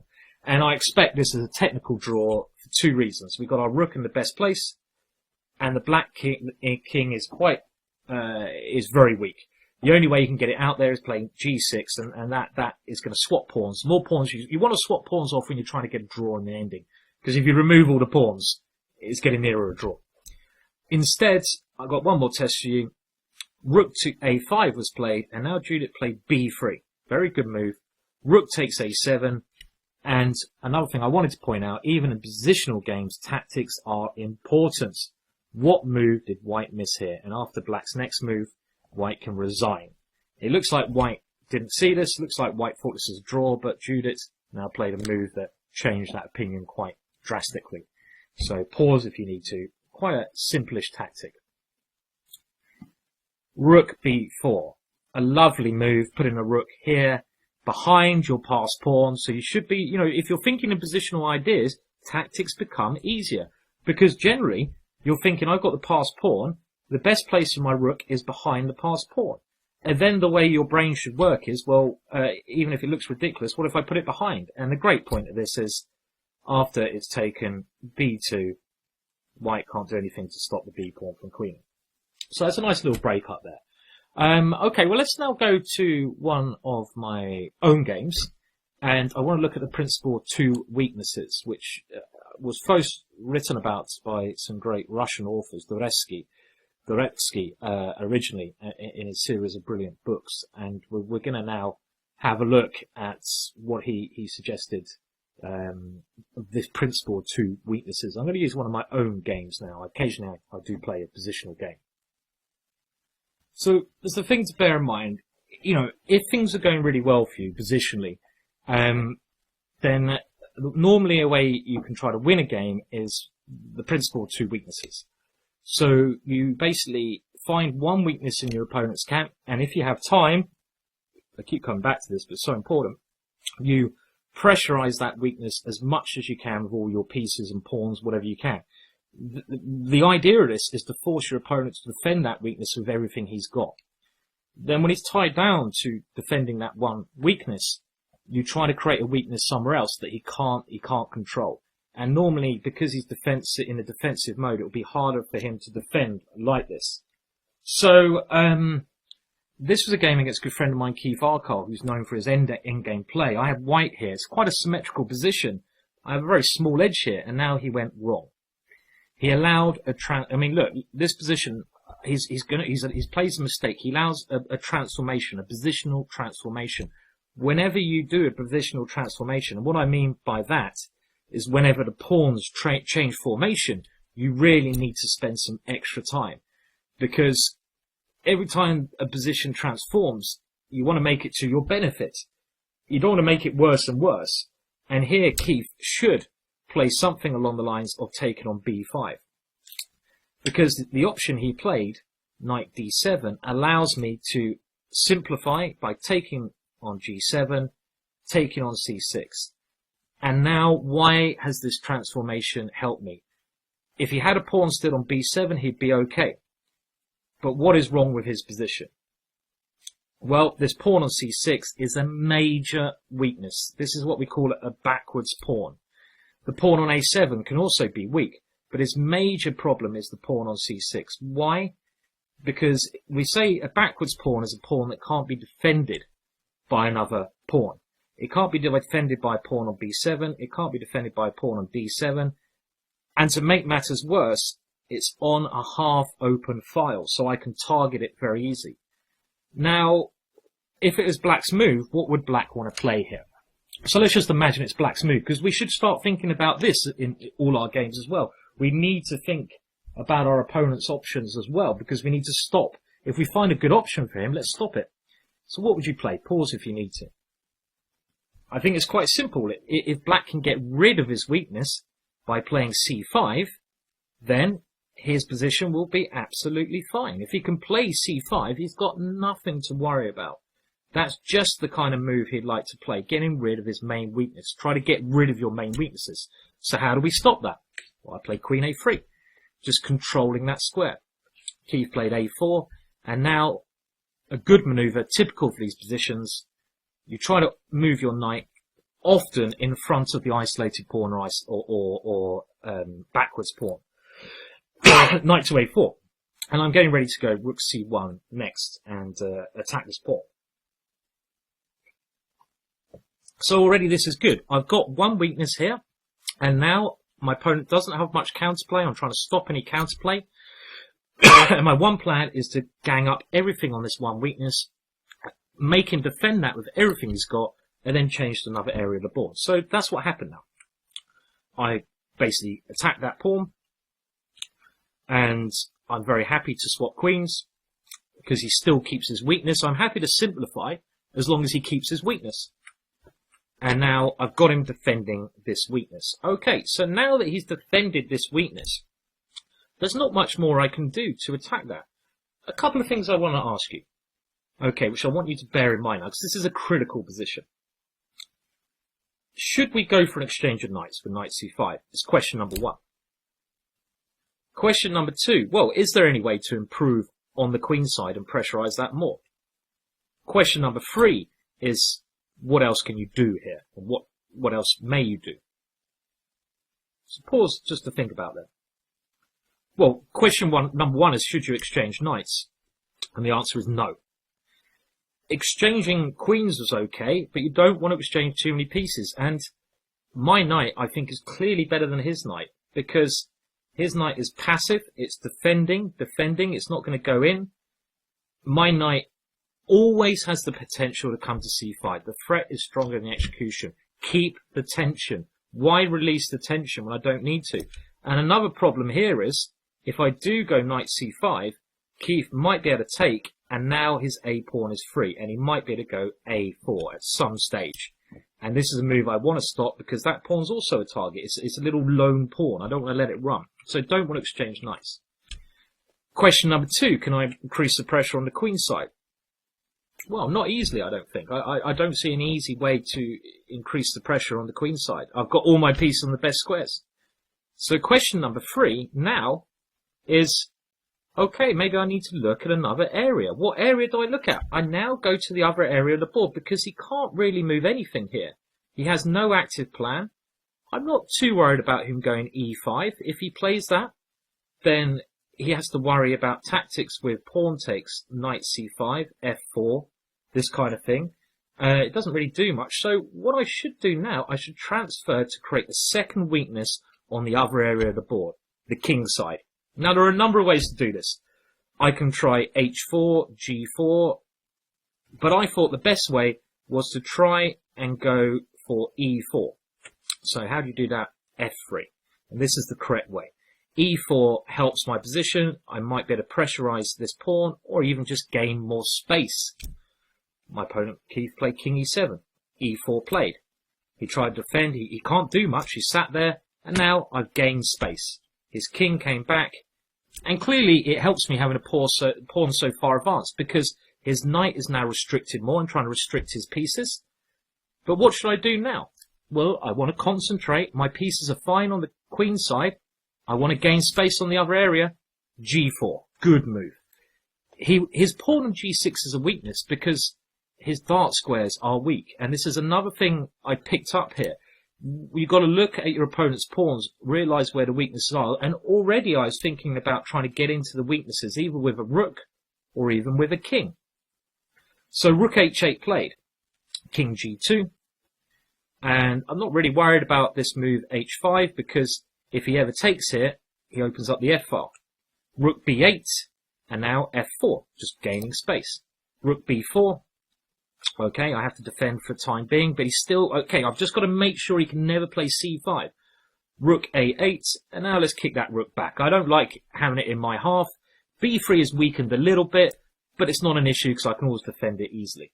Rook b8, and now, again, I tie him down to that one weakness. He goes back, and now I've made a lot of progress, but I need to find a way to break through. So what do you do when you've got weaknesses? You've got a pawn structure, you need to look at pawn breaks. Now I could go, the 2 pawn breaks I've got at f5 and h5. Now I could play f5 straight away, but why do I need to? There's no rush. Rook f1, rook g8, and now rook g3, just to cover when I want to play f5. Rook a8, and I've got my second weakness. Rook g7, and now I take on e6. And what have I done? He's now got a weak e6 pawn. I've got an open f-file. He's got multiple weaknesses. Let's just move forwards a little bit. So I take control of that file. I come back to annoy that one. And now, how do I actually make progress? Keith is a great defender. What do you do now? So this is the next thing. I've got to do something at some point. And what should you do? And what should you be thinking here? So pause if you need to. Well, if you haven't got an immediate way to win, you should look at pawn breaks. I don't think I've really got any pawn breaks I want to play. b4, why would I want to play that? It would allow his rook in the game, even if I prepare it and I get rid of a potential weakness. The only other pawn break is h5. I don't want to play that because it's the same reason. I mean, he just takes off. I'm simplifying. So if I haven't got pawn breaks, let's look at the pieces. Which pieces are doing well? Well, my knight I like. It's beautiful. It can always try to come in there. It ties his knight down. My rook is great. It attacks that. My other rook is great. It controls that file. So what about the king? Well, of course, the king. Now, my next plan is particularly strong because he has a pawn on g6. I've noticed, as I said, some dark square weaknesses. Let's try and get my king into those weaknesses. It's the ending. My king should be okay doing that. King g3. Rook c8. King h4. And now, if I can get my king in, fantastic. So Keith goes h6. But what is the downside of this move? He has now weakened another square, g6. Now I want to get a rook to f6. Now I want to get rid of the knight so my rook can get there. And now it is time to do this because I have a specific reason. It's so much stronger now because my rook can come to f6. And after he takes, I put my rook in. He's totally passive. What should I do now? How do I win this? Is there a rush? Can I improve my position first? Do I have a pawn break or do I need to rush my pawn break? What would you play first? Well, what I considered here, my opponent's totally tied down. He can't get a rook to any of the open files. He's got to sit there. So we've got to realise we have time. My king has done its job. So let's move it to a better square. It's not going to get in if g5, h5. I think my king won't be good there. What is a potential weakness? What pawns are potentially weak? d4 and b3. So, first of all, if I just bring my king over to defend them, it improves my position. King g3. Keith played h5, g5, keeping it locked down. And now I have all the time in the world, so let's bring my king. And now, okay, it's time to maneuver over there. And he's going to break at some point, and he does break. We can see I've got complete domination. My king, look how good it is having the king here. I haven't allowed any counterplay. He can't move with these rooks. And the game was over very quickly with me just keeping my domination and there a little tactic to win the game. And you can see that I didn't really do anything too special. I played on the principle of stopping counterplay, of pinning down one weakness. When I've done that, creating another weakness, and then just taking my time. But you can only take your time when you really get into your opponent's mind and stop his ideas. So that's how that game was won. And now we'll have a look at one more of my games just to see a slightly more complex position. Well, now I'm going to show you a game where I knew my opponent very well and I knew his style of play. So this also goes to something you guys have got to remember we looked at earlier on, and that's if you do know what your player's like, your opponent is like, then you can adapt to that. You can adapt to a setup that you think might be advantageous. Now, my opponent, Jack Rudd, is an international master, but he's a fantastic tactical player. He's a bit of a genius tactically. But I thought his weaknesses were twofold. Maybe positionally he lacked some understanding. And also, I thought if I got him into a position earlier on in the game, which he hadn't had much experience in, he might not find the right plan. And this is something I think is so important. And this is my basically golden bit of advice on the whole course. And that is, don't necessarily play main lines. Try to find side lines which are good, which suit you. Because then, when you get to know these side lines and the positions leading from them, you will know the plans, but your opponent might not have a clue what to do because he's in virgin territory. He may not have seen this before, so he has to work it out for himself. He won't know where his pieces should go. He won't know what to expect. That's exactly what happened here. I played 1f4. And look, if you want to save yourself a lot of time, this is an absolutely fine move. Just because a lot of people don't play it doesn't mean it shouldn't be played. I mean, the good thing about this, if you play the Dutch, so if you're black and you play f5 at some point against d4, well, if you go f4 and move 1, you do exactly the same, but you're just doing it a tempo up. And I think this is really, if you haven't got much time at all, and then you just have to learn two openings. You have to learn the Dutch, because you play it as white, and you have to learn one opening against e4. And not a lot of us have a lot of time. And just concentrate on the middle game positions you get. And this worked perfectly here. I just played as if I was black, but I knew the ideas. Now, the other reason I did this is because I know Jack, as white, always plays 1e4. So my logic was, he's probably never played a position in the Dutch defence in a proper game ever. So on move 1, I'm tricking him into playing d4 with white, and he hasn't got any experience in this. So now I just play my normal setup, which you guys have seen. I flick in a check here just to test him, and the idea of this is that I'm saying, well, I think your bishop is misplaced here. It blocks your queen, and I might be able to put my knight there and annoy that bishop. Knight comes, I get my normal setup, and look, it's just like I'm black here. Knight to h6, and already I think this is a slight error in this position. What do you play? We've got to work this out. We've got to think what black's idea is. He wants to bring his knight here, and then maybe to d4 if I go e4. But knights in the rim are dim, and I have the opportunity to keep it there. So let's keep the knight there. And what is the main move in the Dutch? I know the plans. e4. I keep the knight on the rim of the board, and now it's looking stupid. And now my opponent played a typical mistake, just showing again that my game plan had worked. He should, the one rule I have in the Dutch is when you play e5, white should take on e5, as we've seen.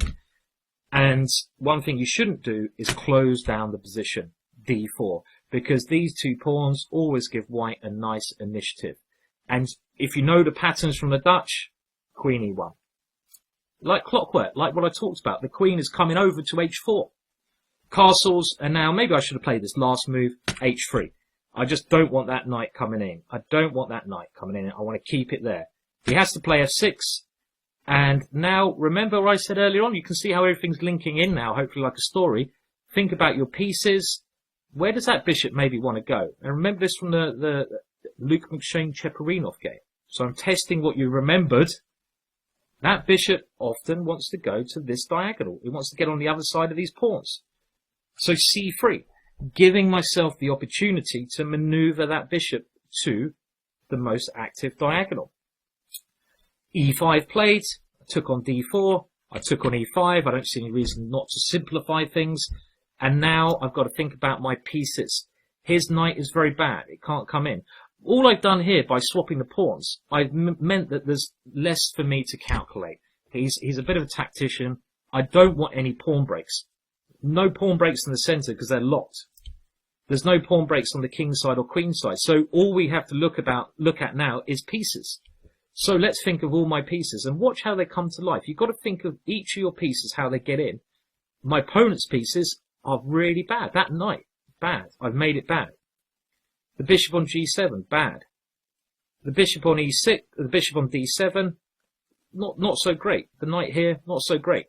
So bishop d1. Look at this beautiful diagonal. Queen e7, and now bishop g5. My bishop comes to a good square, and it allows my queen to join in. Queen d6, and what pieces haven't I got in the game? My knight and my bishop. I could give a check, but the thread is stronger than the execution. So my knight now has an opportunity to come in and take advantage of his queen. Knight f7, bishop b3. It's now time to pin that knight down. And look how my pieces have found fantastic squares. Rook to e8, and now the knight comes into c4. And we can see here already my pieces are taking a very good control of the position, and I have a very pleasant advantage. This bishop is all powerful, and through simple play, I've gained a nice edge, which I went on to win. So, really, I don't think there's much more I want to talk about in this chapter, because I just wanted to, try to link things together here, really, that we've discussed. And with positional play, it really is a number of factors, but timing, as I said, is key. It's realizing your pieces and pawns, and what pawn pushes are good, and what pawn pushes are bad. Now, even though I'm a grandmaster, there's certain positions I don't understand too well. And I try to avoid them. I don't know all openings. I don't know all the right moves and pawn pushes in certain openings, but I don't need to because I don't enter into those lines. So what I've shown you here is, as long as you know certain setups and certain ideas, you can get great positions with minimal work just by playing those setups and being a master of them. And that's what I'm trying to get across to you with this course. Little time, maximum results. And that's something one of the things I want to get across anyway. Okay, well, we're time to move on to another chapter there. We're about halfway through the course now, and I hope you're learning a lot. Hope you're getting good value for money. I hope so. Okay, cheers for now.